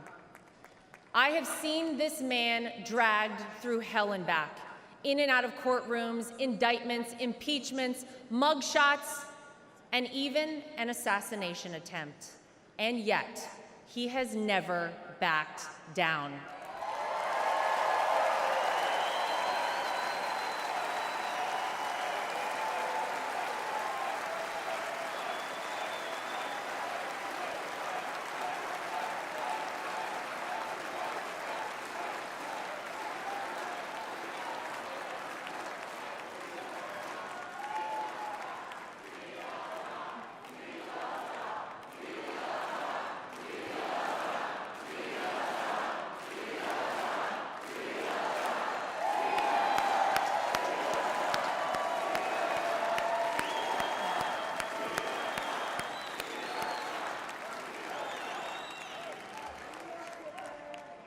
I'll never forget watching my 2 children run up to him with their drawings and hugs for Grandpa just moments before he took the elevator down in Trump Tower to address the media the day after his wrongful conviction. Despite everything else he had going on, he had no other focus in the entire world, just a man relishing time with his grandchildren. It's a side of Donald Trump that not enough people get to see. Maybe you got to see a side of Donald Trump on Saturday that you were not sure existed until you saw it with your own eyes. Martin Luther King Jr. once famously said, "The ultimate measure of a man is not where he stands in moments of convenience and comfort, but where he stands at times of challenge and controversy."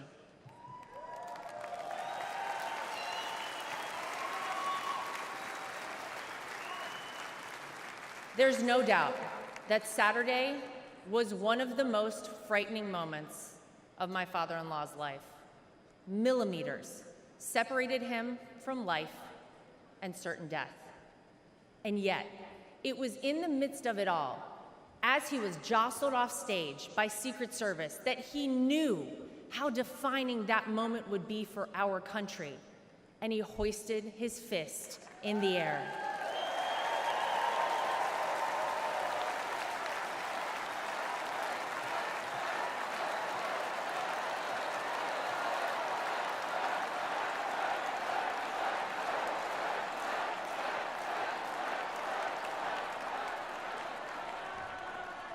It was not just for the audience at the rally, not just for his supporters tuning in, but for all of America. And as a signal to the world that no matter what, America will always prevail.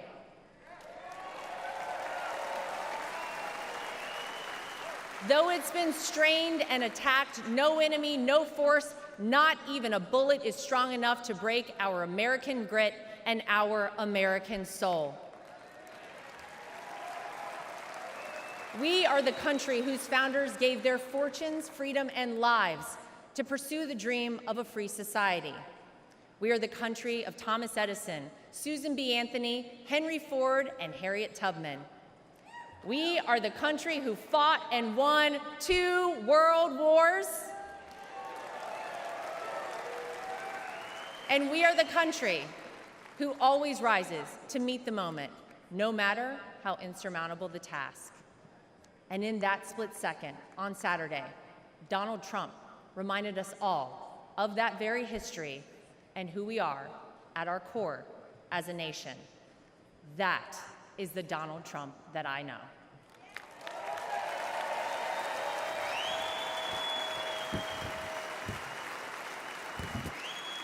He is an American who conquered the business world, an American who made himself a household name, an American who was beloved by politicians and fellow celebrities for decades until he ran for office with an R next to his name.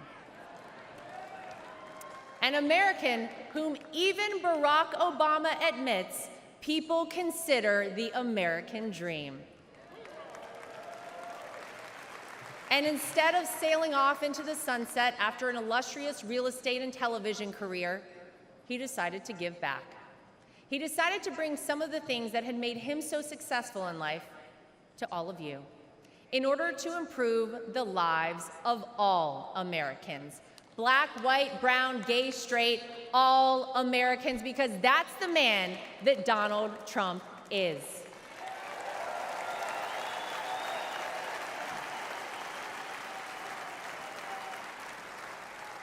I can tell you that my personal experience with Donald Trump has shown me his heart.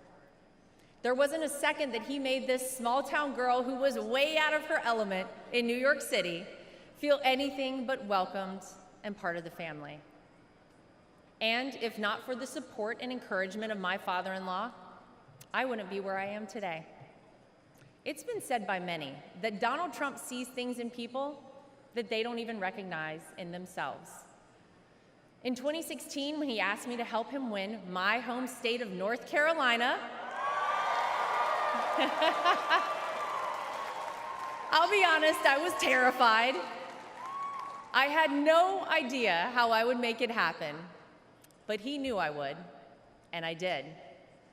When I was given an opportunity to join a television network as a commentator, it was the push and support of my father-in-law that gave me the confidence to take that job. Always the first one to call or text me after a TV hit and tell me, "Great job, keep going." Not bad, right?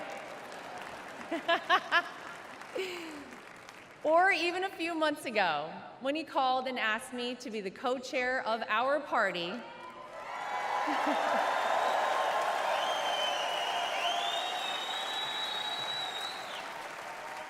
He showed me potential in myself that I couldn't yet see. So tonight, to my father-in-law, I want to say thank you.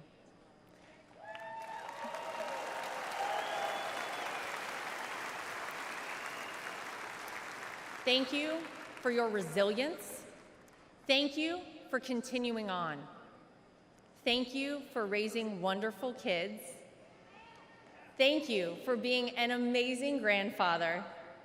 Thank you for never giving up on me.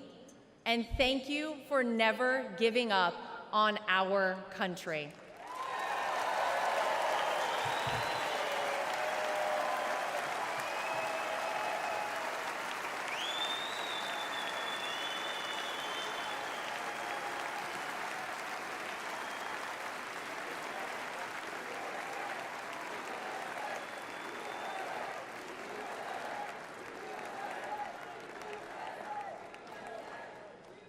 Tonight, I come to you, not as the co-chair of the RNC, not as the daughter-in-law of the candidate.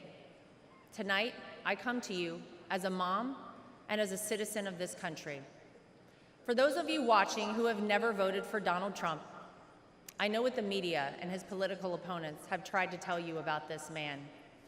Believe me, I have seen and heard it all, but I have also seen the truth. I am proud to know Donald Trump, to campaign for him, to vote for him, and to raise his grandchildren.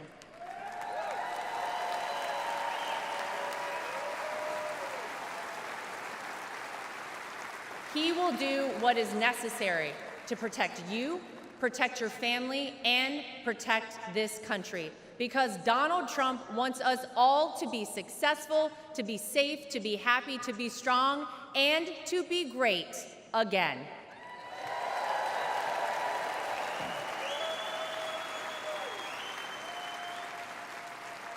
Tonight, I'm asking you to vote, not for the Donald Trump you see flashed on your TV every day, splashed across the headlines.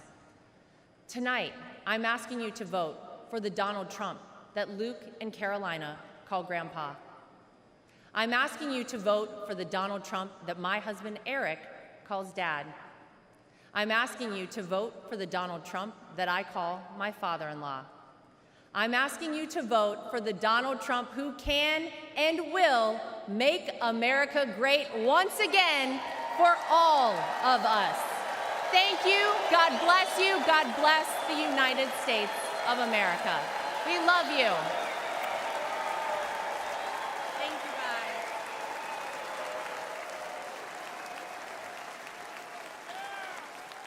Ladies and gentlemen, please welcome back the chairman of the Republican National Committee, Michael Whatley of North Carolina.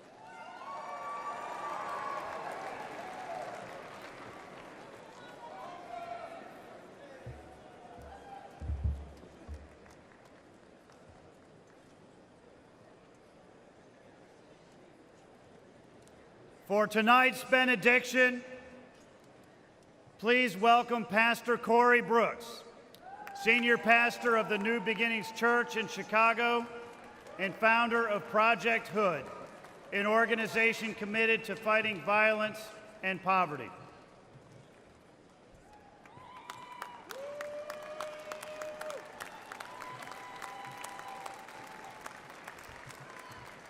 All right.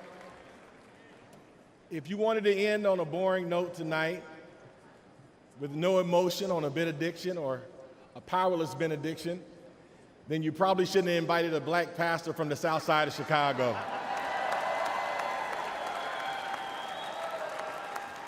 Before I pray, let me say three things real quick. Number one, let me thank President Trump and the Republican National Convention for giving me a platform to lift up the name of Jesus and to pray for our great nation. Number two, I'd be remiss if I did not give the great state of Illinois and Chicago and the South Side a shout out. O Block, Opportunity Block. And number three, I want you to make the biggest noise in just a second. I want you to raise your signs, blow your whistles, and give God the loudest shout of praise on the count of three. And somebody may say, why? Because this week we could be having a week of mourning. But because God did not let any of those things be, this is a week of celebration and a week of life, a week of democracy and liberty. So I want to ask you on the count of three to make the loudest noise you can and let the world know that we serve an awesome God. Are you ready? Come on, are you really ready tonight? 1, 2, 3. Yes, yes, yes.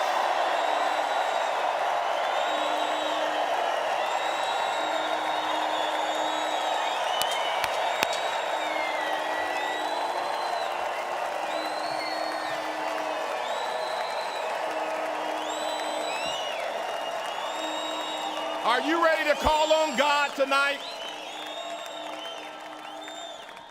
Heavenly Father, we come before you today with grateful hearts as we gather for this Republican National Convention. We thank you for this moment to seek your guidance.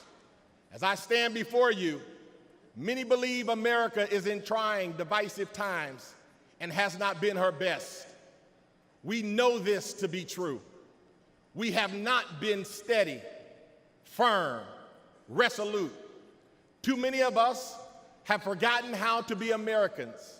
I see this on the south side of Chicago where I'm from. But I refuse to give up. Why?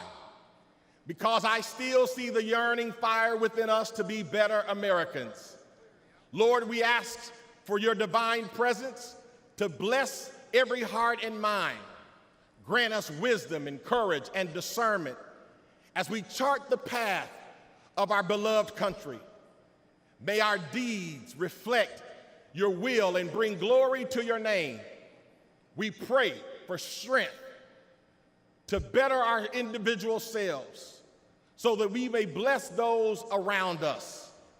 Let us be reminded that we are one nation under God, indivisible, with liberty and justice for all. Father, we lift up our citizens and leaders to you. Let them be guided by your truth. And may their actions honor the values upon which this great nation was founded.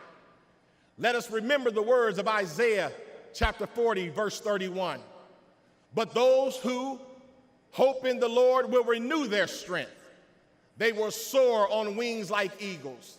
They will run and not grow weary. They will walk and not faint.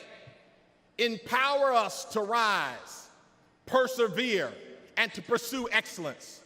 Lord, bless our great nation, from Project Hood on the south side of Chicago to all four corners of the great nation, from the hills of West Virginia and Tennessee to Beverly Hills in California, all the way to the homies in Los Angeles and the homies on the west side of Chicago. May we renew our Americanness and strive to uphold your word. With you, Lord, all things are possible. I said all things are possible. All things are possible. In your mighty and matchless name, Jesus, we pray. Let everybody say amen. God bless you and God bless America.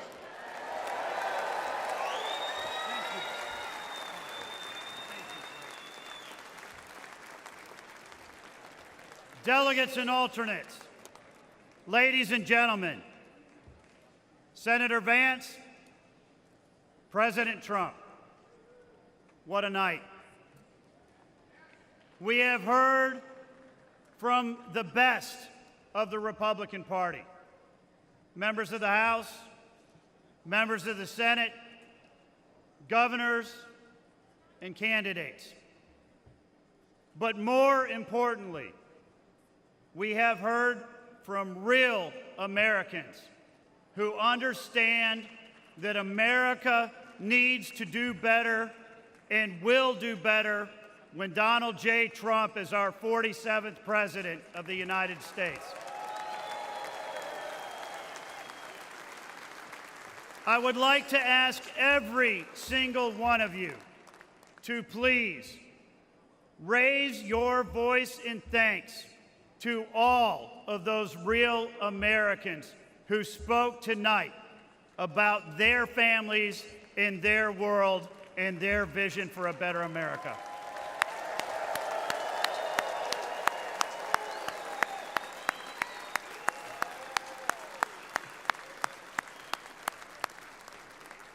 At this time, the chair recognizes the delegate from the state of Indiana for the purpose of offering a motion.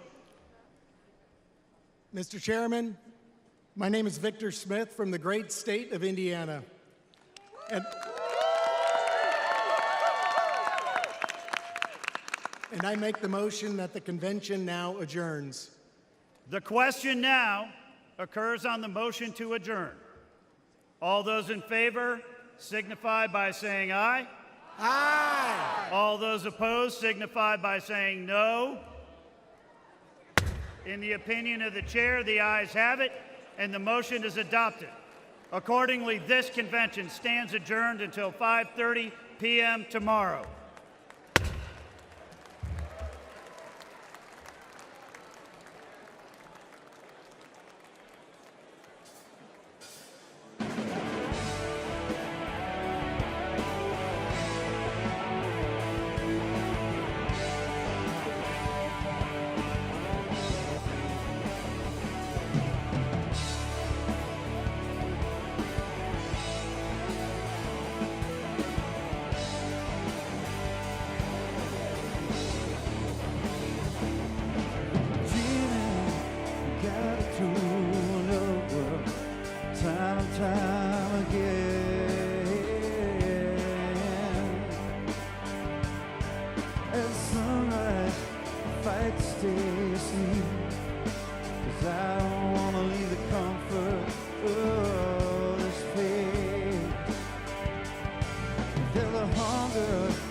Longing to escape.